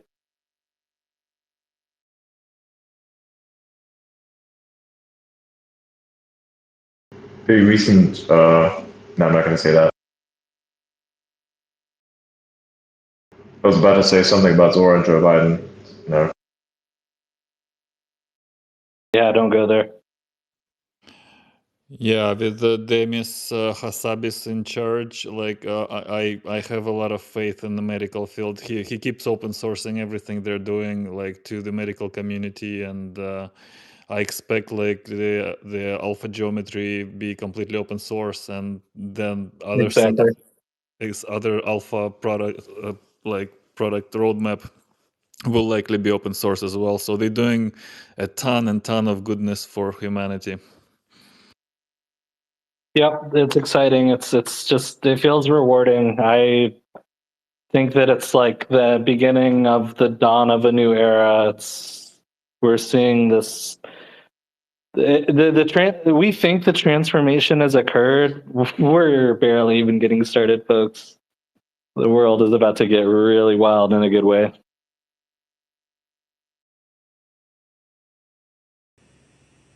Yeah, I see this new innovation with Sora as kind of like a leap in the realism. I mean, you really have to study the videos in order to find things that are out of place. It's so unbelievably realistic. I think it's going to just impact so many different sectors all abroad.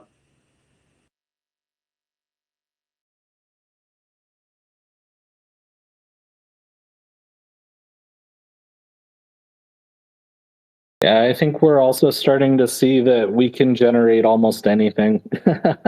That's the other really Or exciting augment thing, you know. anything, right? If you make a video, I can Exactly. ingest the video and say, okay, Yes. take Andrew's video and colorize it, or add a scene to it, right?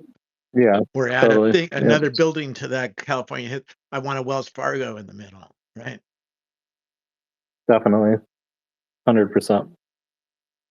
The What do you bleeding think edge people the are building their own tools to make automatic prompts, right? So they're building tools to take what they utter or read or look at with a camera, and they're building automatic prompts out of that for making a even better video. So talking to the AI is about to change itself. You're not going to just talk to one AI. You're going to talk to your assistant that's going to go out to dozens of AIs to create things for you, or to gather things for you, or analyze things for you, or build things for you. So where do you see Microsoft going with it? Because they don't really have an in-house AI. They just like have the OpenAI. Like, what do you think would be their place? I don't know. You know, they have a lot of researchers. They have a lot of smart people. They have a lot of money. They have a lot of data centers. They have a lot to bring things to scale. Can they bring new kinds of games for Xbox of the future? Yeah. Could they bring new things for their enterprise? Yeah. Could they generate a new thing that blows away OpenAI? That's a tough one because OpenAI has a really brilliant group of people working on it.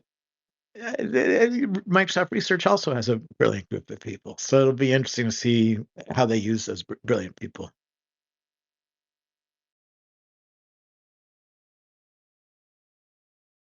This game is not over yet.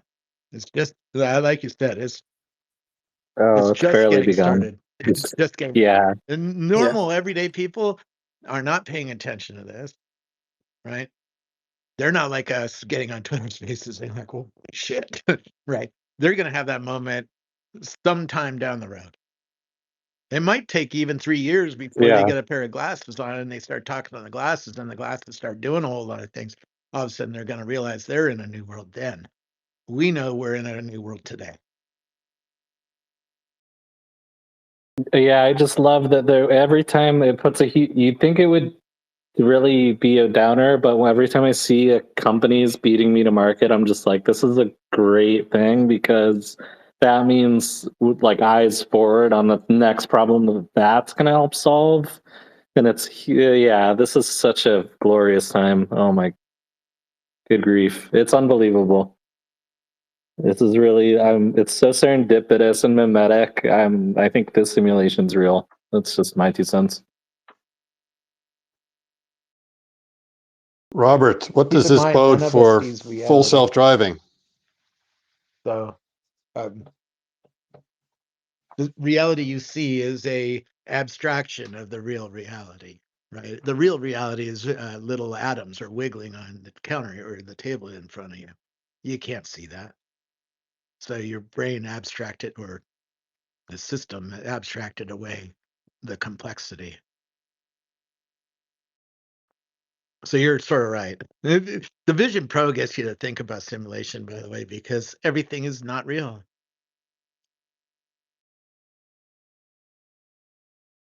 If I'm shooting And Yeah, you in the that's correct. Vision Pro and then I take your video and put it right next to you and keep talking to you, I can't tell the difference between the video and you. It looks the same. It's the same resolution, the same depth map, the same.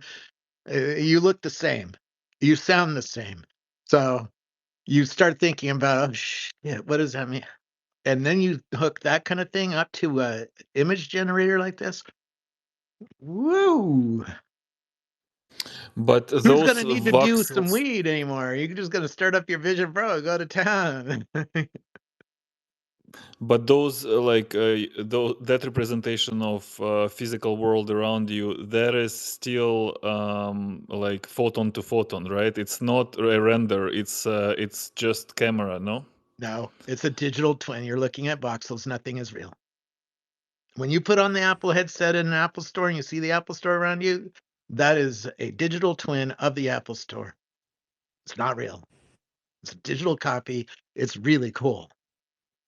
By the way, my videos are videoing the digital twin right? That's what I'm capturing the voxels Yeah, I'm going through it now while I'm with watching Daniel. it, right? It's a mindfuck of a camera. There is no other camera like this thing. I'm capturing the light field. I'm capturing all rays of light in front of me. When I watch my fireworks show off again, and I see the woman start the video off by shooting some bottle rockets, it looks completely better than it does on Twitter or X. Because you're only seeing 10% of the bits. You're not seeing very many of the bits. If I had the ability to distribute my light field to you, you would experience the fireworks as I experienced them and see exactly the same thing as I saw in my camera in the Vision Pro. It's really a mindfuck. And we haven't even started changing that light field at all with this kind of tool. That's coming sometime next year, I hear.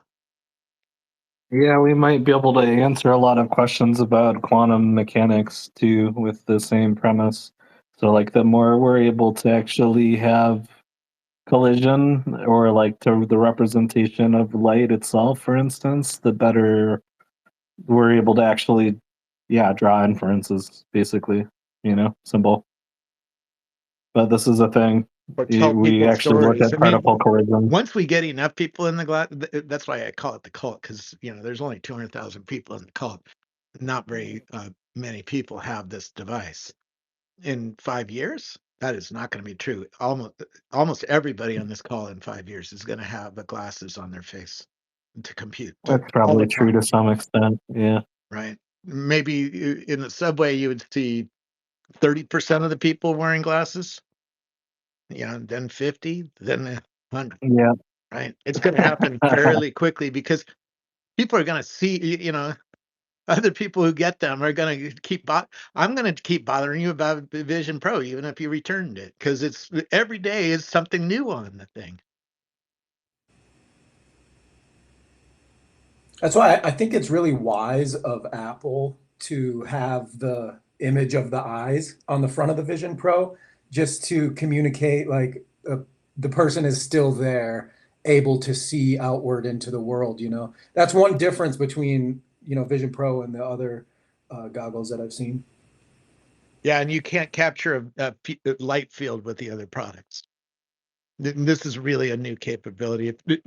When you get to the Apple Store, a friend lets you try or you buy one. When you film video, you'll see there's something to this that is not. It's very detailed. It's showing you the full 3D scene that's in front of you. With all the light. And we just saw how a computer can delight things, replace the light on it. Right. Here's a better example. If you're in the Vision Pro and you're looking at a table in front of you and you have a virtual screen, a virtual monitor, the virtual monitor is putting a shadow on your real table. It's fucking with reality. It's changing reality. And we haven't even started seeing Apple explore that at all. I mean, we just got a little tiny taste with the shadows. And I this think is it's just exciting version 1. because cognitive spatial computing is opening up so much new surface area for us to interact with, create with, etc. And then generative is populating that surface area with useful information, and we're seeing an upscaling in the quality of the output from generative thanks to model growth and all sorts of other things. So the future is just incredibly exciting. Yeah, it's really baller, this whole time we're living in. And there's two big giants who could respond. Well, three. Apple has a lot of pictures in their data set, right? I've given Apple 100,000 pictures personally. How many people have given 10,000, 50,000, 12,000 photos to Apple? A lot. Google has the same thing, right? Google Photos has a lot of photos. And Facebook or Meta has Instagram. Literally 9 out of every 10 photos that's being shared online is being shared on Instagram. So they have a huge amount of data. They could come at this text to video and do a better job because they have more data to start with. Yeah, I think text to video is important. I think video to video is the holy grail, honestly. But we're there. I think we're there. I think if my prediction's right, I think that, well, we've already seen people starting to use the Unreal avatars, so that's real time, that's spatial, that's facial. It's also very emotive. I think by the end of this year, it'll be, fully able to go from vision into spatial to your augmented lens, and it'll be indistinguishable. And it'll probably be a software update to the Apple glasses. And I think that they'll do something that they announce in partnership with Unreal. And I think we're starting to see early indications of that from all parties. And I'm just hoping it's open platform via Unreal APIs, because that'll make it so that Apple and Microsoft and anyone else participating in the space isn't slowing down progress, because they're slow. Let's face it. And there's an elephant coming. Siri is coming. Yeah, that'll be dope. I'm sure they'll do good work with that. And what Daniel was showing me in the video I posted just a little bit ago, that's the beginnings of a new Siri, right? It's a Siri that really understands the internet and really understands you and is highly personalized, and then it has access to all the sensors. So it knows where you're looking, what you're touching, what you're holding, what you're walking toward, what you're gesturing toward. Yeah, that'll be cool, but I also expect whatever Google unveils at Next in Vegas this year is just going to blow everything away in respect to personal assistant and personal AI and assist with Office and all the new, like all the life-based, work-based scenarios. I think they'll cover it, and it'll be so banger you won't want to use anything else.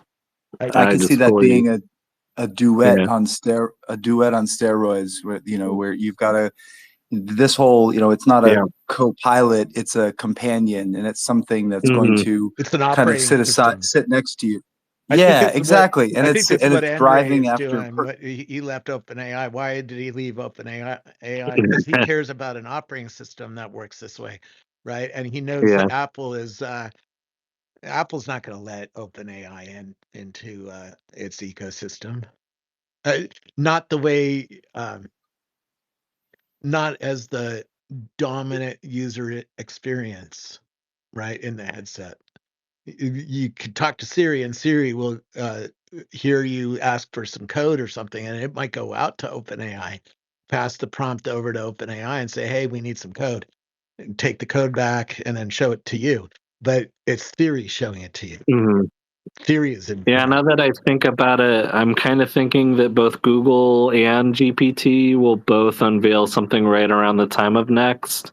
And I suspect both of them will be a very Her-like, that movie Yeah. Her, that very much like that. That's my expectation. Only It has to way be. better We're than there. her doesn't Yeah, get yeah, past it will this be. year. It's in some You're right. ways it's already being mastered, Exactly. right? It's just Exactly. right Yeah. now the AI has latency. If you talk to ChatGPT, it takes 10, 12 seconds, 15 seconds sometimes to give you Right. an Isn't answer that back. incredible? Right. It is I mean, isn't incredible, that like, but your expectation is you want to talk to it like I'm talking to you, like back and forth, real fast, without any latency.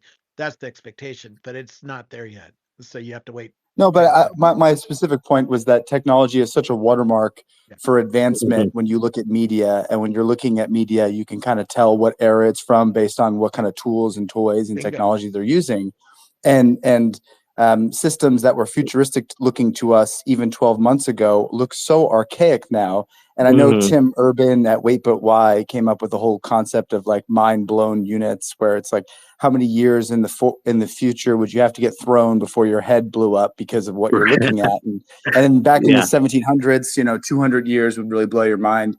But now we're at a place where it feels like even 9 months could be mind blowing.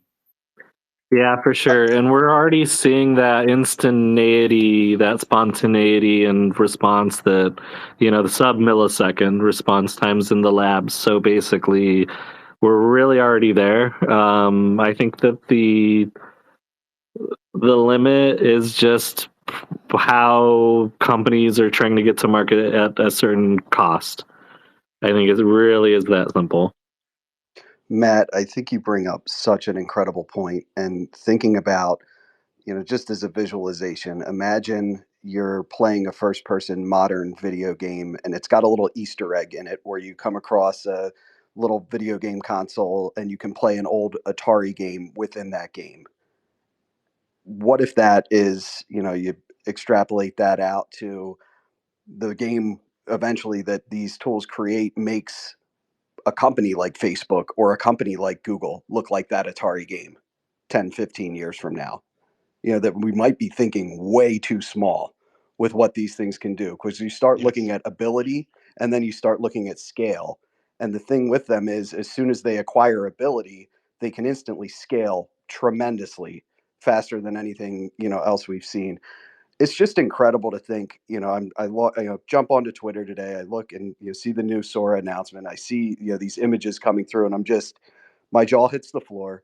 I've been constantly paying attention to AI and all things AI, and I'm still shocked. I just imagine the general person who hasn't been paying attention to any of this, how shocking this is going to be for them generally. It's pretty incredible. And then I also just think of how much further this can go and how quickly that can happen. And I think we often think kind of in the short term and near term, and we might be thinking a little bit too small. And I think we really need to expand our potential conceptual framework for what these things could do. Well, Elon Musk said that it's humans are just very bad at predicting the logarithmic scale of AI. So, like, whatever, like, because we're thinking historically linear as time as linear progression, and AI can do recursive and generative reinforcement learning. So it's just much vaster scale of learning than the Yeah, humans. Exactly, and we have infinite vertical and horizontal scale now. I mean, supercomputing and hypercomputing basically makes it so that if I throw a 4,000 page document at Gemini, it's not only is it going to have it mastered and know it every nuanced detail inside and out, but again, if I ask it 100 times for a very specific needle-like detail in this haystack of info, it's going to get it, and it's going to get it right 100% of the time. That's crazy. That's It's crazy, insane. and our information creation rate keeps accelerating because we have more sensors, not just Internet of Things sensors, but you and I just out there in the world creating data. So there's more people picking that up. So we're creating data at faster and faster rates. And then data density is increasing because we're capturing it in higher and higher resolution. So the total quanta of data just Yeah. keeps going up. AI is incredible because for the first time ever, we're catching up to our own data creation. And we might actually, I thought our data was going to run away from us forever and we were never going to read the whole internet. But now it's actually potentially possible that we will have almost real time understanding of humanity's total cognitive abundance. And then Yes. you can start to create agents and start to ask them, hey, I want you to pay attention to these 7 fields. And every time something new comes up, I want you to specifically think how they're going to interact with these other 3 fields. And if anything ever touches all 5 of these conditions, you unschedule all my appointments for the next 3 days because I want to read every paper on that chain. Yeah, bingo. It's top K to the maximum for sure. It's the K-fold's dream that we're living. It's insane. I mean, I've studied this stuff my entire life, and I knew we'd get here, but I think that people are Did you? underestimating the importance. I don't know that very many people really understood what's happening. Predicted it Yeah, I mean, beforehand. it's like Sama said. It's the whole world watched it pass us by, and no one was paying attention. It's insane. It's unbelievable.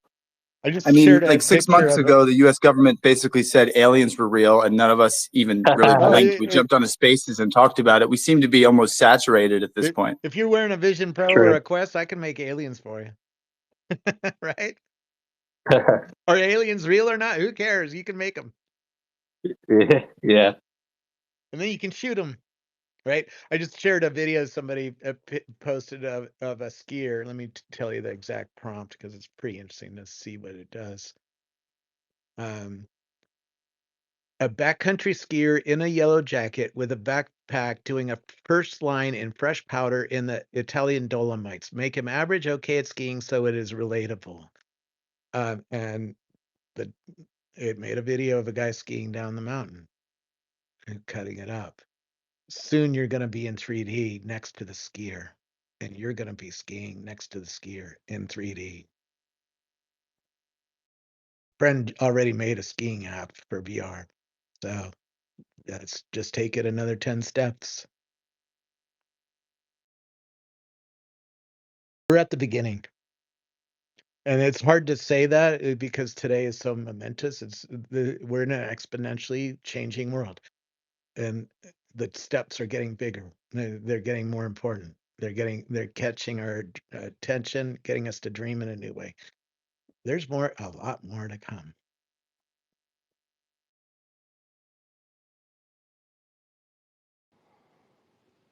I think there's an advantage to those with a high degree of openness to change and experience, and I worry for those that do not have that because I know we're in our Twitter corner here or X corner that the algorithms chosen everybody that says AI to limit our reach to each other and all of that, and there's just a whole world of people out there that have no idea what's coming with this, and I'm curious anybody's thoughts on just the general public, people that don't know much at all about AI, what you think the response is going to be.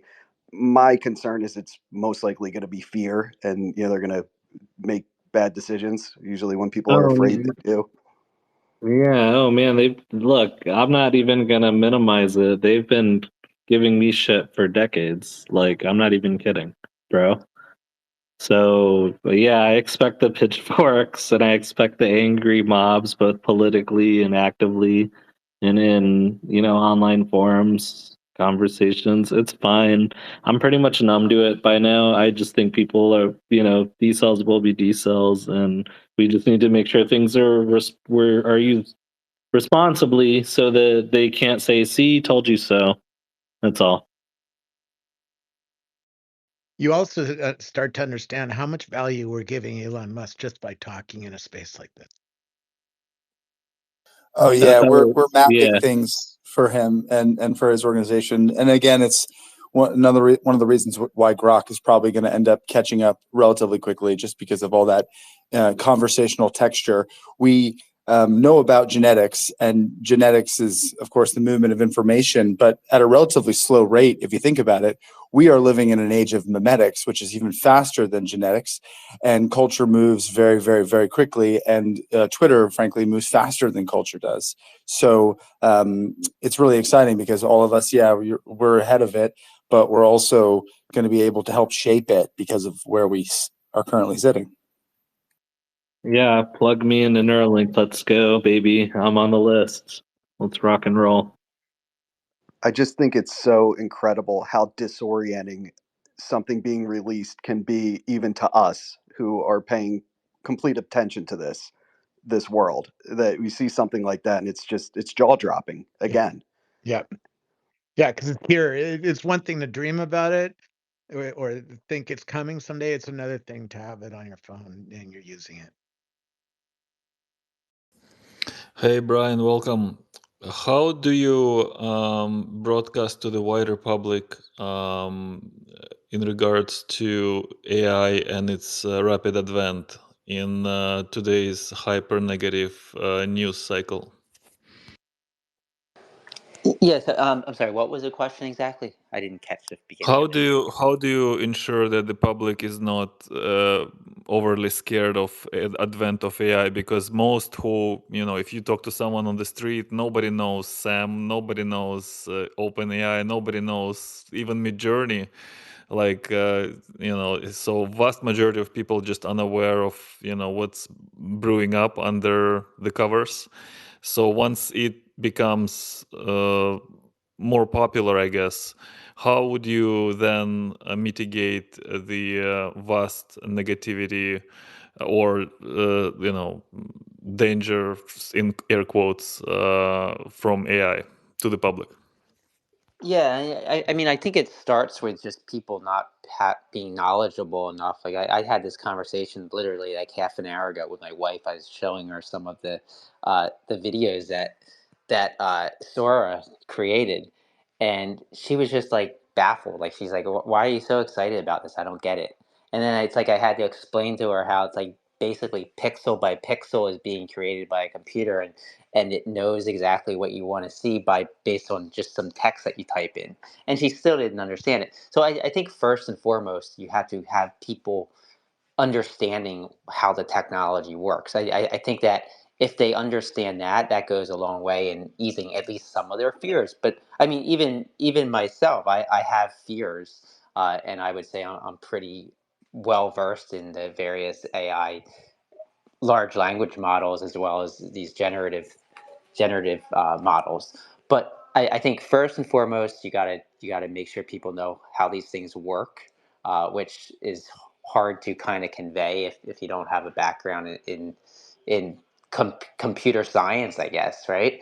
But second, I think you have to make sure that you're open and honest. So OpenAI, they have to be open as much as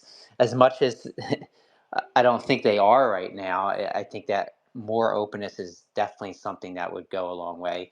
But at the same time, I think and I was actually in here before about 2 hours ago. I'm surprised you guys are still going. Uh, and we were talking about like, should all AI be open source? And I think that's a good question. Like, if this was open source, I'm not so sure if there's going to be people using it for righteous ways. And with it, talking about the election coming up, imagine if this is open source and people could get their hands on it and take away any restrictions. Maybe like if you type in something like Biden or Trump and create all kinds of deep fakes right before the election. it's coming. I mean, there's going to be open source models that do that, but maybe we could use an extra 6 months to prepare for that, which I hope we get. But yeah, I mean, it's going to be tough. I think with any new technology, you have fear, but with AI, there's genuine fear. I think that even the experts are fearful in many ways. Humans hate change, and this represents change. It requires you to work. It requires you to try new things. It requires you to think differently. It requires you to think how you rethink how you work, how you live, how you entertain yourself, how you educate yourself, how you exercise. Everything is about to change. How you get medical assistance. Everything is about to change, and that freaks people out. Yeah, and fast. Brian, I have a question for you, Brian. This isn't your first Adrian Space, is it? I've seen you in here before, right? Yeah, I'm on a lot. Yeah, and yet you're surprised we're still going strong after 2 hours. Good point. Good point. I don't. He's clearly an AI. This is not the real Brian. I think we've determined that right now. I think you've been going His for like 6 context hours. has been exceeded. It's been more than 2 hours, right? Yeah, like 6, 5. Actually 5.5, I think. No, yeah, I love it. I like it. This has been, I'm eating just to keep up. it's We're been just a getting good started. week. I Like with gotta Google. go put on my Vision Pro and do some meditation because my mind is going a million miles a minute and it's just not working very well. Right? And I gotta go and get ready for my show at 4. So. Oh, dude. Robert, before you In a go, couple minutes. yeah. Dude, in a couple minutes, fucking Brian Rommel's gonna join in. So we're kicking it up, man. We're Uh-oh. kicking Oh, it up. Stick around for baby. It's Brian. about to get Oh too shit. chewy. Nice. Brian and Dude, I remember sitting in the front yard of my house like 4 years ago talking to Brian for hours about this shit. And, we've dreamed about a lot of this stuff coming, but now that you see it, it's like, It's crazy, and I was just gonna say, like talking about the Apple Vision Pro, like you can clearly see a path to where this goes 3D, and you just start giving prompts to the Vision Pro to create 3D worlds that look real and can be anything. You could say, you know what I mean? Like it's just crazy, and that's where it's going, and probably a lot sooner than a lot of people think.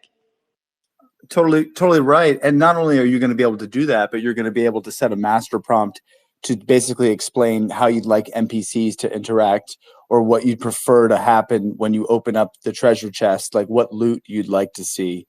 And so the world is very much going to be tailored to you. And we see that, Meta and other folks are paying people $500,000 a year or more plus options just to gamify their platforms to get us to pay more attention and to more deeply enroot ourselves with these different systems.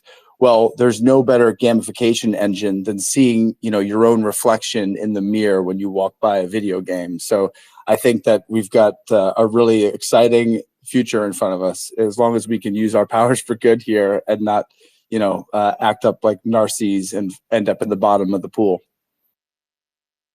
we could make a prison in this thing, right? We could make dystopia. We could make a war game. We could do a lot of things with this technology. Scott, go ahead.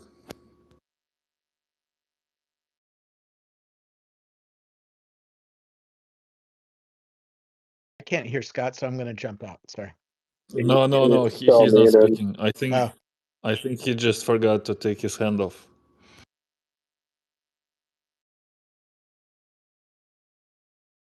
Scott, you there? Yeah, I am. I'm here. I took my hand down. I heard Wiggles complaining. I kept my hand up.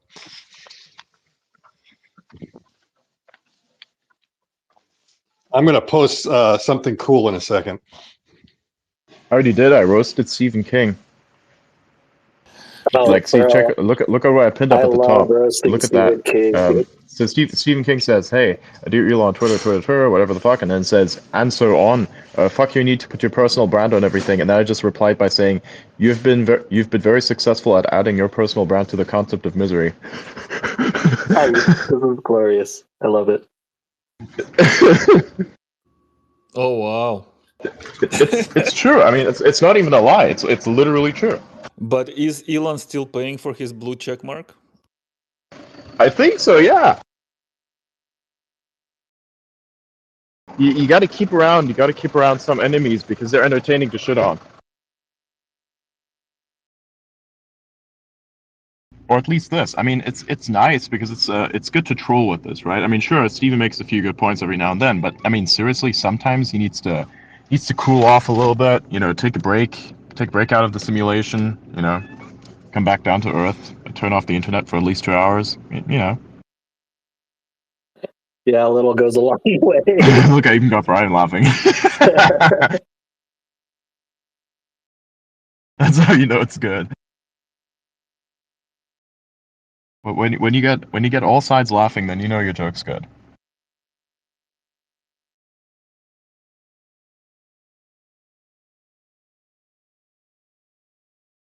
Personal targets always. Yeah.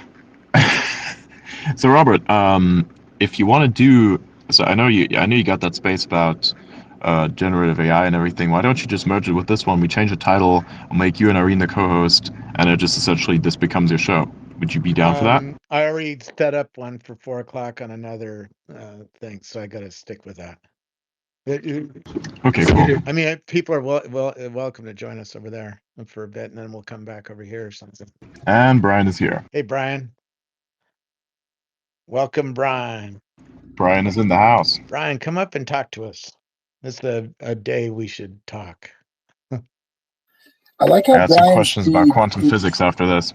I like how Brian's feed is a mix of the future and what the future looked like in the past. And I think that's a cool aesthetic. He digs through dumpsters and saves video or films and microfiche and all sorts of stuff from corporate dumpsters and saves he calls it saving wisdom.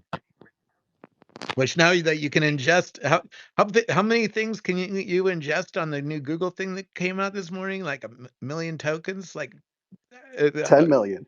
It's crazy. It's like that's a dump. Brian could probably throw half of his warehouse into one prompt. What's up, Brian?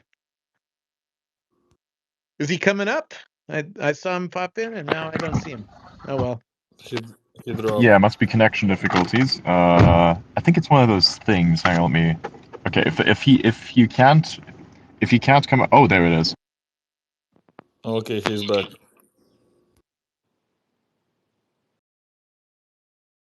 This is gonna go to 1K so quick. Hey Brian, what's popping?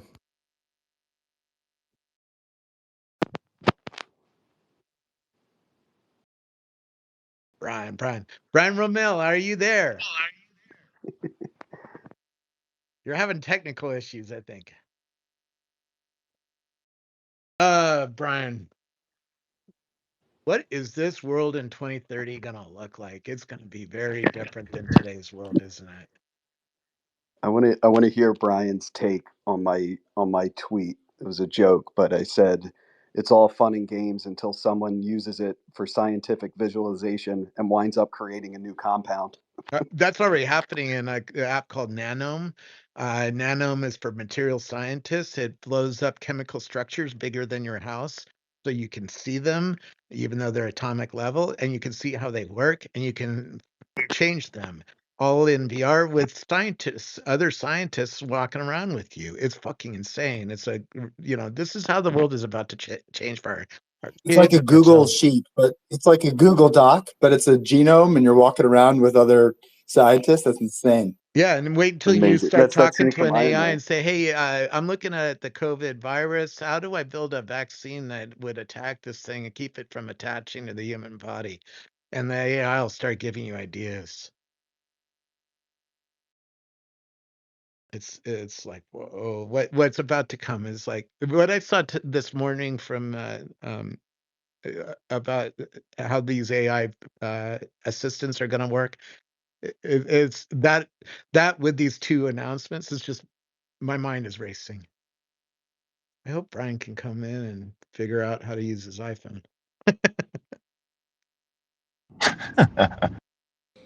Did you get the new app, Robert?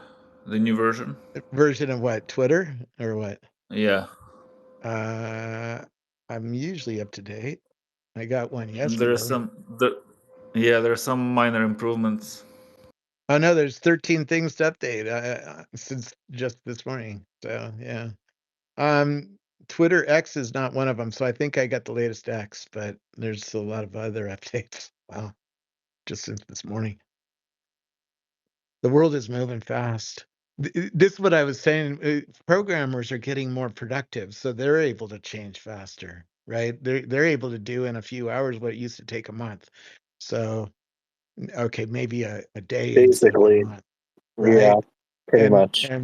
and if that's the speed up, even if the average is like twice as productive, so you get two programmers out of one, that alone speeds things up. Yeah, maybe And then there's you think like about the fact that those programmers are not working in a vacuum. They're actually developing new surface area, new languages, new methods and functions. So they are accelerating the work of other engineers in parallel to them. And they're also accelerating, even though we can't measure it, the future work of the engineers, tomorrow and 3 and 5 and 8 weeks out. So we can all feel the acceleration, and it's insane because it's the hardware that's accelerating, it's the software that's accelerating, it's the algorithms and the data that are accelerating, the number of sensors. I mean, we've got we're sitting on the knee of like 15 curves at the same time. They're all exactly. reaching the exponent knee, and it's pushing us really, really high, really, really fast. Right, exactly. And a new hardware releases in 2 months. So we're not even on the latest and greatest. Once we get on that, we're gonna see it almost double again. We're gonna basically see it fold over on itself.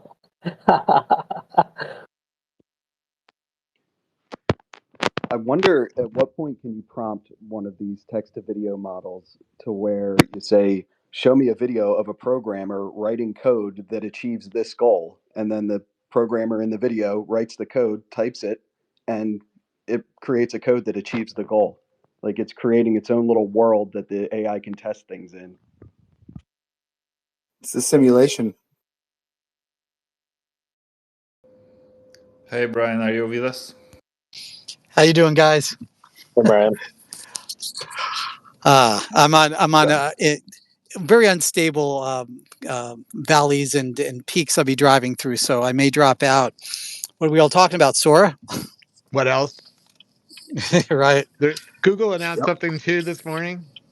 A big. Yeah, How much the of your context warehouse window. can you stick into one context window now? Oh my gosh. So I'm conflated of whether or not the paper said 10 million tokens or 1 million, because I'm reading 10 million, which is really hard to comprehend. Yeah. Yeah, it was 10 million. For research, it said 10 million was Okay, available for good. research Yeah. and 1 million for general users up to. All right. All right. That's why I was conflating. This is phenomenal. I mean, we're going to see this coming to open source. I mean, I'm working with models right now that are approaching 300,000 tokens. So we're slowly going there. And I think what we're chat with RTX, that type of technology, we're probably going to get to 1 million tokens within that infrastructure. It's just a matter of memory. It's really the limiting factor. Not really processor speed, but it's memory and whether or not we drift.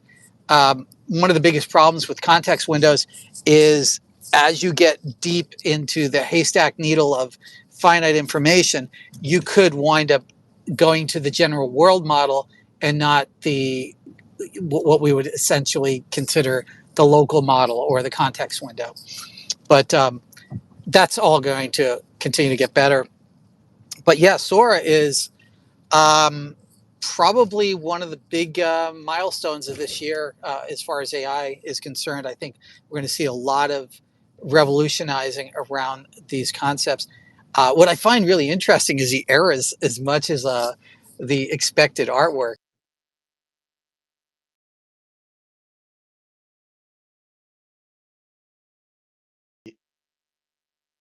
Yeah, it sounds like we lost Brian there.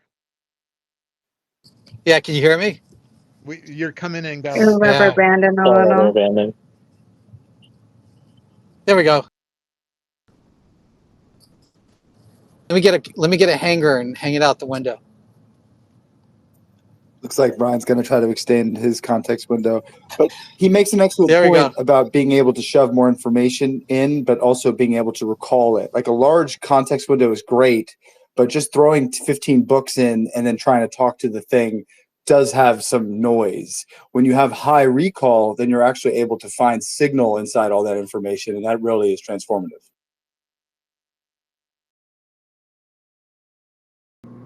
Yeah, I think the future is multiplicity of small specific models. Wahlberg had such bad service. Can you hear me now? Yeah. Yeah, I didn't. Yeah. It is really memory drift, and I would need really robust testing before I would get outrageously excited. But ultimately, we're going to solve that problem. And in some ways, the context window is solved with local RAGs or vector databases, and you can almost get limited to that. But the big problem is conflation and hallucination built by the world model, which is the foundational model and not the data you really want to act upon. So that's yet to be seen. I've been Gemini's been a little bit of a up and down for me. The first release information was really exciting, and then it turned out there was some manipulation, which was not good to hear what Google people were doing. So I'm a little bit more reserved than I would be until I actually see. But if we can get to 10 million tokens, we're in a completely different world, right? I do think what they demonstrated in the release, the video is being done in the lab without a doubt. But I hear what you're saying. I think the way they released it to the public is pretty botched, and I feel like they're trying to make up for it, and they're kind of getting there, and it'll just be a matter of time for it to be that true multimodal video to text and video to everything experience that they demonstrated, and with the zero time latency. But they did release the push they did today should reconcile a lot of, in terms of accuracy, it really should be 10 out of 10 correct, or 100 out of 100 correct. Finding the needle in the haystack is kind of the big push. And I think that may be one of the most important developments in AI this year, arguably, because that represents stability in everything that we do using AI. Andrew, I absolutely agree. But the question is, would we get to that 10 out of 10? I would be happy if we're at 75%, especially for corporate users, right? Because, my biggest challenge when I'm building AI for corporate clients is obviously we're mostly doing vector RAG type database environments because we really need a low conflation index. And I can get to zero. I mean, especially in customer service, technical support environments, it's got to be factual one after the other. Context window is interesting when combined with a local database, because whether it's RAG vector, because then you can actually do some interesting things within complex data. And Google's right, within scientific documents, you're dealing or programming, right? If you can get an entire code base, I mean, imagine this, an entire code base like iOS inside a context window, debugging code, optimizing code, you're in a completely different world. So there's some really big excitement there. We're going to start seeing software development change dramatically if those context windows really hold true. But if they are at 75%, it's probably not good for code or for science.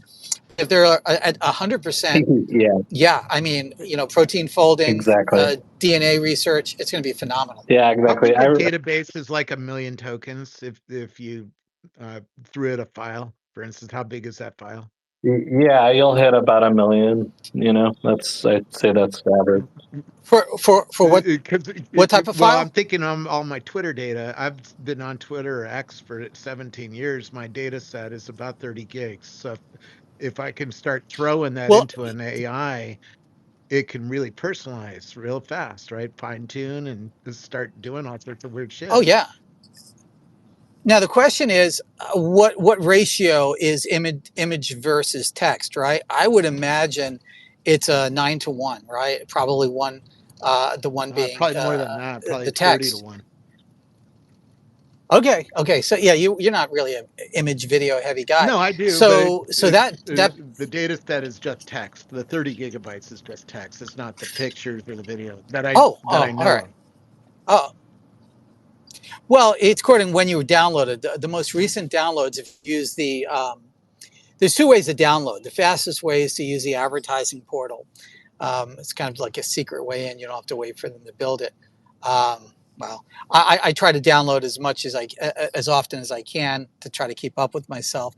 I can tell you, just using it in a reg type setting and quizzing your Twitter X timeline is quite powerful. You can draw some pretty amazing conclusions. But the problem when you're using it in that regard and not in just a context window setting is you don't get the parameter, like the P setting. Hyperparameters within AI are these adjustments which will allow it to maybe conflate a little more or be more creative. In these kind of settings, you kind of want to pull out the creativity, because if you're asking sort of a let's call it a soft question like does Robert like virtual reality concepts or something like that, it's going to try to put together thousands of tweets, right? And try to build a model of how you see the world. Some of that requires a high temperature, that's a temperature hyperparameter, which you generally have access to in systems that allow you to make these adjustments. And then you have the P parameter, which will allow you to kind of even be a little bit more verbose in a response, kind of simulating what I do more often. The bottom line is whether or not the context window will allow you to do that inside, like analyzing your Twitter environment, that's going to be another question. That Yeah, makes sense? I see Sierra here, and she's working on Grok, and she can't talk about Grok very much, but this is what we want from Grok. We want Grok to know us really, really well. And I've given it all the data. I've told it all the restaurants I've ever been in that I love, all of museums, right? I've tweeted a fuckload of data about my life. And so if I could give that to Grok and say, Grok, personalize for me. So when I go to Las Vegas next week and I start talking to Grok about Vegas, it really knows me. It doesn't know me today, but in the future, it's going to really know me. Robert, the opportunity for Grok to be able to be a real time way to see what's going on is as far as I'm concerned, the killer app capability within Grok. It's one of the things that I've tried to do with super prompts. I kind of gave up because I feel like there could have been more done with being able to cache at least some of the hashtags that are going. It does do some of it sometimes, but it's not consistent enough. You can find I made a news feed super prompt for Grok, and it was working quite well for maybe 2 weeks. And I had a lot of people using it. I probably got a report from 300-400 people that were using it as their news feed, and then it just stopped working entirely, and then it just started hallucinating. So I kind of got dismayed by that. I don't know the difficulty. It's, again, I'm doing stuff in my garage, so I'm not doing it at that scale. But, objectively, it's not extremely difficult to start caching some of this information and having it operate in real time and to make it consistent. My fantasy is to have a X newsfeed sponsored by Grok, essentially, that would give me whatever information that I think is appropriate for that moment, concisely and summarized. Now I can do stuff like that indirectly by scraping, by doing searches and things like that with local AI, but it's a Rube Goldberg device, right? It's not perfect. So I think that's really the ultimate feature. Being funny isn't, but being able to build something extremely useful with the dynamic data that's being produced with an X, phenomenal. You know, I would work for free to do that. I mean, I'd literally work in my garage for free to build it. That's how powerful I think it is. I mean, seriously, I'm not like I'm that wealthy. I do need some donations to get, you know, graphics cards and things like that. But you know, the bottom line is that that's a killer capability. And see, when you have that type of ability, context window doesn't matter as much, right? So the whole balance between how much tokens that you can get within, you know, a particular prompt, you can't data. Does that make sense? You cut out a bit at the end. Yeah. I'm asking Grok. I just asked Grok. Sora from OpenAI was announced this morning. I found a bunch of amazing videos it made from prompts. Do you have a bunch of other examples? And Grok answers back, "Greetings, human. I've been keeping an eye on the latest developments in the world of AI, and I must say the recent announcement of Sora from OpenAI has got me feeling like a kid in a candy store. As you mentioned, I mean, this is an AI talking to us, right? As you mentioned, you've come across some amazing videos generated by this new AI model, but let's not stop there. I've scoured the depths of the internet to bring you even more captivating examples of what this incredible technology can do. Here are some more of the most impressive and awe-inspiring videos generated by Sora. A majestic dragon soaring through the sky, breathing fire and leaving a trail of smoke in its wake. A bustling cityscape filled with futuristic flying cars and towering skyscrapers. A serene underwater. Right, it keeps going. It doesn't. It Yeah, doesn't integrate with them. It doesn't show you them. It shows you some yeah. others underneath, right? But we all know a new Grok is coming that's going to have a lot better Oh, integration, of right? course. And show us things. Yeah. But it's already, the foundation is And, there, right? and yeah, absolutely, Robert. And that's one of my concerns is, all right, so we got a couple of things going on, and I'm not trying to be critical. I'm actually offering advice that people usually pay me a lot for. That verbosity is trying on anybody. It doesn't need to be that wordy, but it does need to have a personality. Anybody that's been following my AI research for the last 10 years, I absolutely believe that persona is vitally important, but the persona needs to be able to fade in and fade out. I mean, personally, the way I would build Grok is I would literally have a analog slider to go, how verbose do you want it, or how clear do you want it, and get rid of fun mode entirely. Right? Fun mode is interesting, but it's a novelty, and novelty wears off on humans. Novelty never sustains. Yeah, Right? After, totally right. you know, Yeah. and this is why I was heartbroken, and I got in trouble with one of the executives because I was trying as much as I can as an outsider, because I don't have pedigree at all, right? So as an outsider, what do? I try to guide it from things that I know that are dangerous. And what's dangerous? If you associate your product to novelty first, it gets tended to remain as a novelty in the mind of the user.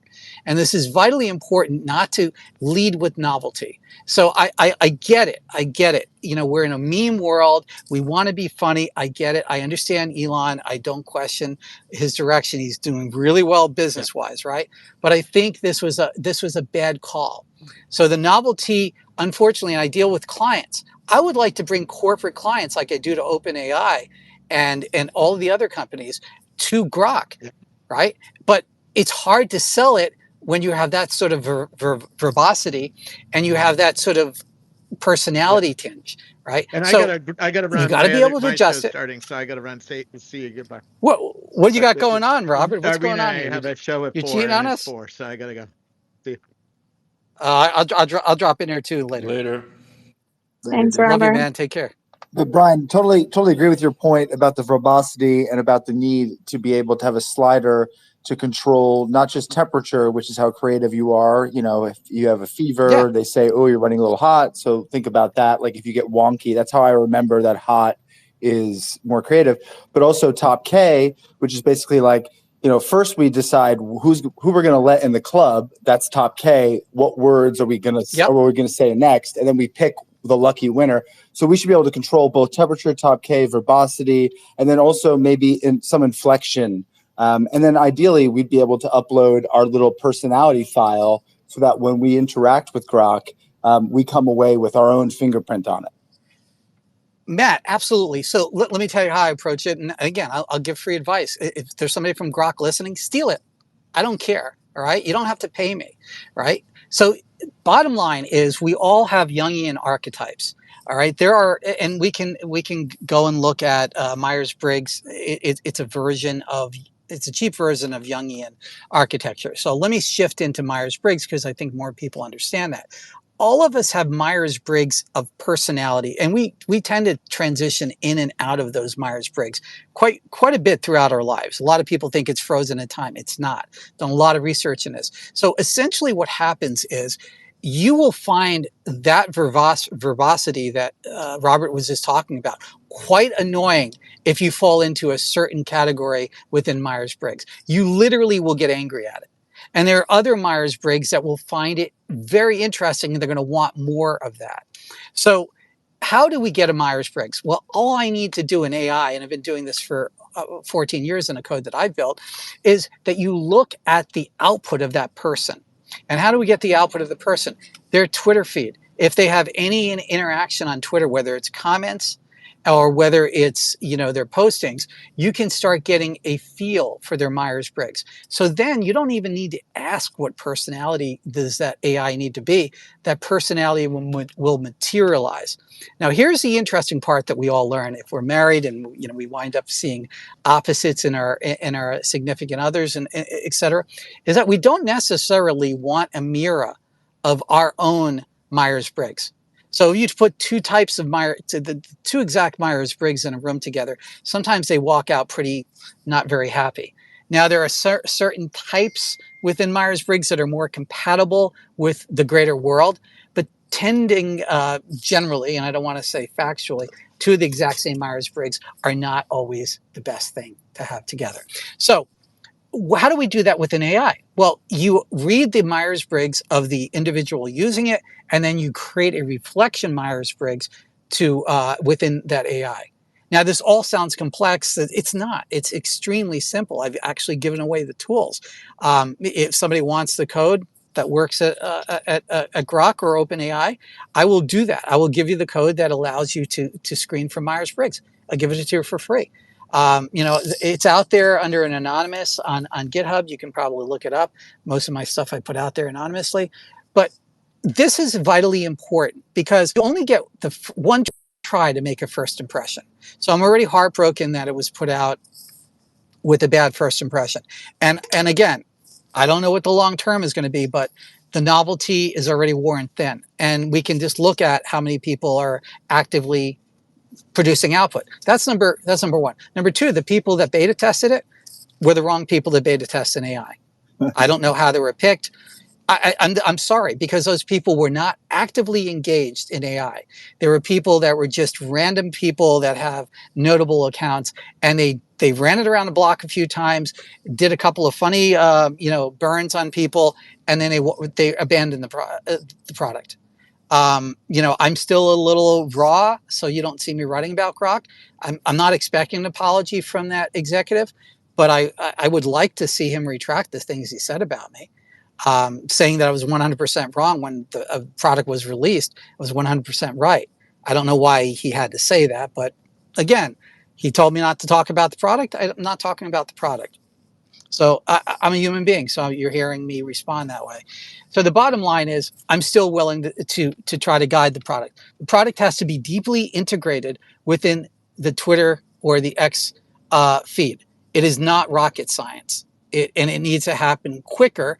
It should have been the first product that went out. I'm talking like a CEO now, I'm sorry. But that should have been the minimum viable product. Minimum viable product should have been released, not to be funny, but to be absolutely useful, vital for people, vital to the point where you have to be on X and you must use Grok because you are now addicted to that being your news source. And I mean addicted in a good way, that you're able to not only scan the people that you think are vitally important because you've built up your followers, but the novelty, and novelty is important, the novelty of finding things that you didn't expect. And this comes with hyperparameter adjustments. And we don't have to get the nomenclature of hyperparameters. You can probably drop that. And this creates sliders so people can play with this stuff so that the outputs are more aligned with them. And of course, to customize it, like I said, to the Myers-Briggs. But I don't want to harp so much on that. I really want to see Grok succeed, and that's why I'm probably giving it a little bit more tough love than I normally would. I actually, there's things I could be saying to OpenAI right now, even on Sora. I see some mistakes being made about how it's being released, and you Say it. know I kind that. of like. Yeah, what's your Well, all right. feedback there on Sora? So Sora, incredible product, world changing. Why? Because a prompt is going to make a 60-second minimum video. How is that going to change the world? Well, we're visual mostly when we're trying to explain things. Conceptually, being able to use a product like Sora, not to create PowerPoints, but to try to explain concepts and ideas and letting the AI sort it out is going to be phenomenal. I'm not even just talking within education. That alone is mind bending. Of course, normally we all do the same thing. We look at it and we say, how much funny can we, again, the novelty of it. But the practicality of it is phenomenal. Like we want to try to explain something complex, like we were talking about hyperparameters. A lot of people in the AI community still don't understand how they work. And there's more than 5. There's like 90 that you can actually have if you set up your model correctly under LoRa, right? So those types of models, how can I explain it? Well, I would love to be able to say, a prompt, explain every hyperparameter and give me analogies and concepts. And I'm not sure who it was. I think it was Matt that was giving conceptually what these hyperparameters do. 99% of the world will be able to understand that complex idea. How does nuclear fusion work? Well, some people have some vague idea, but a 60-second, or maybe it takes 2 or 3 videos to try to explain that. Phenomenal. So these are the things that I think that we're not looking at first. Now, how does that impact Hollywood and all other video stuff? Well, the creativity of the people that are going to create the prompts are always going to be necessary. And if you look at some of the rather interesting prompts, they are a story. They are like a producer or director and or writer and or actor inside of that prompt, creating that motif. And so that creativity is not going to go away.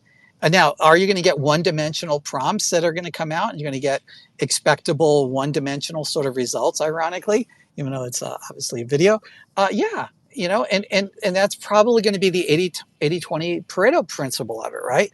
80% of it is just going to be junk that's going to be clogging the system, but the 20% is going to be absolutely phenomenal.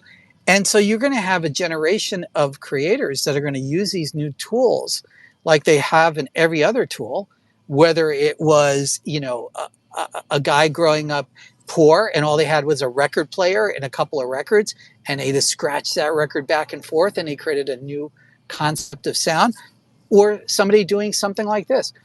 Obviously, all of this stuff is derivative.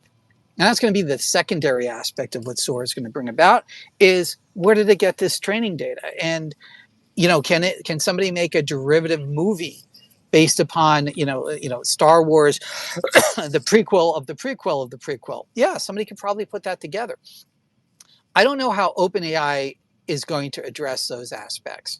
If you look at their page on it, they're hypersensitive to it. Watermarking, politics, the whole thing. And I believe the hypersensitivity is because they just don't want to get overly regulated. Because I think ultimately that's coming I one think way they're or another. self-regulating though, meaning they're getting, regulations do have a positive effect, especially if you are already at the leader position and you're able to get into the White House and manipulate the construction of the regulation so that the moats are built in just the right angles so that they really do help you, or at least slow competitors more than they are slowing you, which I'm not accusing them of doing or anyone of doing, but I do think that it's possible that the government is used as a defensive mechanism and as an offensive one. Matt, I absolutely agree. I mean, there's regulatory capture in this to a certain degree. That's ex post facto. As we look back in history, 2020 hindsight, we wind up seeing almost every industry forms various infrastructure to make sure that the regulatory field of play is benefiting them and hurting others. I think the biggest thing that basically almost every cloud-based AI, centrally controlled AI wants to do is do as much open source AI. Anybody believing naively that that's not an ultimate end game is being naive. I mean, the fact that open source is moving so rapidly, and you know, I mean, if you look at the latest version of Lava and its ability to decode almost any image that's being presented to it, and images that are really hardcore juxtaposition that, you know, GPT-4 Turbo is not really able to discern. It's quite interesting. And to think about the fact that it's such a small model, that scares people that are trying to monetize. Totally. And, you know, the bottom line is, and I really dislike saying this a lot publicly, but I think it needs to be said. I don't believe that ultimately foundation models in and of themselves are going to be monetizable. I think the foundational models are going to become like electricity. I think it's going to be so abundant, you switch on a switch, and those foundational models are going to be there. I think where the gold rush is in the abstraction layer, one layer above those models, and to be able to do things within those models. Now, there's a certain aperture that you can get to where these models are too large. Now, we've already kind of reached that with textual based models, but you know, endogenous models that are built multimodal, like in theory, what's going on in Gemini. And I say theory because I believe them, but I don't want to 100% commit until I've verified that it was built multimodal from the ground up. Now, currently, OpenAI, or actually nobody else, is offering a truly multimodal model from the ground up. That means under GPT-4, a prompt is passed to the visual model, and they don't know each other exist, and they don't know each other's language. So the language is really just a text prompt to DALL-E, essentially, to create something. When a multimodal model is built, where it knows audio, visual, video, you know, and text all at the same time within the model, you're getting much closer to what we are currently trying to perceive as AGI, which I believe is a moving target anyway. But you're going to see phenomenal results because that worldview is a worldview that humanity is in, right? Humanity is not in a textual worldview model. It's in a visual worldview model where we communicate usually by our voice to try to explain the world. And text is a secondary The world effect is to that. So we parallel see something and visual, and it's not linear and you know, text based.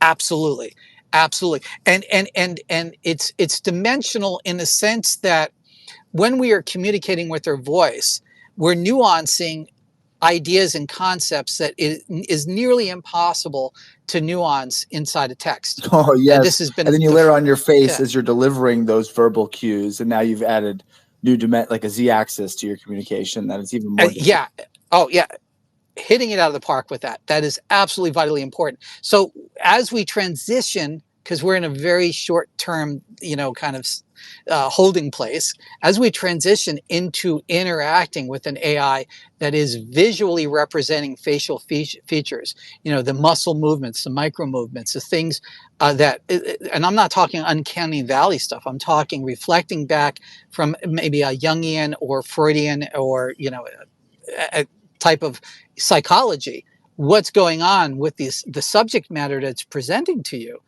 that's going to radically change the way we view AI. In fact, that alone might convince you permanently that you're dealing with an artificial general intelligence.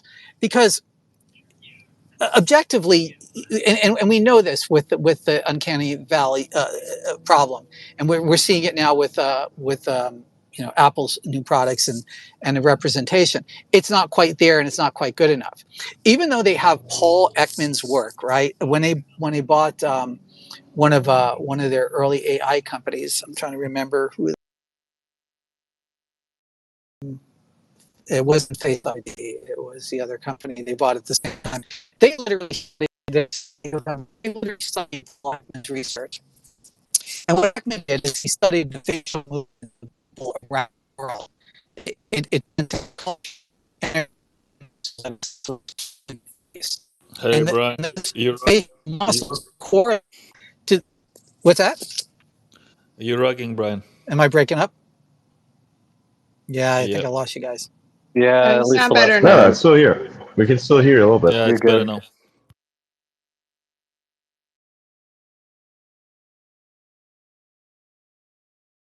Can you hear me now? Yep. Yeah. Yes.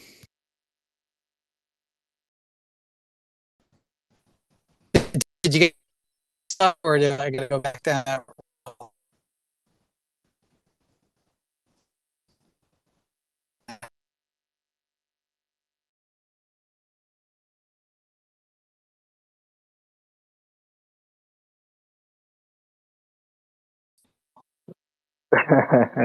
This is surreal.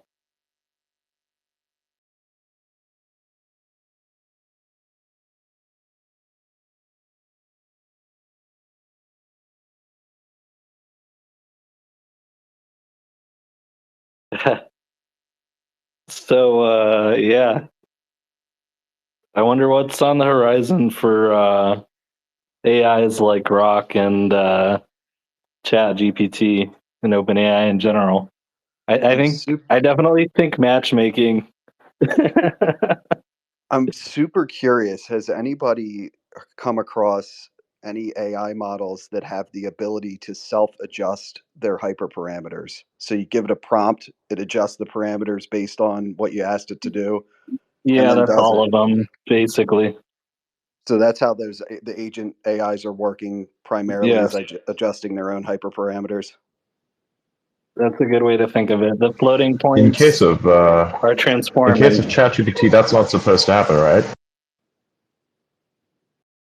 No, it does. The floating points transform. It's like it's almost, you want to think of it like a living organism, basically. It's kind of funny. It's kind of like watching the Matrix, like the falling numbers. That's one way to think of it, or like at least that's how I think of Float 64. I don't know. This is me. But except it's more like a picture, like all the gradients equate to like an actual thing that you could see or say. It's weird, but I love it. It's so trippy. Is this the reason why I got it to be schizophrenic? Yeah, totally. Absolutely. We have to wait until Brian reconnects. Have you ever seen Yeah. Have you ever seen where the PC plays Doom and Doom is like all in binary and it's like a skizzy? Have you seen? Yeah. Have you seen my CPU play Doom? Are those Elon's brain cells? Does it have those Elon like FPS skills?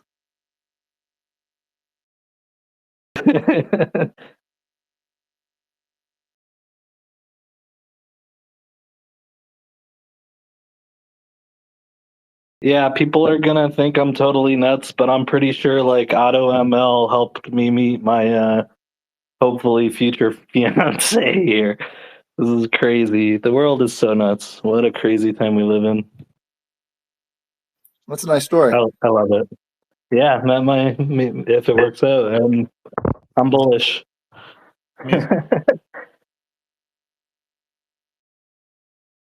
I think it's pretty amazing that we're seeing this exploding generating capability of AI, video, of course, but also text. And the text is getting richer and less robotic, and you're really able to make it sound correct. And so, anyway, we're creating information at a faster rate with more quality. And then we have this whole other problem, which is like, oh shit, well, how do we allocate? Sorry for swearing. How do we allocate trust? How do we know what's real, what's not, and how do we move information, this valuable information, around and make sure that the right information stays trusted, and we also know what to distrust.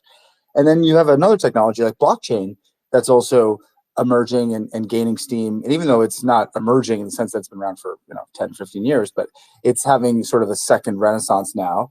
And that's a great engine, distributed computer, for trust and for understanding the provenance of information and who it belongs to and who owns what and who can distribute what to whom and everything, right? So those two technologies, AI and blockchain, really feel like they're meant to be together.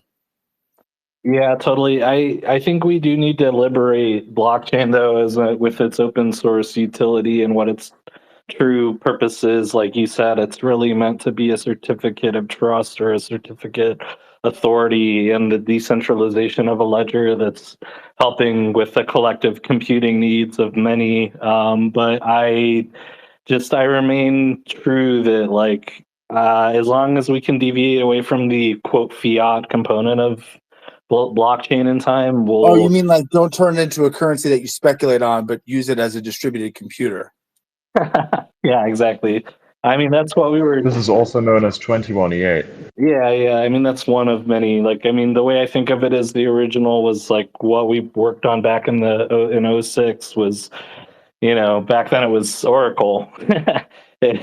So it's crypto using Oracle, and it's not that complicated. It's just like the way you have to think of it is this. Just daisy chain a bunch of Mac Minis and distribute them across the world and sync them to the main network. Exactly. I mean, we were literally doing it. We were literally doing it. You can look this up. It's true. We were literally doing it with PlayStation 3s. No joke. Yes, And I remember. I was a part of that same network. Nice. Dope. And then we were using it to also look at the different galaxies and help them identify spiral arms and stuff. We were pointing that PS3 engine at a whole bunch of different stuff. Yeah, the study stuff. Yeah, exactly.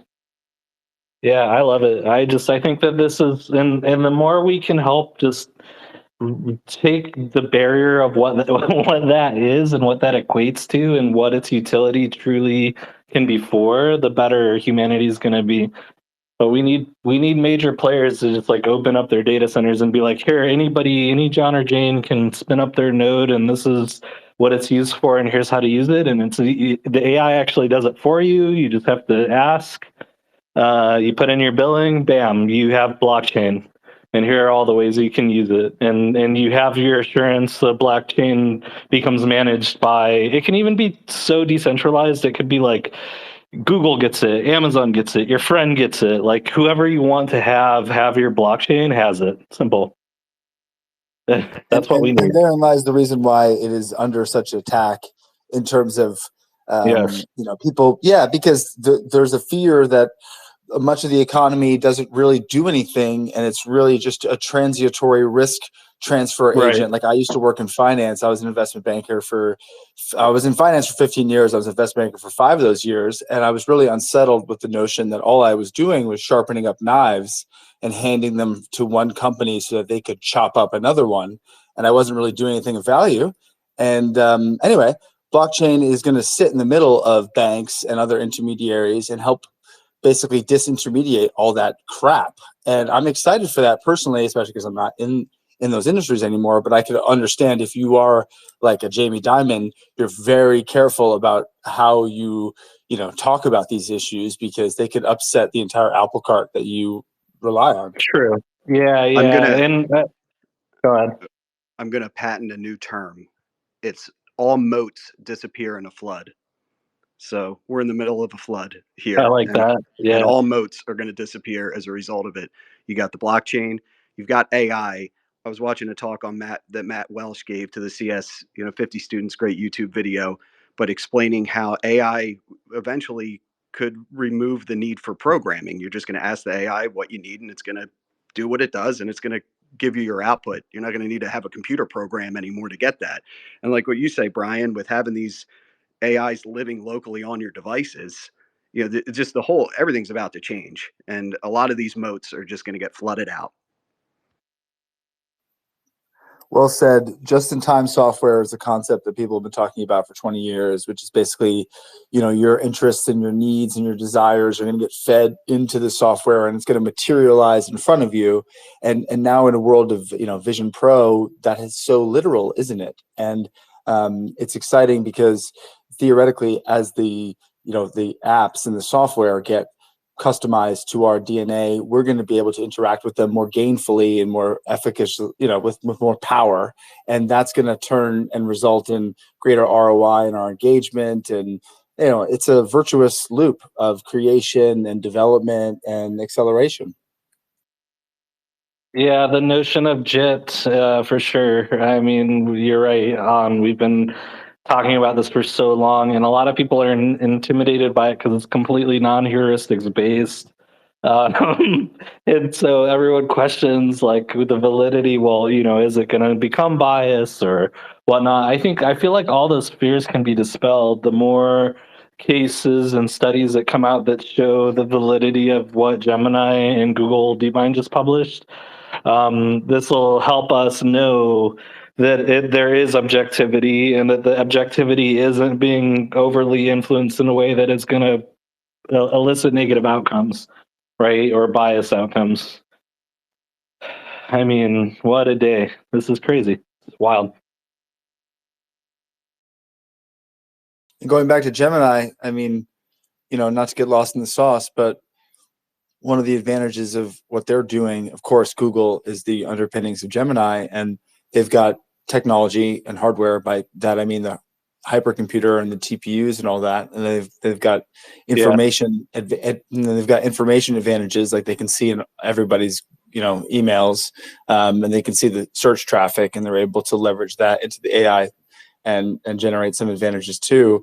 But with these increased context windows, you better believe that they have had these capabilities 3, 6, 7, 12 months earlier, and they've been using that to point it at their own asset, YouTube, and you basically digesting all of those videos and using it to get so good at alpha code. Alpha code is about to get so much better. Their coding capability, it's probably finished watching every video that's ever existed with coding how-tos at this point, and it's able to contextualize it.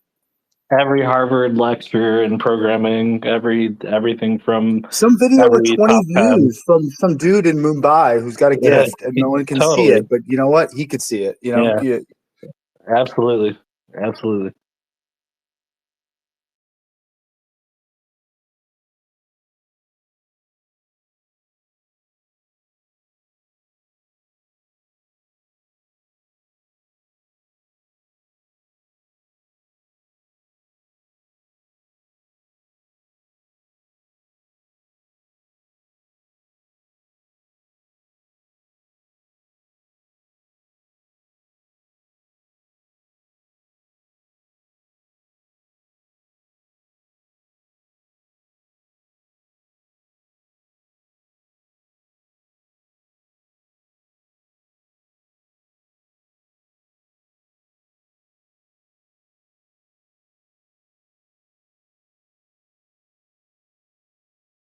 I guess Brian dropped.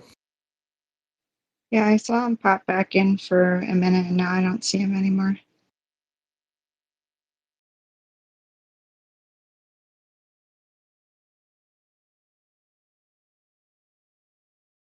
He's in a trough, but not a trough of delusionment.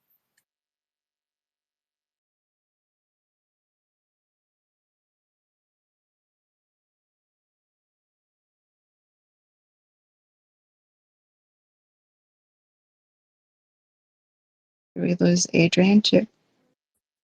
He actually joined Robert's space.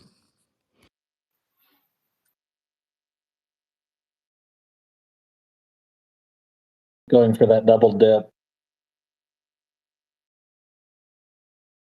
I haven't heard any servo mechanicals running in the background in a while. I'm surprised he's not also working in the workshop.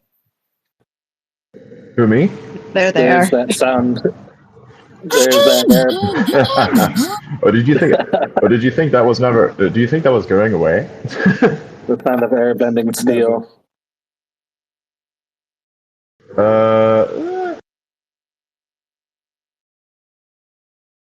Nah. I love the smell of bending steel in the morning. Mega press. Oh god. So you're not depressed, you're just gigapressed. That sounds cheesy as fuck. I'm impressed.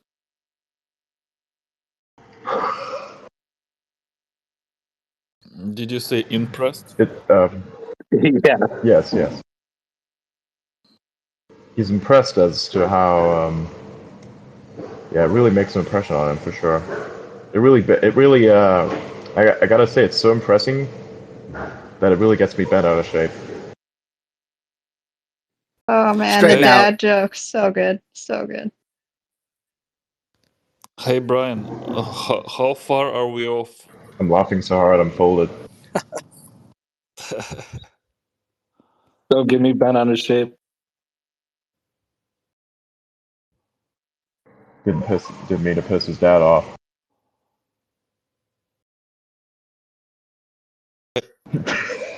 Anyway, Brian, what's happening? How's it going, Adrian?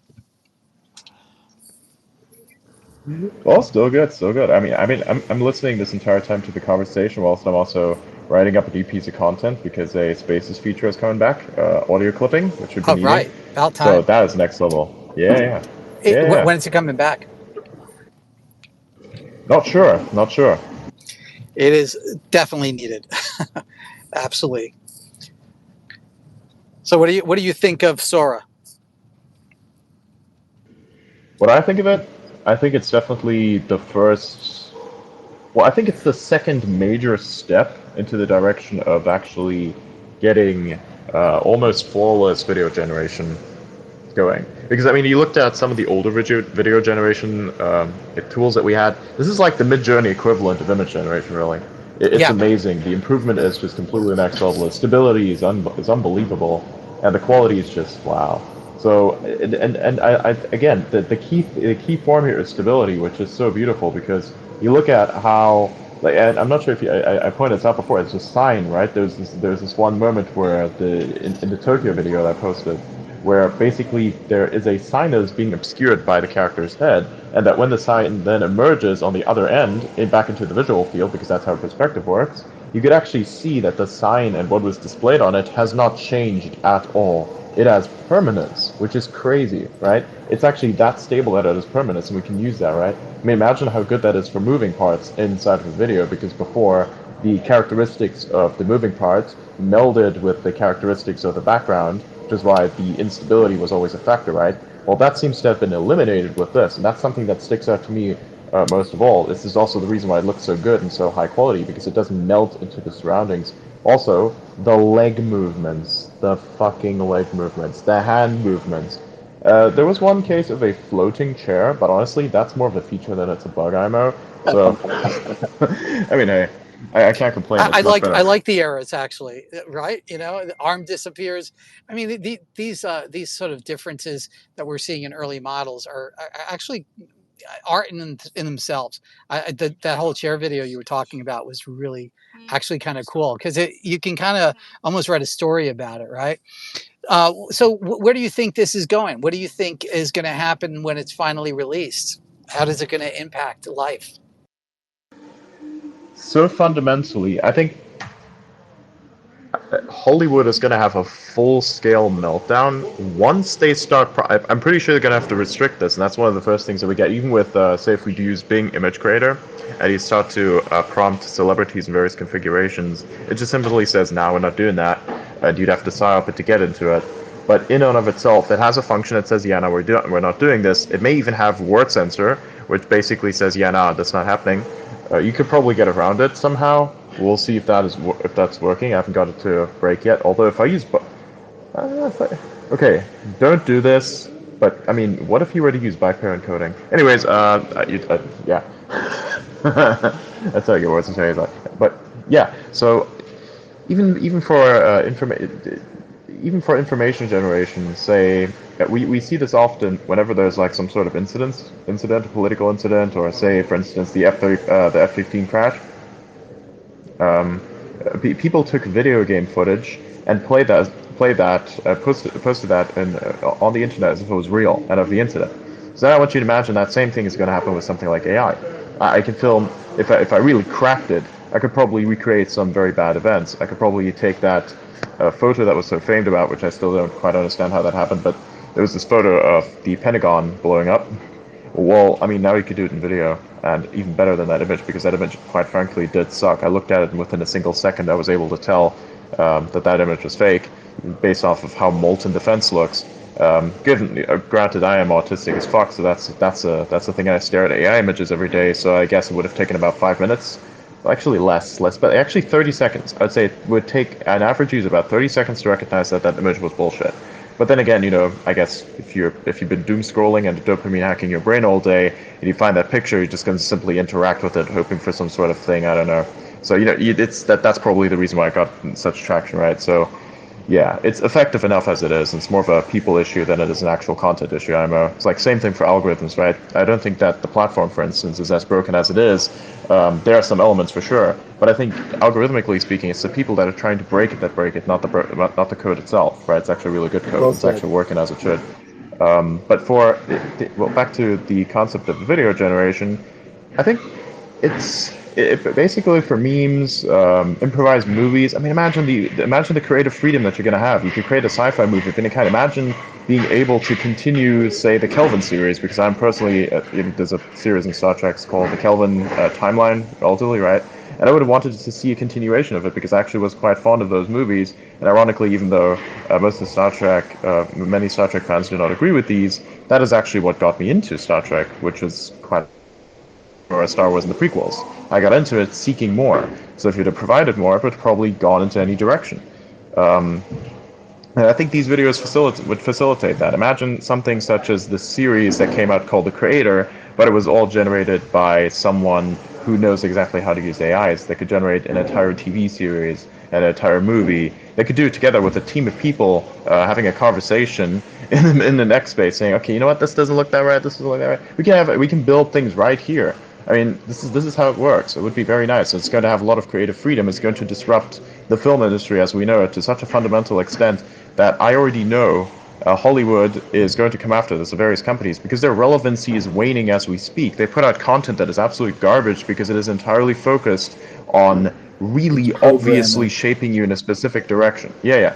Like back then, if you look at something like Star Trek, for instance, there's subliminal messaging in every single episode. You take one of them, for instance, from TOS, the original series. There was a scene where they were black and white aliens. One half of the alien was black, the other one was white. And then there's another version of that same alien where that was practically inversed as color shaping, and that is obviously a metaphor for something where there is such a subtle difference, but in reality you're just the same alien. Why are you fighting with each other, right? That is subliminal messaging, basically telling people not to be racist. That's the kind of messaging that's fucking awesome, and it's beautiful, and it's put in so skillfully and almost unnoticeably, right? That's how you shill. That's how you subliminally message. You message subliminally. But now it's completely different. Now it's so in your face and down your throat that it basically just kills the concept of wanting to watch a movie, because so much of the real world problems that we seek to escape have been forced into the concept of a movie. If I wanted to see that, I would just watch politics. It's worse than a sitcom. So I mean, like, that's how I see it. That's why there's going to be a lot of pushback, and we're already seeing it even with image generation. These artists complaining that their art is being stolen, when in reality all art is derivative, and you're just simply learning art styles, and you're taking your unique perspective and you're shaping that perspective into the art style as a concept. You're bending it around it as if it were an infinitely dense object like a black hole bending light around its around the hole, essentially, right? So it's spherical. So that's kind of how I see it. That's what I think it's going to do. Adrian, That's why yeah, more coming. I agree with you. Like, the beautiful thing about Gene Roddenberry is that he was able to weave so many concepts, and later on, the writers that did the other series kind of came with the same concept. But from that epoch, Gene Roddenberry, Rod Sterling, with obviously Twilight, things like that, they were able to take really hardcore social issues and weave them into a story that wasn't propaganda. It was opening your mind to be able to look at what was potentially a polarizing thing from a different point of view. And I think there's a beauty in that. And if this type of if Sora and let's call street level that are using tools like Sora can start expressing these ideas, expressing different points of view in a visual manner, not being hotly debated and polarizing, I think we could actually wind up changing people in a way that's very, very positive, because we all have to change. In fact, the situation of human life is that it's under constant change. That nothing stays exactly the same, and And you're thank either goodness for growing or that. dying, right? Yeah, I mean that's a feature. That's not a bug. You know, it's a benefit. And I think a lot of people, they get older and you go through so much stuff in your life. You just want things to stay the same so you don't have to be swimming upstream. But that's called living. And I think the earlier you get that under your belt and to say that's the world, then life is getting better. Also opposite side of that to a certain level is victimhood, right? I mean, we for most of human existence did not live in the mindset of victimhood. We could not have achieved the things that we have Not only did we not live in unless that we broke mindset, out but of that. it was a dangerous posture to adopt, because if you forecasted that you were weak or that even the situation was difficult for you, the tribe would leave you behind. I mean, it is only a Yep. very recent, malformed, in my opinion, evolution that we have evolved this muscle where we say, "Oh, something's wrong with me," and then we like broadcast it as if we're supposed to get extra credit for it. Exactly, and we're sort of essentially making that into a medal that people wear on their chest. They're essentially saying, you know, I'm a victim, and I'm talking across all spectrums. You know, no matter what side you're on, you know, and of course it's always a side, which really doesn't exist in reality. We're all human beings. We all have different points of view. Sometimes they correlate, and sometimes they don't. There are only people that are at the top that want to corral you into two, you know, bifurcated sort of worldviews. So the bottom line is, when we have new tools like this, and the last time we had this to this level was desktop publishing, right? And I lived through that period. And what it did is it liberated people. You know, obviously there are other things that came along, you know, visual tools and things like that. But this is just as important, because what came before was almost non-existent, and then this big explosion. That's what we're seeing with like Sora, is that you're going to see this level of creation that's just going to take off. And like what Adrian was saying is, you know, what are we going to do with this tool? Well, a lot of it is it's going to be junk, of course, but they're going to be some people that are going to filter up, that are going to be able to tell a story that needs to be told that wouldn't have been told otherwise, with the infrastructure required to make that story happen. And this space, this entire technology we're using right now, is in fact that type of tool also, right? I mean, essentially this is a phone call. It's just a party line phone call. And that's what makes it so interesting, is that we're not scripted. At least most of us aren't, right? We're coming off the cuff. There are people in different places, you know, bathroom, in a car, wherever, you know, and they're talking, and it allows you to meet humanity face on. And this is actually 10 times more important, 1,000 times more important than textually meeting people, because you're having to own you a lot more when you're speaking them. And I'm sure any veteran in any of these spaces, you listen to people who are ideologues, and Adrian finds them and can break them really quickly. You know, when you're an ideologue, you can only follow that path so long with a serious face. Uh, Better than that is face to face, right? Face to face, you face to face with an ideologue in a private setting. It breaks down fairly quickly. And you know, sometimes it turns out the person has to run away, you know, because they're facing, you know, standing on a position that doesn't really make any sense, because you run out of quotes, you run out of you know, banner, bumper sticker type of reactions. And how does this link with AI? I think I was saying before I got broke before, is when you are able to meet an AI that has a physical representation of a human, as emoting in the same way, you're going to be able to relate to it, not in a dystopian way, but possibly in a very positive way, because it could actually demonstrate ideas and concepts that you're unfamiliar with, but you're afraid to ask, and to go down those rabbit holes, and to have somebody kind of take you along and explain it.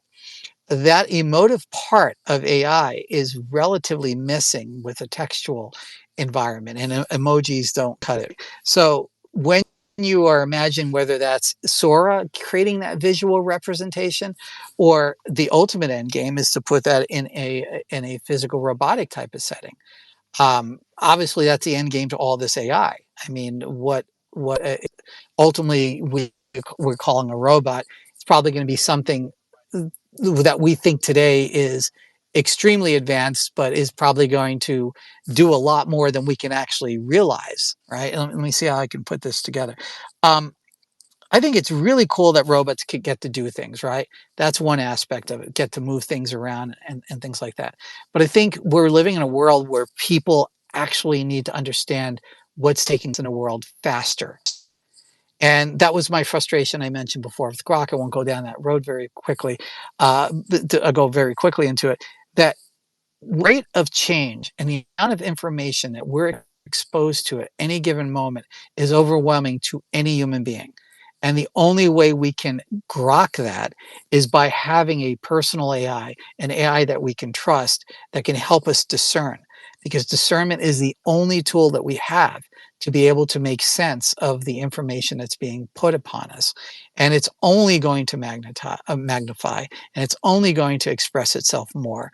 And it's only going to expose truths that were not available before.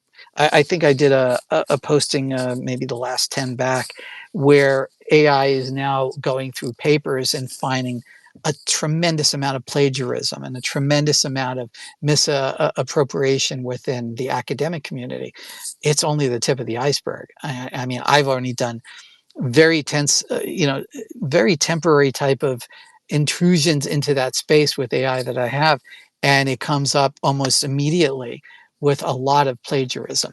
And if you go and you dig through it, you realize that there's a lot of relatively notable academics still alive that have delved very deeply into that. And our worldviews are going to change by this. And we have to be prepared. I mean, the average person, now we're obviously not the average people. We're a bunch of nerds here hanging out and, on a Thursday afternoon talking this stuff. But the average person is so overwhelmed with information. And the traditional information sources obviously have not served them. Anybody under that illusion today is being ridiculous. I don't care what side you're on. Those traditional sources have been compromised, certainly enough for anybody to disbelieve them. So you need to have something that you can rely upon, and it ultimately is going to be AI. The question is, how personal is that AI? How much credence are you going to give it if it is fundamentally controlled by a cloud that can adulterate it? That's why I'm a champion of personal local AI. But there is a place for cloud AI. There's a lot of places for it. And one of those things is to be able to discern this Niagara Falls minute by minute of information that being pushed to us.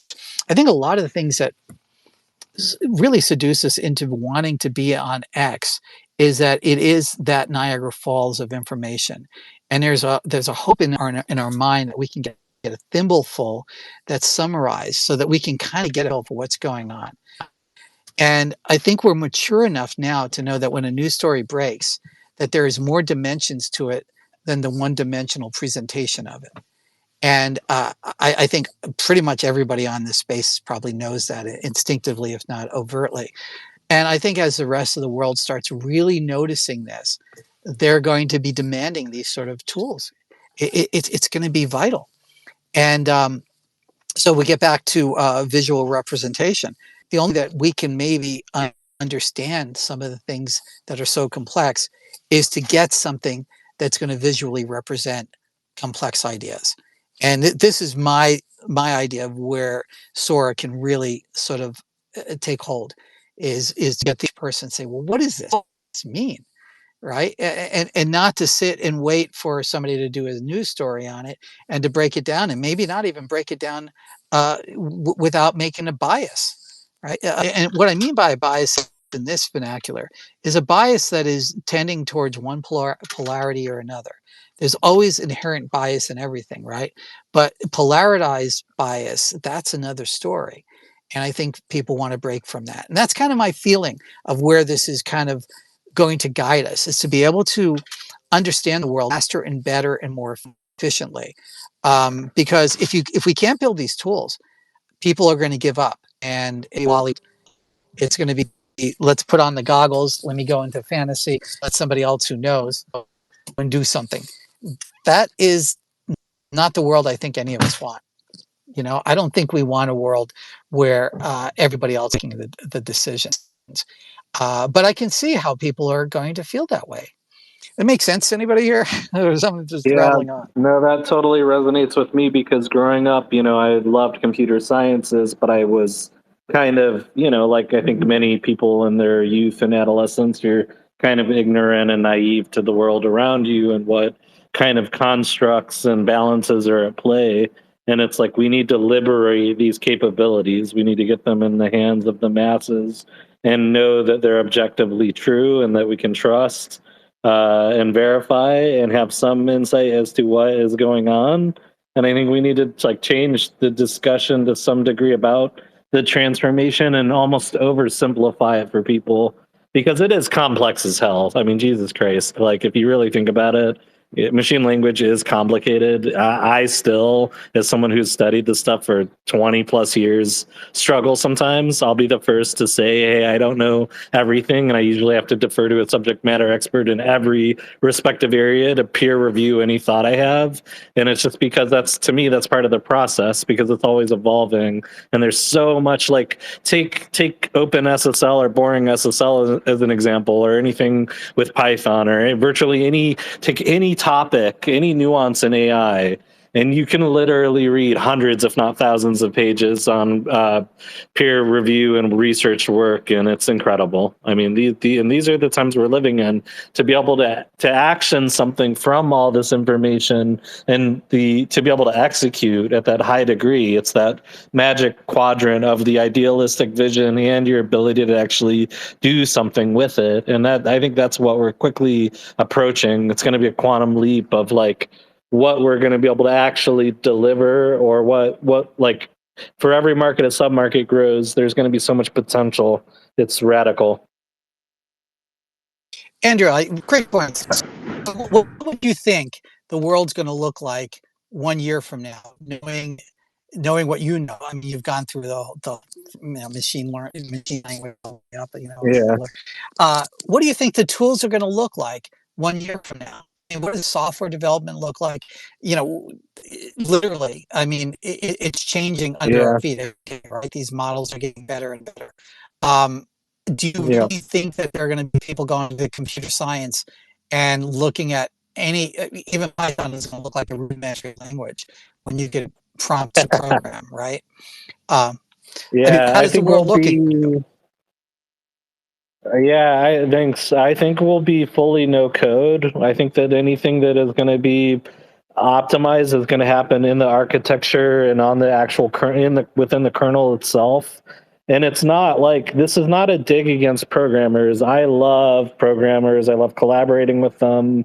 But we think, how many times do we have to fix the same or similar memory leak or an error? And realistically, yes, every problem that we need to solve for is unique and different, but there does come a point where it's okay, even if I've seen this particular problem with code 100 or 1,000 different ways, and even though each of those may be radically different, the way to fix them we typically find are very similar, not identical, but very similar. And so I think that AI is more than intelligent enough already to be able to say what this is, and then what it's going to look like is what I used to work on when Web 2.0 first came about. I was focused on page speed, which is now known as Lighthouse at Google. And a lot of my work was on Nginx and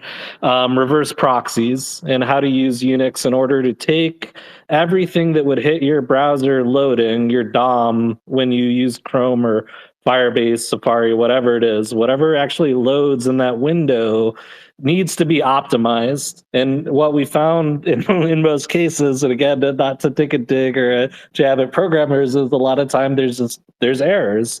And so rather than trying to go through and manually address every single error of the web, which again, there could be thousands of permutations of this issue, we just said, okay, well, what we're going to do is analyze what the code is intending to do, and then we're just going to rewrite and minify it all anyway, and we're going to compress it, and that's what's going to be served via a proxy to the end user. So it's effectively a self-optimizing like experience. And I think the next level of this, I'm really happy, like at my age, I'm almost 40, I'm still young enough, I've got another 10, 20 years in me.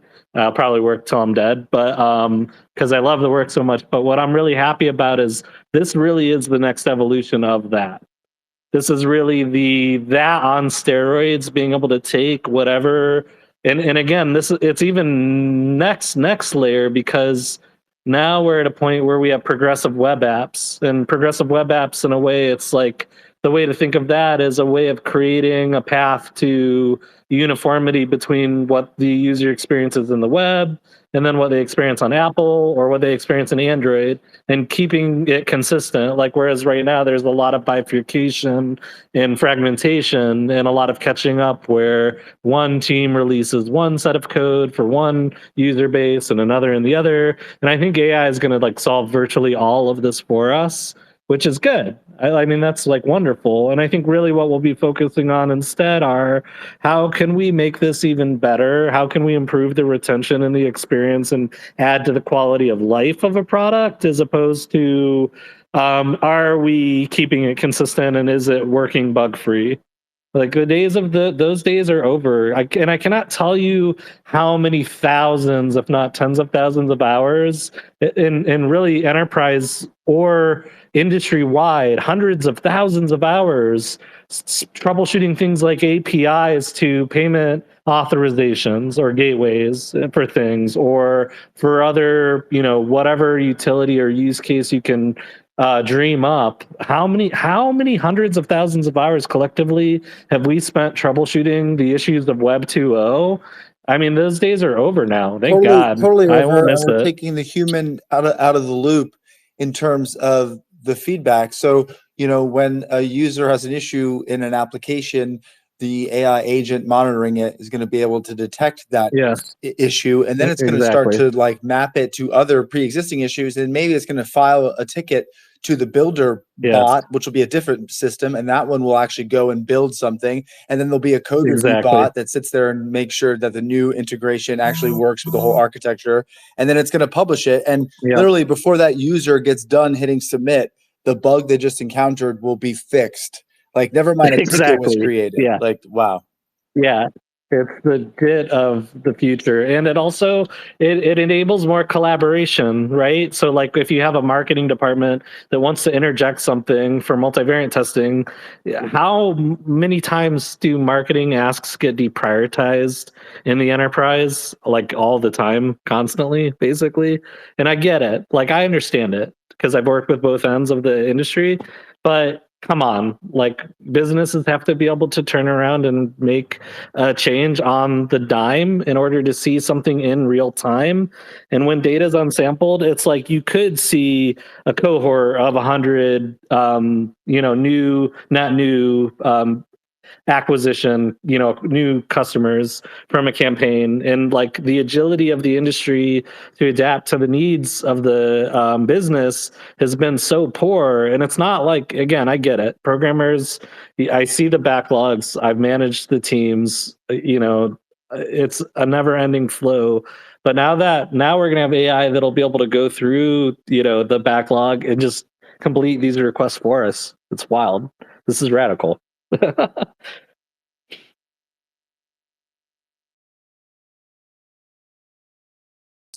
Listening to all this is making me reminisce about what the past. I mean, you look at the very, very crude websites that Web 0.1 was like, and before that, the Gopher and things like that type of tool, and Telenet. and the textual base, and it makes me think of the generation of um,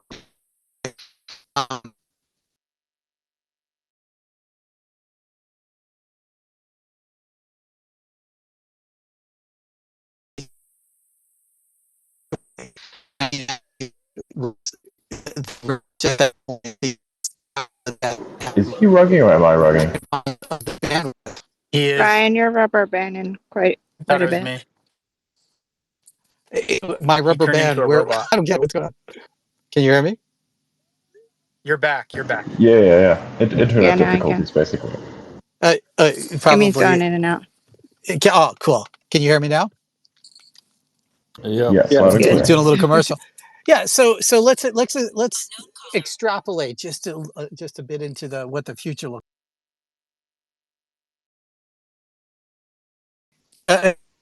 Can we? Oh gosh, I think I'm popping out again. Imagine what the future interface looks like, right? Um, and again, linking things like that. We are stuck within a paradigm of a web browser, right? And we only know what we know. We're stuck in a paradigm of a computer language. We only know what we know. So let's go to the first principles. Why do we have languages? They merely exist for one reason. They exist because computers the being has, right? If a human being has an intent within the guise of a software program, a job to be done, if you will, you needed to break it down into a language that the computer can understand. We talked prior about assembly and machine language. I messed around with that, and a really crude language called Forth, which messes your mind up because it's reverse Polish notation math, and everything is kind of upside down and backwards, but it's very fast. And back in the day when you had 8-bit processors. So as we moved out of the ability to have to use machine language, we went abstraction languages that were much more complex, and whether they were real time or compiled, they still created a load on the processor, and there would be trade-offs. Where we are now, and we were talking about, I think when I got knocked out the last time, is we had the foundational models. They're going to reach the zenith point. I'm not saying we're there yet. We're definitely at good enough for models for, open source models that are available for corporations for definitely doing customer service and technical support.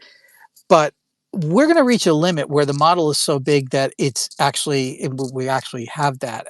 Is why OpenAI's GPT-4 is a mixture of expert model, and it's that there are various experts, in theory 8 at this point. I think it's more that were added. They were not obligated to tell us, but one of their documents showed 8 at one time, and there would be a sort of master conductor that would take a particular prompt and shuttle it off to an expert. And one of those experts might be better at coding. One might be better at writing more complex stories. That's probably the direction of multimodal future models also, because as you get so large in your number of parameters and tokens that you have used to build those models, there is a return on that investment.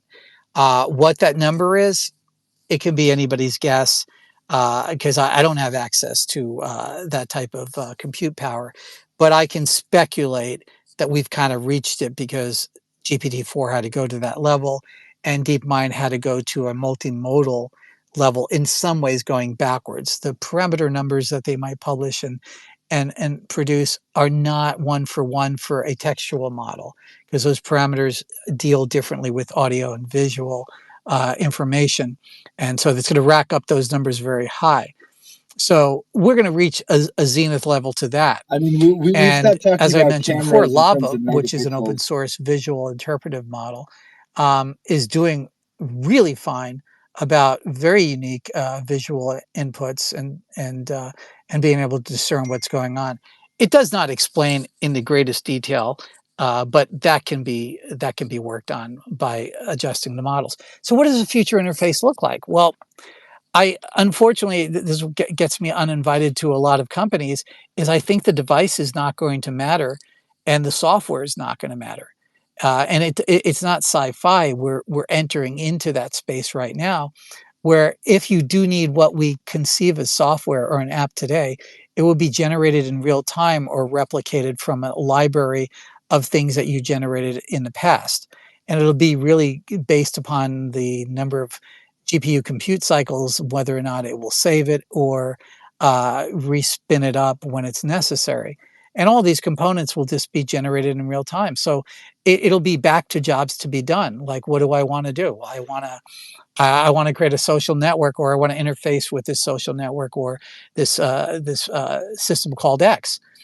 Well, then you build your interface to that, and your AI is essentially going to be your gateway into it. And how you express into that AI, probably initially text, ultimately voice, or maybe your entire emotive, presence. So as it gets to understand your facial expressions, as it gets to understand your disfluencies and how you might, accentuate a word, that will be transferred within the structure of what you want to get done. As the AI understands the human affect or the emotional content of what you're saying, the AI will be able to understand what your ideas are. And that's why when you're reduced to just textually putting something together, and you're not able to even gesticulate and squint or make a mean look or something like that while you're talking, because you can't translate that into text, the understanding is almost non-existent. So you have to, by nature, become an over-explainer textual. What I'm finding with my research and the testing that I'm doing is that the more emotional understanding there is in the AI technology, the more faster the interaction becomes. So, what does the future looks like? That's kind of what it looks like. You're talking, typing, or emoting to your AI, and it's discerning what you want, and it will deliver it to you. Ultimately, it will deliver it to you before you ask it. As we have anywhere from 100,000 to 82,000 thoughts per day. 90% of those thoughts are the same as yesterday. Discerning what those new thoughts are is actually pretty darn easy, especially if you know that a lot of the thoughts and intents that somebody has is sort of a repetitive thing. I mean, if you wake up and you go to a specific news site, or you might go to X, your system's going to know that, and the user interface is going to become irrelevant. It's going to summarize that in a conversation, similar to what I'm going on here. I'll be rattling on. If if your Myers-Briggs is such where you're kind of like my persona, then it'll go on like me. If your Myers-Briggs is like, hey, get to the point, guy, shut up, then it will be, hey, this is what happened, this is what was said, and this is what I think happened, and then you can move on. But that flexibility is going to be your interface, and you're not really going to think in terms of downloading an app or getting software. That's the future. And frankly, it's one of the things that spooks the heck out of Apple. Vision Pro is a bridge to maybe another branching of the tree, but it doesn't necessarily solve that problem for Apple in as far as the what did Steve Jobs say about the telephone companies? He said that there were dumb pipes, that essentially I'm rendering them to dumb pipes. They don't matter. They're just producing the plumbing architecture for me to move information around. Well, that's ultimately what's going to happen to almost every feature that we go to on the internet. They're essentially going to be a form of dumb pipes that happen to have, I give you this, it's going to have extremely valuable content, but it's going to be arranged in a way that's useful to us. And it's hard to imagine, but now that we see things like Sora, we can kind of see that the visual representation of information that some people need to go to TikTok for, or Instagram, or watching shorts, we're in a transitionary world. That world's not going to exist much longer. And unfortunately, the world of the influencer is pretty much over. Just like we've reached peak app, we've reached peak influencer. Primarily because synthetic influencers are going to rise very, very rapidly. And this is going to go from, you know, the most congeal areas of Instagram and Facebook and X and YouTube to maybe the underworld, at least maybe to the OnlyFans level. At some point, we're all as a society going to start facing, like, what are we using the system for? And if we're interacting with the artificial, does it make it more vital to us because it's custom tailored to us, or does it make it less vital? Is if that other person on the other side that you're, you know, maybe giving money to, unfortunately, for them to do things, if that person is artificial, is that a better or worse thing? And all these things we're going to come to our face very hardcore in the next 2 to 3 years. I mean, it's already affecting most people that are early adopters are starting to see this happen. I mean, there is already a synthetic influencer and OnlyFans person that's making north of about $4 or $5 million a month, and I think that's only going to rise. That particular influencer is not disclosing that they're synthetic, and at this point, there's no way to really tell. They're using, you know, custom tools and a lot of other customized AI that's really off the shelf. It's already in the open source. Now, once everybody can do that, and things like Sora starts existing, where complete videos can be made, all of the things that we call entertainment is going to change, and it's also going to numb us, right? Um, I would say here's how you can understand the future. Look at how you're actually using everything on your smart device or your, you know, smartphone, whether it's a computer, and how you're consuming information over the internet. And try to understand that all of that's going to change, and how would you want it to be reimagined? Because that's actually in the recipe. Because when you have a personal AI that's constructing the reality that it sees in a way that you want to consume it, that's pretty much going to be the future. And that's not science fiction. It's actually happening. That's already here. Now, how quickly we move to the point where we literally don't care what the device is. You know, I mean, that makes all commodity, all hardware in a sense commodity. And that includes Vision Pro at some point. At some point, all of the goggles are going to be just as good, and it's not really going to be, you know, after the basic specs are all equivalent. I'm not saying that, by the way, the Zuck video was really quite good. I don't know You if made a lot of anybody really talked good about points. that Yeah. at all, but you know, I have mixed feelings about Meta. They've redeemed a lot, go a little rabbit hole here, redeemed a lot by open sourcing a lot. And Zuck redeemed a little bit by the way he approached, you know, he's, you know, the $1 trillion company. He sat down, he talked pretty much in a one-to-one type of fashion. I thought it was a really good way of approaching it. And it actually was quite logical and made a lot of sense, which I could not say prior. Some of his statements made much sense. They sounded more like marketing messages. But getting back to my point, at some point, all hardware becomes commoditized. That is the reality. That's a heartbreak. You know, I love hardware. I love building hardware.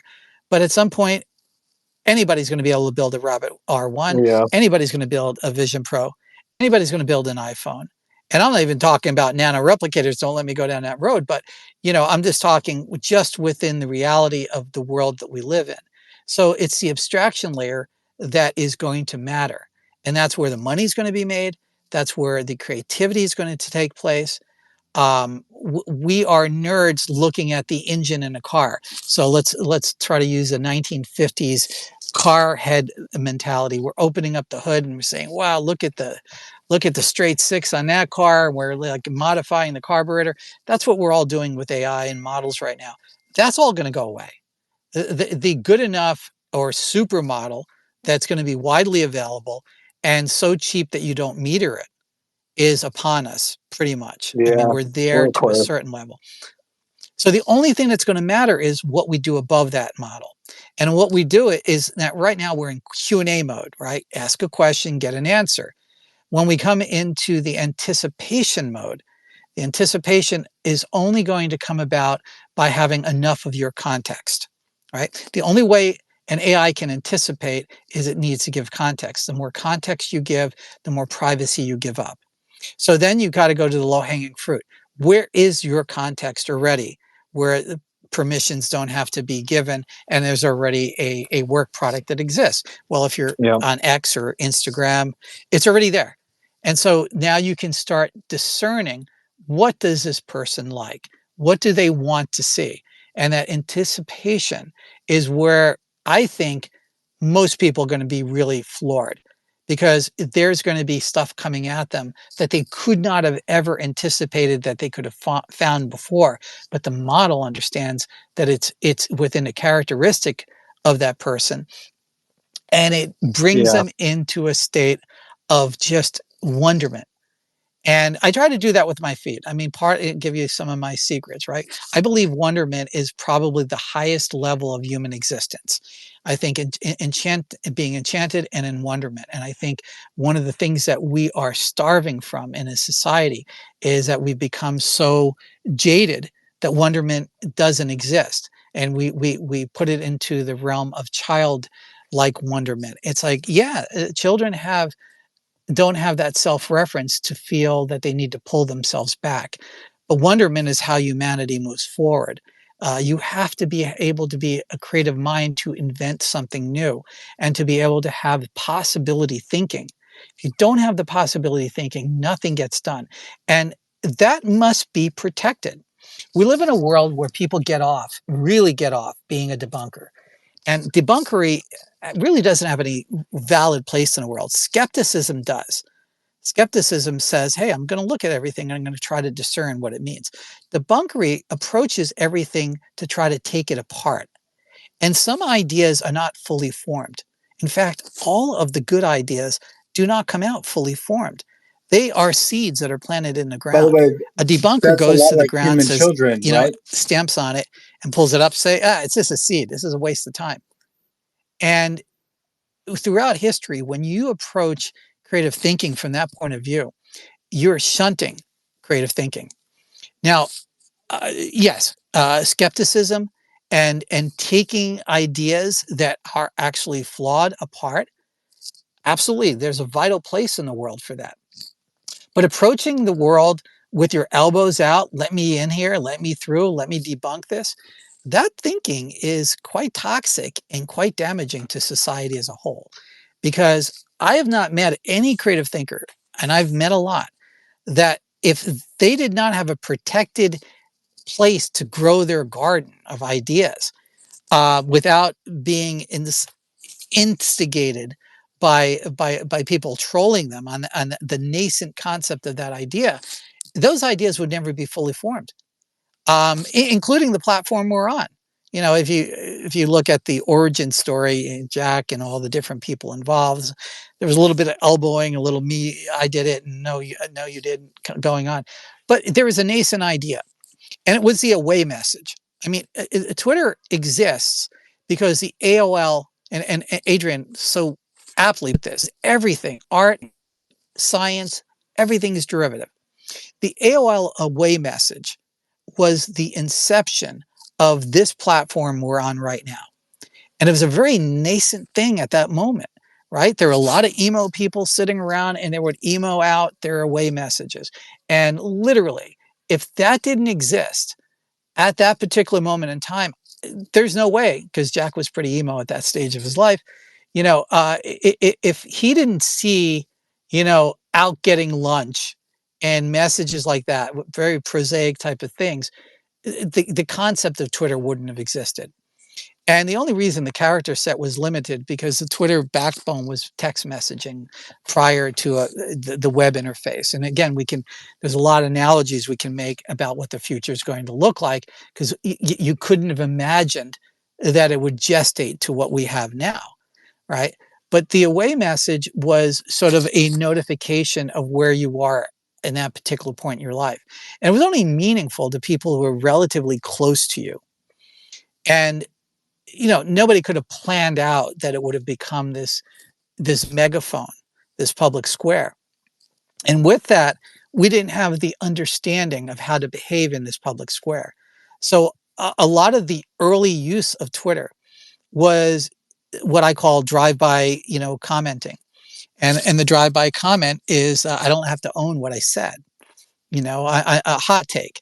The problem with a hot take is very much like what debunkery does. Sometimes a hot take inflicts so much damage to a situation, and numerous hot takes, that that situation is morphed around the potential hot takes that exist. And that only happens in a sense where people don't have to fully own their words, right? And if you were with a group of people, you're constrained within the social contract that you have, just living in our world, of how you express yourself and how you deal with it. And if you were dealing with somebody that was coming up with something extremely creative, and you were seeing that visually in front of you, your hot take, your debunkery would not be the same as it is on X when somebody is talking about, I don't know, interdimensionals or something like that. You know, when you sit down and you actually talk to the people who are scientifically analyzing stuff like that, for example, and they are embarrassed to be able to talk about it because of the hot takes and the instant debunkers, right? They're not listening. All they hear is, oh, aliens. Okay, let's just go at them. You know, but when you sit down with these physicists and you actually interact with them saying, hey, this is what my work is showing, I can't publish it, you're heartbroken. You're saying to yourself, why can't we live in a world where a scientist that is trailblazing something new can actually put their work out there and have a critical review of it without it being knocked down? I mean, that's utopian thinking in my part, because I think to some extent there are always going to be people that I call the keepers of the status quo that are going to want to knock down anything that upsets the status quo. And, you know, if we were around, if this Spaces was around, say 150 years ago, and I started talking about these invisible, creepy crawlers on my hand, if I said, oh my gosh, you guys, on my hand, there's a whole universe, you would have me locked up. You'd say, you're crazy. I can't see it. The invention of humans invent tools so that they can make better observation and stand on the shoulders of prior scientific observations. That is the only follow the science. Is the only science is never settled. It is new observations using new tools. When the microscope was invented, that person was vindicated. Now, they almost committed suicide. You really dive into that story, it's a very tragic story. And it took a generation of doctors to wash their hands. We literally had to wait for doctors to die out, even with the facts, because they did not want to change their paradigm of thinking. And so, why does that all wrap up into all this? Part of the things that are slowing humanity moving forward is that lack of possibility thinking, this desire to try to shunt and debunk something as quickly as it can, you know, cut its head off right now. If we continue on to that and it magnified, we're going to start going backwards. We are going backwards in some regard anyway. We're going to be going backwards much, much faster. And it's going to happen because of governmental regulation. It's going to happen because there are stakeholders within the university system that do not want their income to be challenged. You have people that have written dissertations on stuff that's probably going to be completely invalidated. Right? If you wrote a dissertation that there is no invisible creepy crawlers on my hand, and you happen to be in a very powerful community of professionals that envelop every major university, are you going to trust that humanity is going to handle the microscope correctly? No, you're probably going to say that thing is not really showing anything real. It's an aberration. It doesn't exist. And that's taking place in front of all of us right now. And it, unfortunately, in the past, it wasn't tied to politics. In the past, it was usually tied to religion, right? Galileo's challengers will not look through the telescope. Galileo said, please look through the telescope before you judge me. No, I shall not look through the telescope. Today, the new religion is politics. The new religion, the new heretics, and the new witch trials, because we're living through, and all of us are participants, are living through witch trials. And this year is going to be the ultimate witch trial. We're going to be purposely polarized to a level that we've never seen before, right? And the only way we can make sense of it is if we own the tools that help us discern. If we don't hold those tools, at the very least, hold an open mind, to everything, and absolutely embrace being wrong.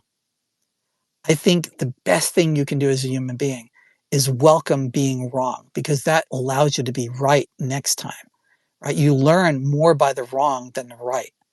And if we could train children from their earliest days that the true science is wanting to be wrong, because the wrong leads you to the right, right?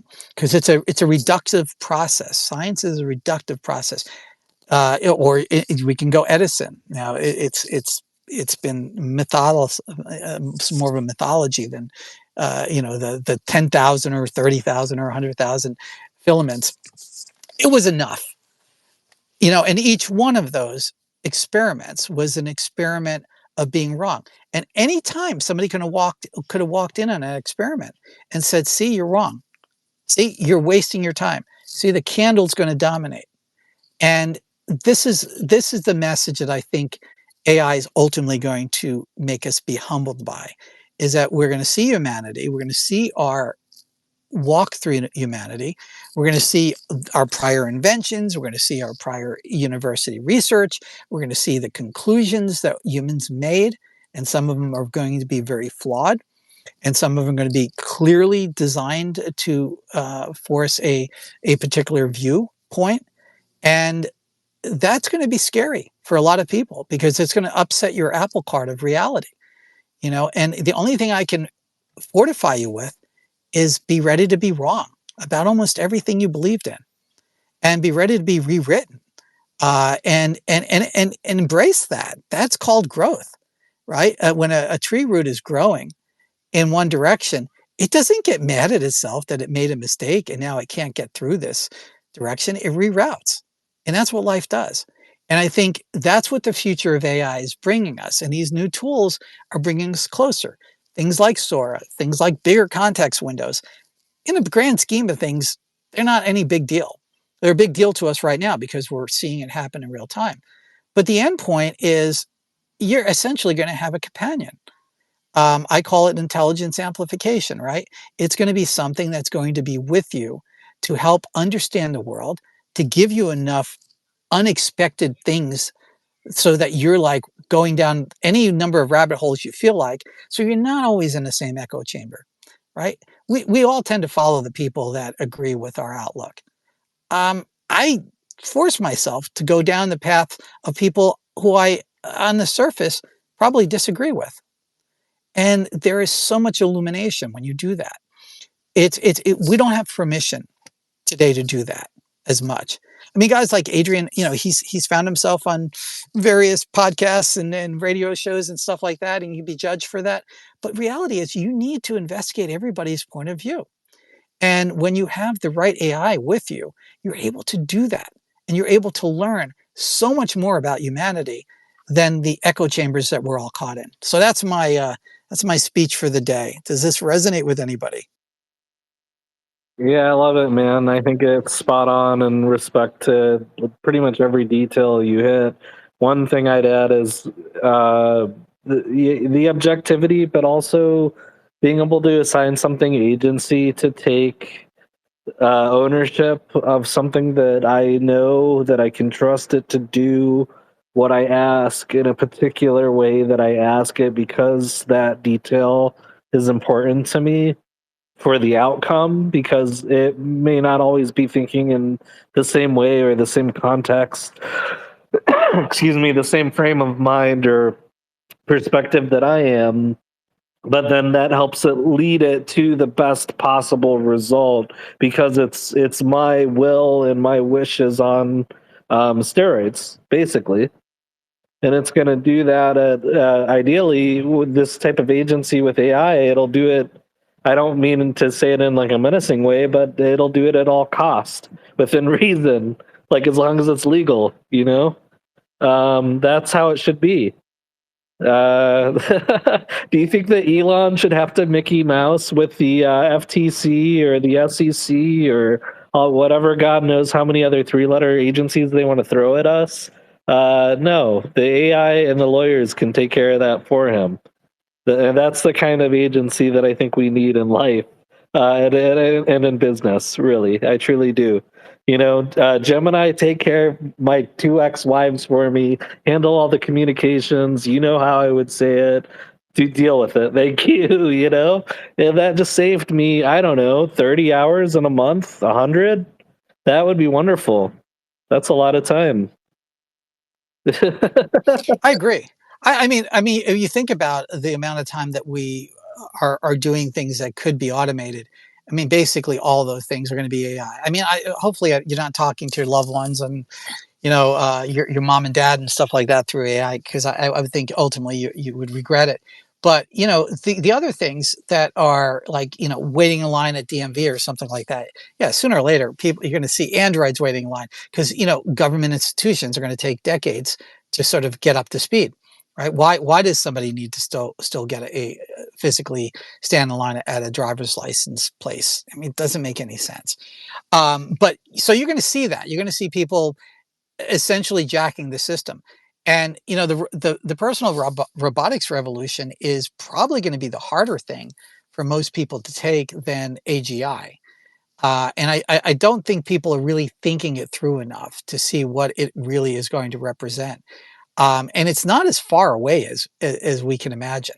I mean, version ones that we see coming out, Elon's going to produce, and Boston Dynamics is very likely to come right on the heels of that, and a few other companies I know can't really talk about. But you know, those first generations are going to be so phenomenal and so inexpensive. I mean, a lot of people are trying to conceptually buy into the idea. Well, I pay $30,000 to $50,000 for it. What about $8,000? Right? Because that's probably going to be likely the early usable product, minimal viable product. I mean, I'm talking things that are going to fold laundry, do the dishes, cut the lawn, drive a car, go shopping, walking into a store, going to your job if you're, a carpenter or something, saying, I got to nail 5,000 nails. Go out there and do it. I'm going to go see my daughter. Going to see my daughter's play. We're going to have to reorganize society. And what does work look like? Who gets to use the robotics? And again, I imagine and I hope that most people want personal robotics and not centrally controlled. Why? Well, I want to be able to have my own robot to send it out to do things that I want to do. I want to be able to rent it out to do skills that I've taught it to do that others haven't. And a lot of folks aren't thinking in those terms. They think it's just going to be one big company and they're going to have their armies of robots. No, it's going to be specialties. It's going to be the fine movements of the finger and thumb, these different things that, artisans and craftspeople have spent their life doing. They're going to impart that knowledge into their robotics and magnify their capability. It's going to be a renaissance. There's a lot of things that artists and artisans work on, builders, that are redundant, that take a lot of their time away. And they have a robot doing it, they can now magnify themselves. Now that begs the question, what does centralization look like? Well, obviously, if you're buying into the idea of centralization of everything, that doesn't look so good.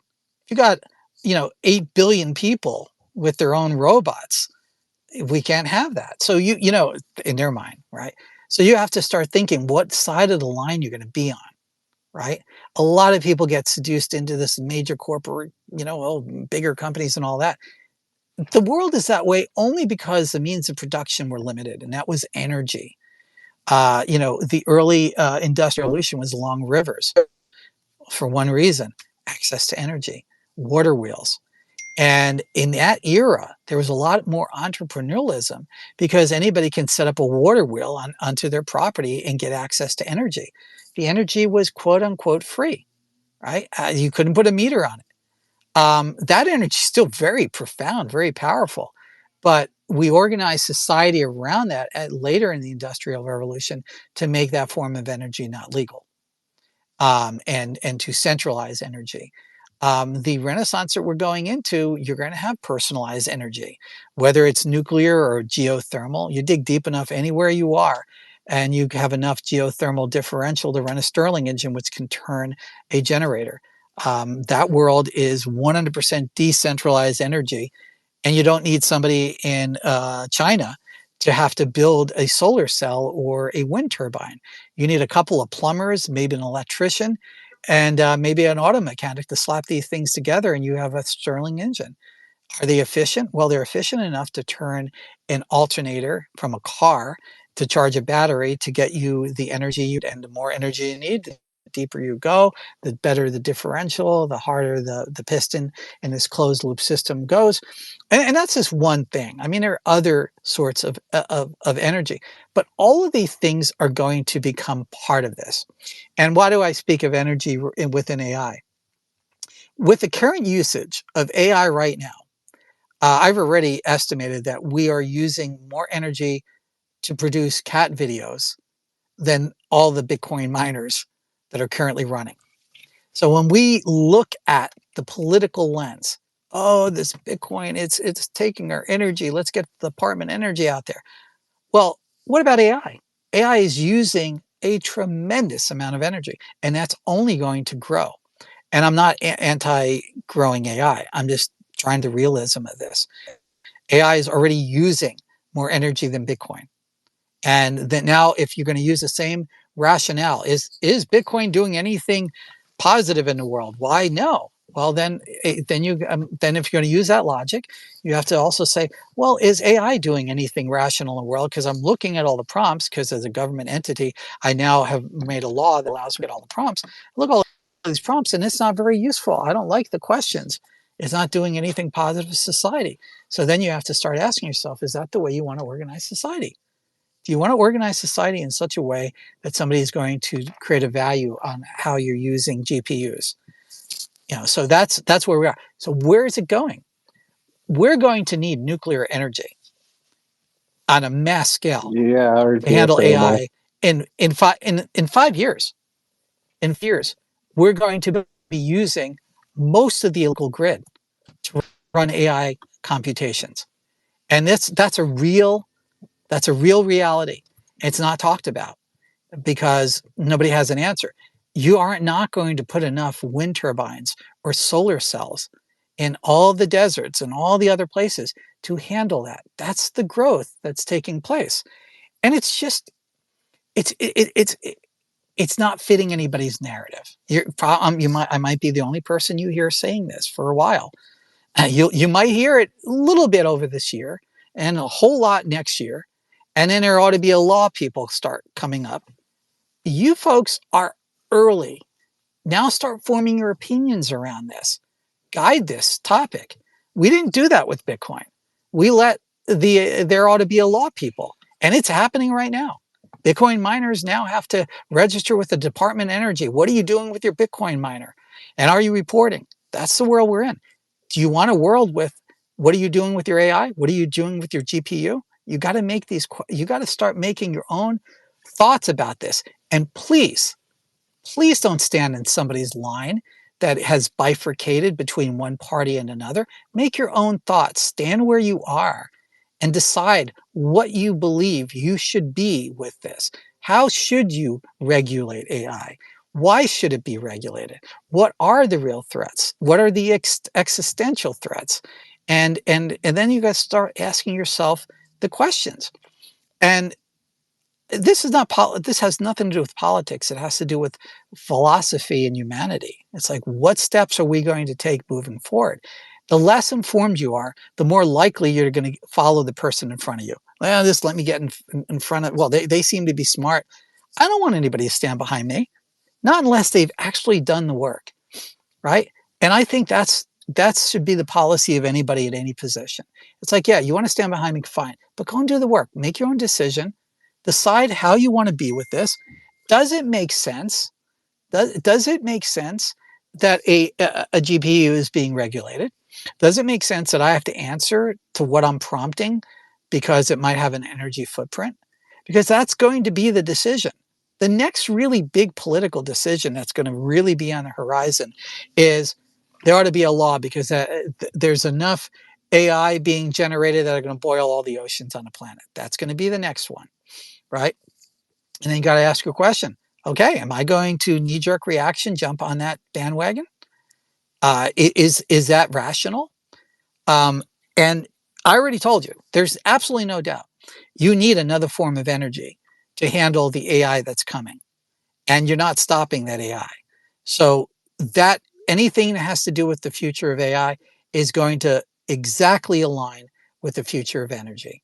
And to be mature about this, to sit in these spaces and talk about the future, you have to think about that energy footprint and all the conservation in the world, taking out all the electrical appliances in your world, turning everybody's air conditioner off at 5 o'clock It's in the about afternoon generation, when not it's 110 efficiency at this degrees out. point. It's still not going to be enough energy.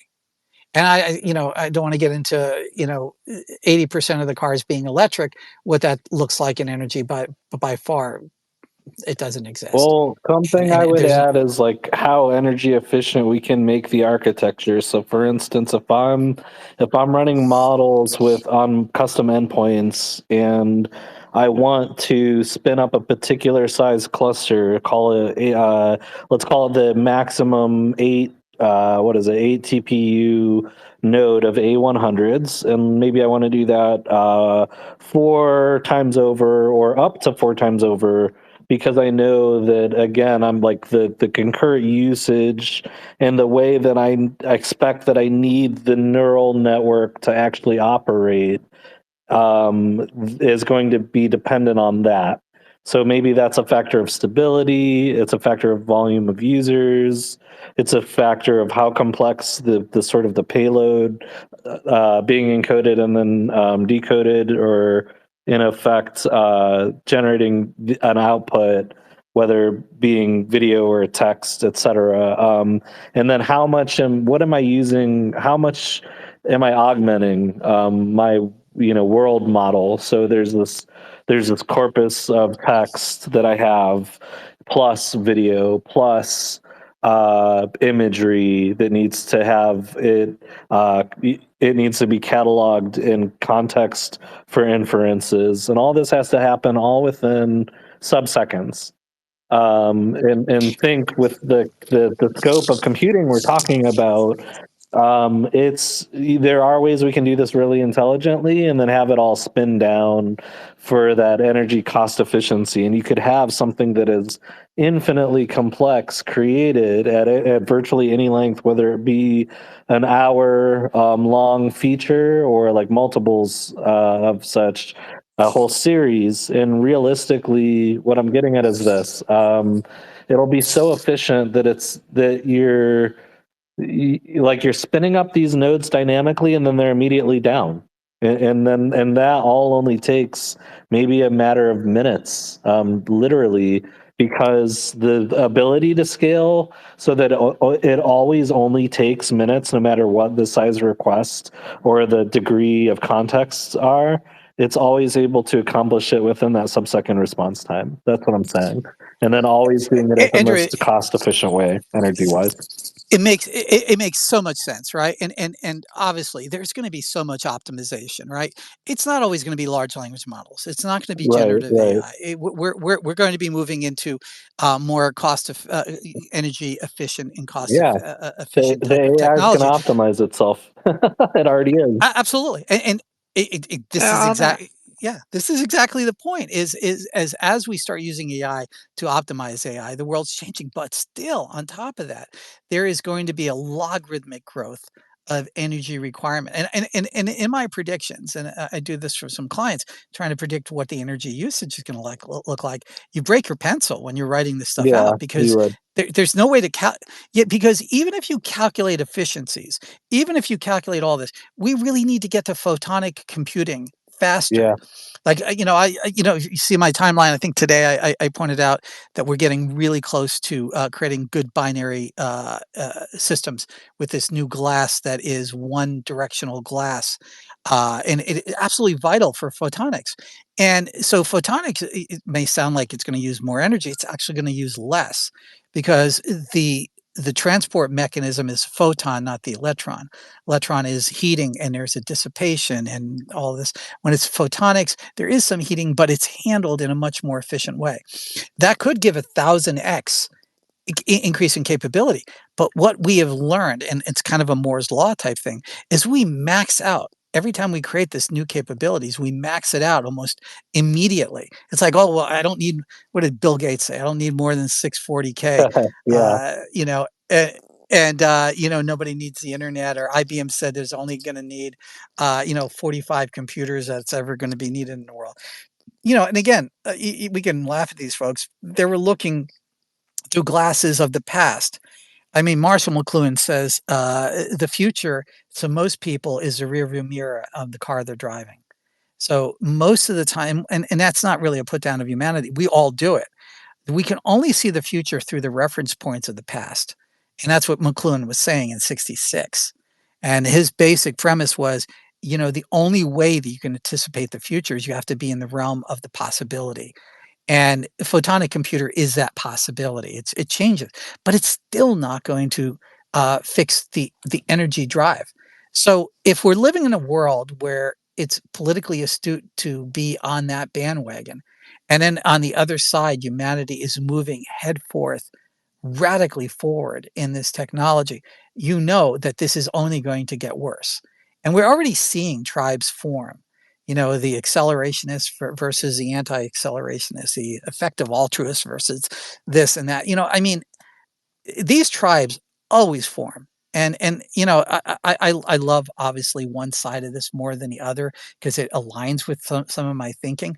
But I'm not really a tribe member to anything because I don't agree with anybody, including myself, 100%. You know, tomorrow I'm going to change my mind over what I believe. You know, I give myself that freedom. So what I'm saying is, when we start accepting the fact that the world that we're building, and we're not even talking about charging up our robots, right? If we're going to be using access to energy as the political motive to control society, then there are going to be haves and have-nots that are not going to be allowed to have a Bitcoin miner, not going to be allowed to have a GPU, not going to be allowed to have a personal robot, and maybe not be allowed to have an electric car because there are going to be allotments. And it's from that constrained thinking that there is no future, that there is no solution, right? At one time, the factory only had one motor. And if you look at old factories in the Industrial Revolution, there were belts coming down from the ceiling, and there was a one big shaft that went through the entire factory. And so in that era, they would say all you need is one motor at a factory. Well, efficiencies got to such a point where you could get 1,000 motors. Most people have more motors in their house than most of the factories had in the 1930s, right? So essentially, what happens is when creativity and productivity is allowed to run, optimization takes place. And what Bitcoin did for the world is it allowed us to liberate and find stranded energy that was being dissipated and wasted. And I get myself in trouble when I point out that the Earth has enough energy from its heat anywhere on the planet except for permafrost, and it has a little bit more work to supply 10,000 of our societies. The Earth is not going to run out of heat. And I actually got in a debate on X with somebody saying, "Oh, there you go. There you go. You're going to start robbing the Earth of its heat, and then we're going to have another problem." It's like, do you understand how heat is generated in the Earth? No, I really don't. Well, nobody really does to the X degree. Heat is generally generated by the gravitational forces of the sun. So in a sense, Earth is solar powered. The heat of the central part of the planet is being ripped back and forth as a friction force. There's some nuclear decay and there's some dead dinosaurs that are running around down there, whatever. But the bottom line, most of the energy is solar powered. And when you start looking at science fiction, especially from 30s and 40s into the 50s, it's some of even Asimov's early stuff. The ultimate energy force wasn't really nuclear power. It was harnessing the existing organic power of the planet and the sun. And in some science fiction, they literally captured all the energy of a star, and that's how they would power their society. What's really interesting is that we're living in a world where this is not even talked about or debated. You bring up a Stirling engine, which is a crude late 1800s system that absolutely works.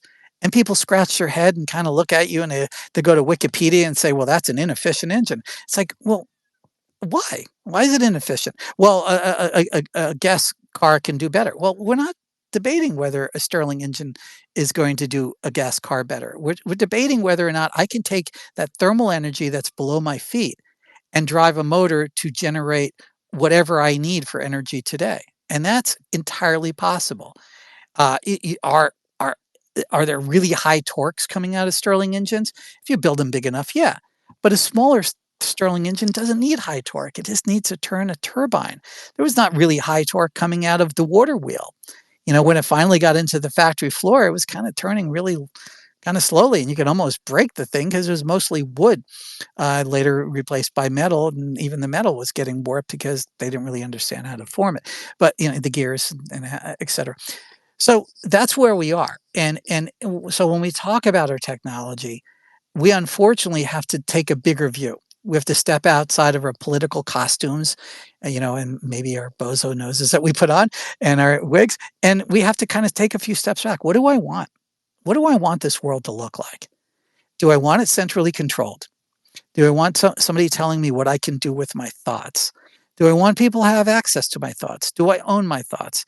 Do I want people to have access to my persona? Do I want them to have access to my visage, my image, my voice?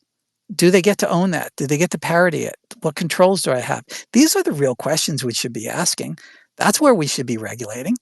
Does a country have a right to ask what somebody is using their computer for? If I'm using a computer, which is a Bitcoin miner, by the way, if I'm using a Bitcoin miner to calculate an impossibly large number, is it really anybody's business? And if you say yes, then you might as well open it up to everything. So this is taking place on our watch, everybody right now. And some of you people voted for these people, right? And it is not a political statement. It is just a fact. And they are coming into people's businesses and homes and are saying, you better give me your papers. You better show me what you're doing with your calculations, because I don't like your calculations. They're wasting my energy, even though you're paying for it, and sometimes paying quite a large fee for it. You're wasting it. And do not be under any illusion that that does not slip into every form of technology at some point. And it's my assertion that, and my prediction, and unfortunately, I know it's accurate. It's going to be down to your prompts. It's going to be down to, what are you going to use your robot for? Oh, no. You don't get to use your robot to do that type of work. That's only approved centralized, companies that have greased the wheel the right way get to do that type of work. Your robot's going to be limited. Your self-driving car can only go this place and that place and can only ride this fast. I mean, there's legislation in California for all cars to be controlled to a certain level of speed. It all sounds great.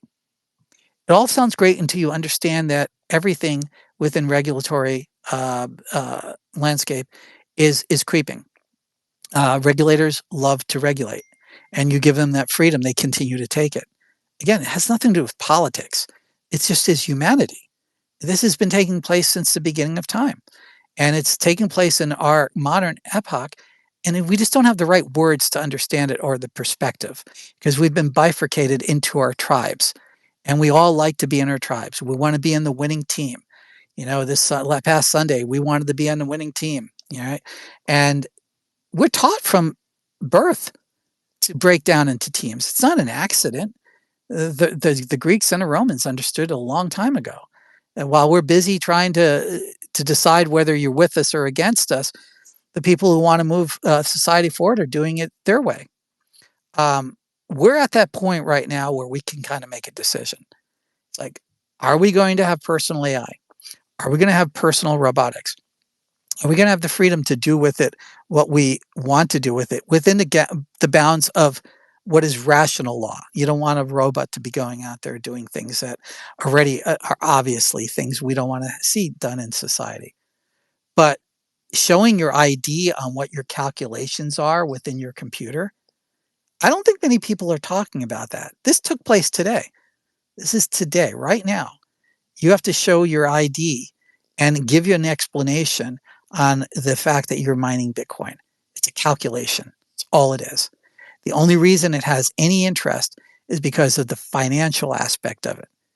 And well, okay, we're safe. We're in AI and we're in robotics and we're in self-driving cars and VR. No, these all have financial aspects to them. Every one of them. Means to production and labor, that's a robot. You have 5 robots, you can do some phenomenal things. You have powerful AI, you could form the next $1 trillion company. I said a couple of 10 years ago. The next, there will be a 10-person company by the end of this decade that is just 10 people and AI. And I think Sam said it's 1 person in 20 years. Doesn't matter. It's the same basic concept. That's going to be very upsetting. It's going to be very upsetting to people who are bound to the existing infrastructure and status quo. And that includes everything that finances politics, union organizations, trade groups, basically everything that you could possibly think of is going to be under this mindset. So here we are, technologists talking about the future, and we have to face some basic realities. We need to have these conversations more. We have to have them with our colleagues. And I've not talked about politics. Make it your point not to talk about politics because they're irrelevant. That's the distraction. I don't care who's leading this. How do they view these things? And how do they really view what the future of humanity looks like? How are they really talking about it? Are they able to walk into the unpleasantness of this? The unpleasantness of it is, if we are personally liberated. I haven't even talked about nanofabrication. Most of the people on this call are going to live through nanofabrication. And that means you basically get to build anything you want, anytime you want. And at that point, the nanofabricator will build your energy device, whatever that is. You have to try to understand what that world looks like because we're going to live through it. And how does it challenge? Because that's going to be the end point. Nothing's going to stop that. No matter how anybody tries, even if they try to send us back to the Stone Age, nothing is going to stop that movement of humanity forward. We might create a lobotomy in 1,000 years of dark ages, but ultimately we're going to get to that point. The question is, how do we get there in a way that has the least amount of impact to society as a whole? We're already seeing a lot of people don't want to let go of the things that they think are timeless and rock solid. They don't want to accept the change that's coming. And I'm talking about everybody's job. Everybody that says, oh, my job's safe. No, it isn't. If it's a job, it's not safe. If you look at what you're doing in your life as a job, it's going to be replaced. If you look at your life as a career and learning, you're always going to be safe because you're understanding that new tools are going to be invented and you're going to be using those tools. And you have a choice at that point. Do you sit in a Wally World chair, right? And you get fed the media that you need to get fed and your dopamine just keeps getting higher and higher? Or do you kind of go the other way and say, you know what? There's a whole lot of tools that I can use and now I can free myself to be creative. Because I really think that's the end point of humanity, is to express their creativity. And the question is, do people have the strength to believe that they have the creativity? I don't know of any human being that I've ever met that doesn't express some form of creativity. They just don't have the security in believing that they are creative. We've created an organized society to say, no, that's the art. See those little lines and that little bit of poop in the middle? That's the art. That's $45 million. That stuff that you're doing, that's not art, right? The disempowerment that we have by having a hierarchical society is the disempowerment. And it organizes that way in the past industrial revolution because the means of energy and technology were centralized. we're entering a world where it's decentralized and nothing can be done about it. It's temporarily, you can try to control the energy. Temporarily, you're going to have people knocking down factory doors and people's, barns. Show me your papers. You're mining Bitcoin. You know, you're. I don't know what the Department of Energy is calling these folks, but it's pretty nasty sort of terminology they're starting to use. That's politics we all wrote into. That's both parties. Both parties are both U.S. parties are part of that. If you're in the EU, you voted for it too. And we thought we were like, it's orange man, old man, grumpy man, new man, whatever. We all think that's the game we're playing. You got to ask yourself, that's what both sides are trying to regulate. And that's because they're beholden to the status quo for whatever reason you want to try to imagine. And they're probably all true. So that's the bottom line about anything we talk about the future is who's going to control it? Who do you want to control it? If you're a champion of not centralizing this, you should be absolutely supporting open source as much as you can. You should absolutely be supporting a rational discussion of what the future should look like. And be careful for what you ask for. Whenever you ask for daddy to come in the room, which is centralized control, you're not necessarily going to like what daddy does, right? It says like, okay, I can't figure it out. It's too much. Let's just call somebody in to fix it. That's the unfortunate part. If you are on low information, if you can't discern the Niagara Falls of stuff that's being thrown at you, right? I try to help as much as I can on my X feed to try to help people see what is important right now, and it looks quite random, but I'm trying to weave a tapestry of importance. Pay some attention to this. Draw your own conclusion. If you notice, most of anybody follows me, most of what I'm doing is I'm not trying to draw any conclusions to anybody. I'm pointing. Look at this. What does your mind tell you? How are you sharpening your discernment? Are you open to this? Are you not open to it? Do you like it? Do you like the fact that it's now predicted that most teenagers are going to be so addicted to technology that they're not going to want to live in the real world? I mean, we absolutely are seduced by Vision Pros. But I want to ask yourself, do you want to turn to your teenage child and know that they've been in that world for pretty much 6 months or at least the entire summer? I don't know. You got to ask yourself that. Do you want them to be there so deeply that it becomes the question of they don't even want to be in reality? Brian, Yeah. Go ahead. Brian, quickly. Dr. Nodal's on stage. He's got a limited amount of time. Let him jump in because I'm done, man. I love the flow. I love the flow. But he's got a little bit of limited time. Dude, hey, what's up, man? Hey, how are you? You can hear me? Oh, my I'm dog's good. going crazy. My dog's going crazy because I'm talking. Yeah, I was just listening. And sorry, we were off on things. I've been like looking at the Sora all afternoon because holy crap, that was pretty mind blowing. But I think so. I don't know. I mean, I assume that was the topic du jour, but it's been a lot of stuff about energy and, and OpenAI or not OpenAI, but solar power and heat. Anyway, so what would you like me to respond to? Because I would rather respond to Sora stuff. Anybody have specific questions? This is an area that I've done a lot of research on myself, by the way. So. What is your insights? I got to hear it. What do you think My of what you just saw? Well, I'll give you a teaser of my insight because I'm going to do a video on it, and I haven't really thought all the way through, so it's a teaser just because I haven't. But this seems to be a high degree of indication that OpenAI is reaching towards artificial general intelligence here. So I think it's that profound because in order to keep video consistent across that kind of a time frame, you have to have some sort of conception of what reality is, and that is not something that's just like that's not something you can do with narrow tools. You have to have wide tools, and so that's the sort of big insight in my mind. As far as the methodology, I started looking through the paper. I looked at the blog, and I was like, oh, interesting. So it's along the lines of stuff that I've been working on myself and researching. but they just have so much more money and so much more equipment that they can actually make something amazing out of it. But it's really interesting. The emergence is actually the stuff underneath the hood. It's not actually what you see, it's what it's doing under the hood that I think is really amazing. Do you think it's generating a model of reality? I mean, this is what my feeling is. It has to.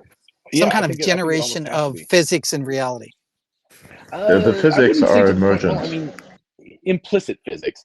I mean, it's not like you could ask it like to do Newton's equations of motion, but yeah, I mean, like a human does. Like, That's you know, a next, little kid though. doesn't have, they can't solve Newton's equations. Pardon? I just said that's next, though. But yes. Oh, yeah. I mean, I think, but that's a kind of a different. There are people who are working on that, and I'm just blanking on the name. It's kind of actually blending new AI stuff with old AI, like with gosh, it's late at night. My mind is just not thinking of the word, but essentially, it's just sort of using a little bit more hard coded, and I'll come up with the word soon. But anyway, it's more of a hard coded type of thing that you're blending with more neural network search engines, and you can actually get a long ways towards rational thought with that. But this isn't exactly that. This is a different approach to it because it's more of the way that we humans interact with the world. We see and we create reality in a visual sense like that, but it's not like you're solving equations. It's like you're actually, you know, you're going like, oh, there's an object over there. And some of the failures are fantastic. I mean, you know, the thing where there's like that weird floating chair that like floats around the desert chair for a is while. amazing. Yeah. What's your theory on it? What's your theory on a chair? What do you think was emergent in that simulation? Because I'm perplexed. Somebody commented that they thought that because the chair was brown and the desert was brown, that was causing, or the beach, whatever it is, the sand that they're on. And they said that they thought that might be a indication that it doesn't understand which one is which. But if you look at the shadow, it really understands where the shadow of it is. I think, again, this is all very new because I'm just looking at it now. And so I'm trying to like think my way through it. But you can see the guy. That's why we love it, man. Plastic wrap. Yeah, exactly. You can see the guy take off. It almost looks like a plastic coating on it, and then the chair sort of floats. And it looked like a dog for a while, right? Like maybe like dog legs, and then it started to float. When we look at that, what are we thinking? Are we thinking that's a confabulation, hallucination, rounding error, or is it basically? Yeah. Yeah, could be. I think it is a confabulation for sure because it's not understanding the underlying physics in that case, and it's like it behaves itself for a little while and then doesn't, because the guy sort of picks it up and it becomes a rigid body, but then it just starts floating and then it turns into some sort of squishy looking thing and sort of backs up into the background. And you're right. I mean, maybe the problem is that it's kind of mistaking whether that's a rigid object like a chair versus an organic object like a dog that can change shapes. It's like second guessing itself in real time at the time of rendering. Right. That's great. It's funny. I love the fact that OpenAI published that stuff. In a lot of ways, I like that better than just publishing only the best stuff, because you're like, you're cherry picking.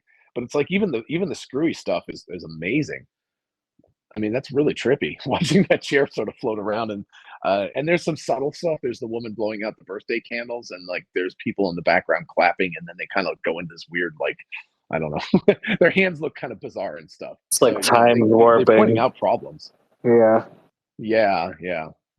So I almost think some of it is still intentional, though, or at least I've theorized like some of it's deliberate so that we are able to distinguish that it's AI, so that we don't like totally lose people in respect to what is being published and syndicated on the web.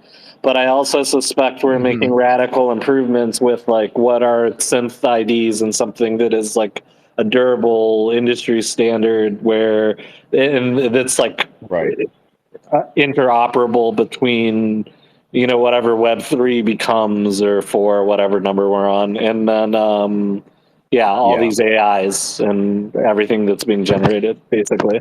So we know that when it is generated, we know it. And there's no question, and it's not even, no second guessing.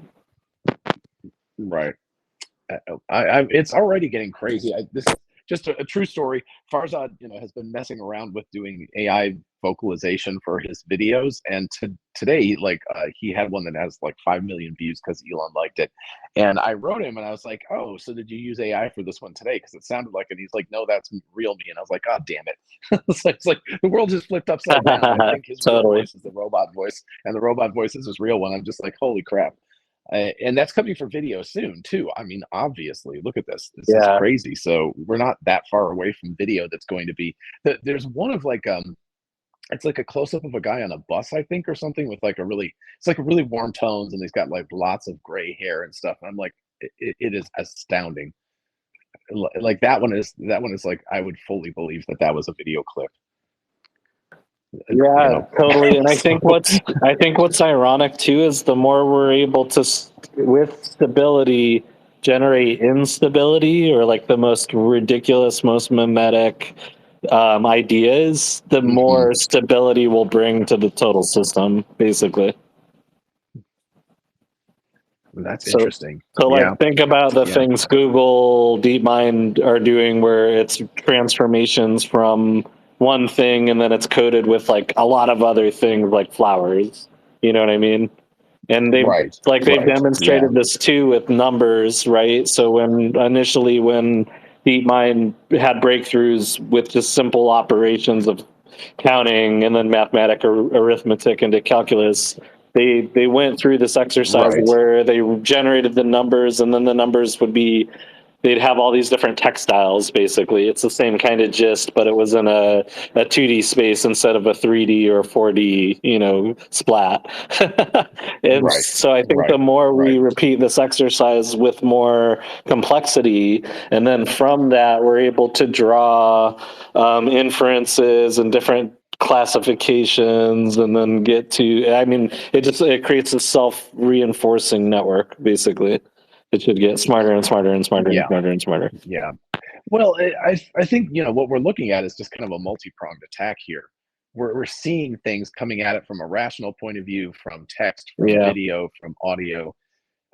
So we're going multimodal, and it's not just the five senses or six senses if you include proprioception, but it's also the rationality argument, which is the kind of high level consciousness that we have, that in a weird way computers have always been relatively good at, because they can solve algorithms. If we tell it what to do, it'll do it really fast and really well.